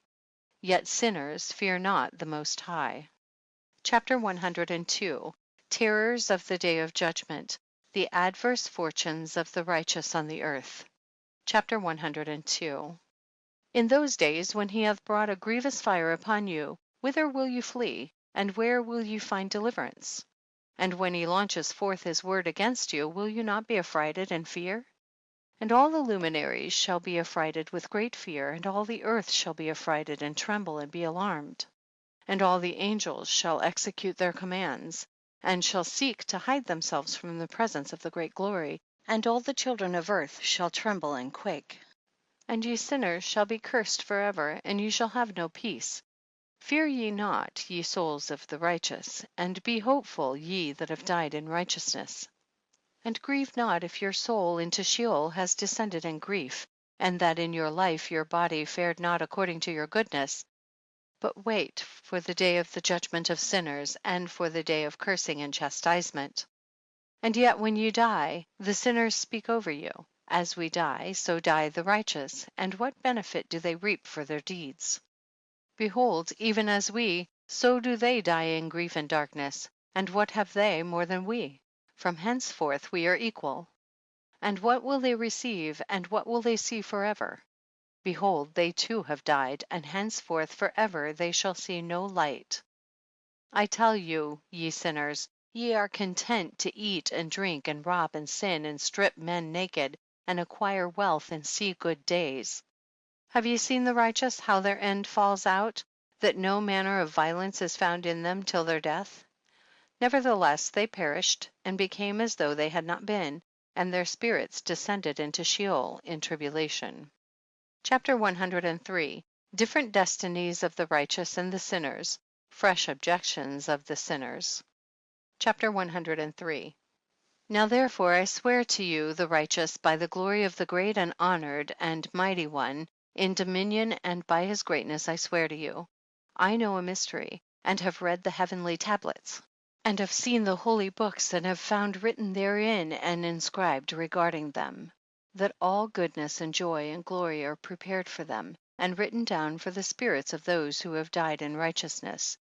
And that manifold good shall be given to you in recompense for your labors, and that your lot is abundantly beyond the lot of the living.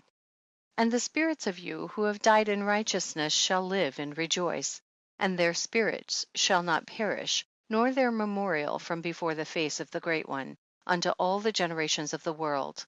Wherefore no longer fear their contumely.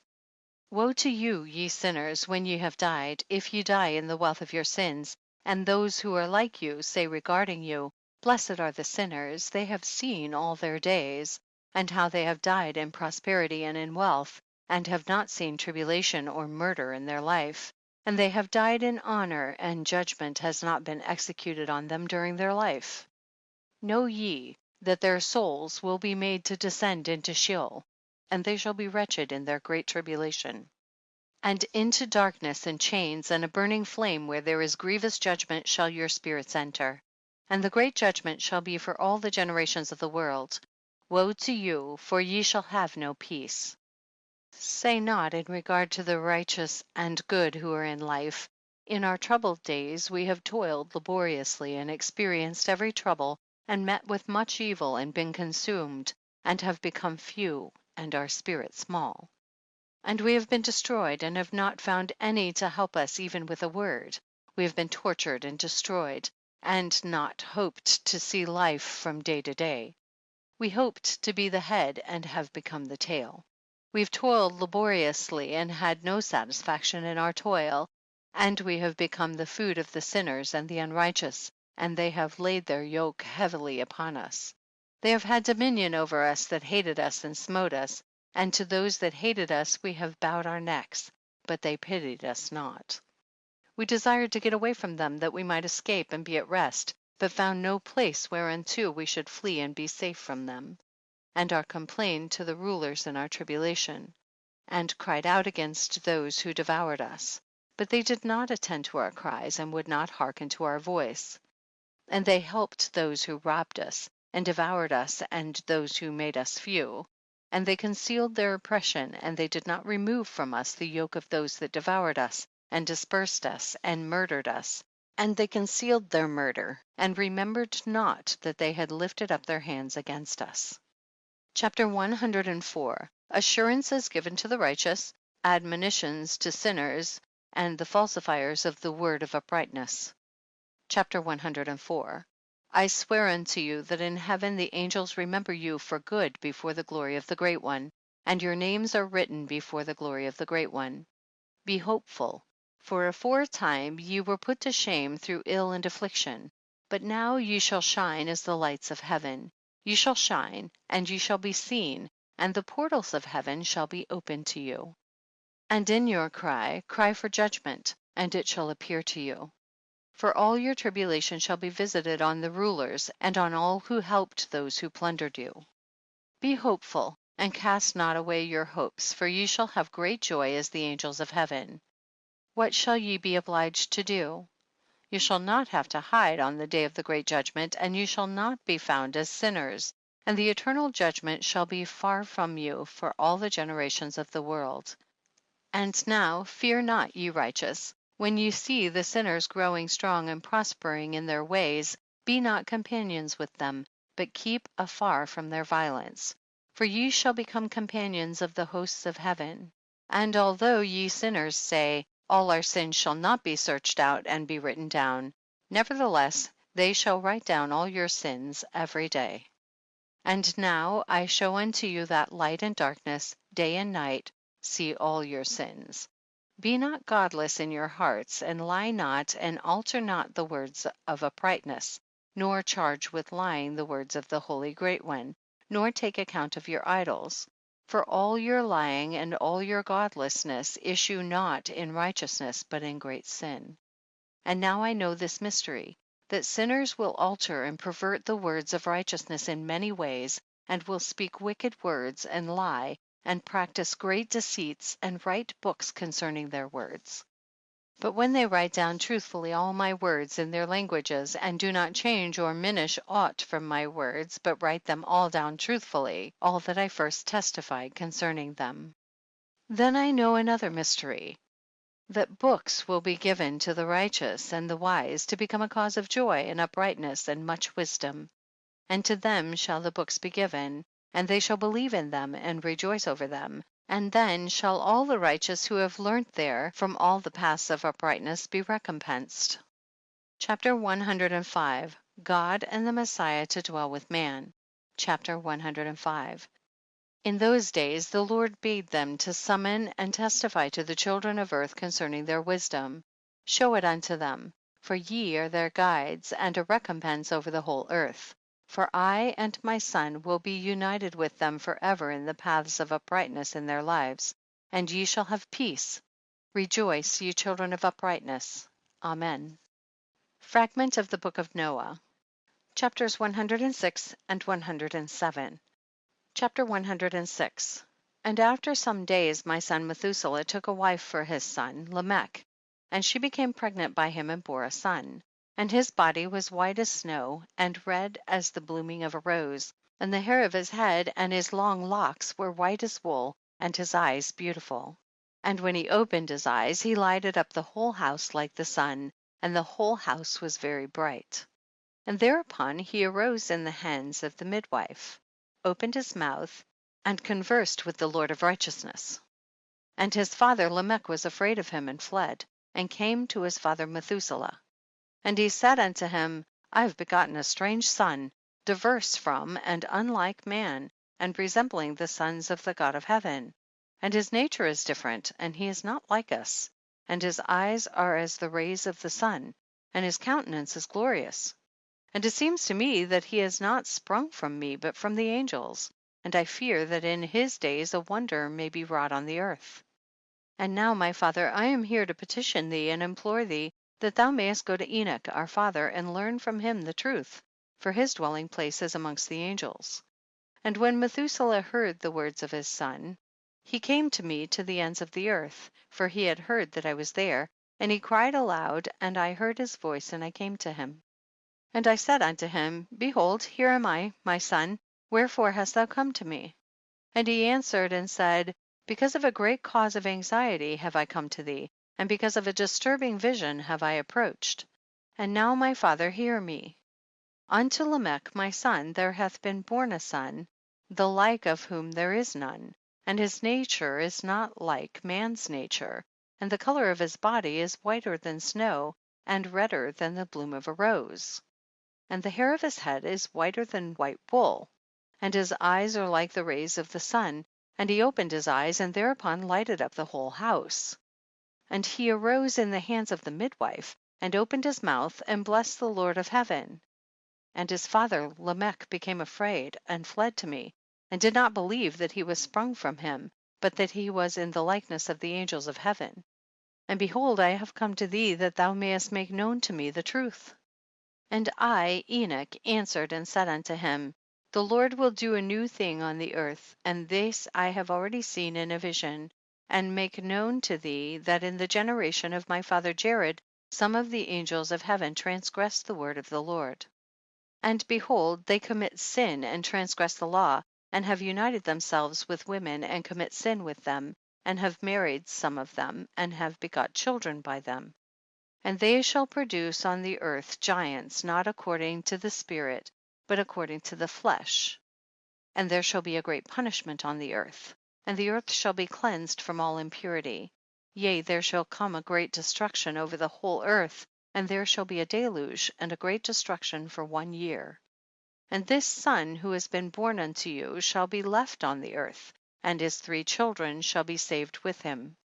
When all mankind that are on the earth shall die, he and his sons shall be saved.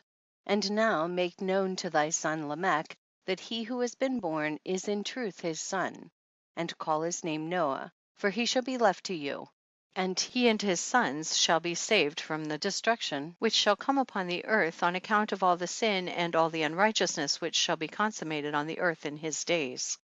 And after that there shall be still more unrighteousness than that which was first consummated on the earth. For I know the mysteries of the holy ones, for he, the Lord, has showed me and informed me, and I have read them in the heavenly tablets. Chapter 107. And I saw written on them that generation upon generation shall transgress, till a generation of righteousness arises, and transgression is destroyed, and sin passes away from the earth, and all manner of good comes upon it. And now, my son, go and make known to thy son Lamech that this son which has been born is in truth his son, and that this is no lie. And when Methuselah had heard the words of his father Enoch, for he had shown to him everything in secret, he returned and showed them to him, and called the name of that son Noah, for he will comfort the earth after all the destruction. Chapter 108. An appendix to the Book of Enoch. Chapter 108. Another book which Enoch wrote for his son Methuselah, and for those who will come after him and keep the law in the last days. Ye who have done good shall wait for those days till an end is made of those who work evil, and an end of the might of the transgressors. And wait ye indeed till sin has passed away, for their names shall be blotted out of the book of life and out of the holy books, and their seed shall be destroyed forever, and their spirits shall be slain, and they shall cry and make lamentation in a place that is a chaotic wilderness, and in the fire shall they burn, for there is no earth there. And I saw there something like an invisible cloud, for by reason of its depth I could not look over. And I saw a flame of fire blazing brightly, and things like shining mountains circling and sweeping to and fro. And I asked one of the holy angels who was with me, and said unto him, What is this shining thing? For it is not a heaven, but only the flame of a blazing fire, and the voice of weeping and crying and lamentation and strong pain. And he said unto me, This place which thou seest, here are cast the spirits of sinners and blasphemers, and of those who work wickedness, and of those who pervert everything that the Lord hath spoken through the mouth of the prophets, even the things that shall be. For some of them are written and inscribed above in the heaven, in order that the angels may read them, and know that which shall befall the sinners, and the spirits of the humble, and of those who have afflicted their bodies, and been recompensed by God, and of those who have been put to shame by wicked men, who love God and loved neither gold nor silver, nor any of the good things which are in the world, but gave over their bodies to torture, who since they came into being longed not after earthly food, but regarded everything as a passing breath, and lived accordingly. And the Lord tried them much, and their spirits were found pure, so that they should bless his name. And all the blessings destined for them I have recounted in the books. And he hath assigned them their recompense, because they have been found to be such as loved heaven more than their life in the world. And though they were trodden under foot of wicked men, and experienced abuse and reviling from them, and were put to shame, yet they blessed me. And now I will summon the spirits of the good who belong to the generation of light, and I will transform those who were born in darkness, who in the flesh were not recompensed with such honor as their faithfulness deserved. And I will bring forth in shining light those who have loved my holy name, and I will seat each on the throne of his honor. And they shall be resplendent for times without number. For righteousness is the judgment of God. For to the faithful he will give faithfulness in the habitation of upright paths. And they shall see those who were born into darkness led into darkness, while the righteous shall be resplendent. And the sinners shall cry aloud and see them resplendent, and they indeed will go where days and seasons are prescribed for them. End of the Book of Enoch, translated by Robert Henry Charles. Wow, you have made it to the end, friend. Thank you for sticking with me till the end. But remember, knowledge alone isn't enough. Go out there, apply what you've learned, and win. And if things don't go as planned, don't worry. You can always come back here, pick up another book, and tackle the new challenges ahead. Hit that subscribe button and explore more audiobooks that will keep you moving forward. Can't wait to see you again!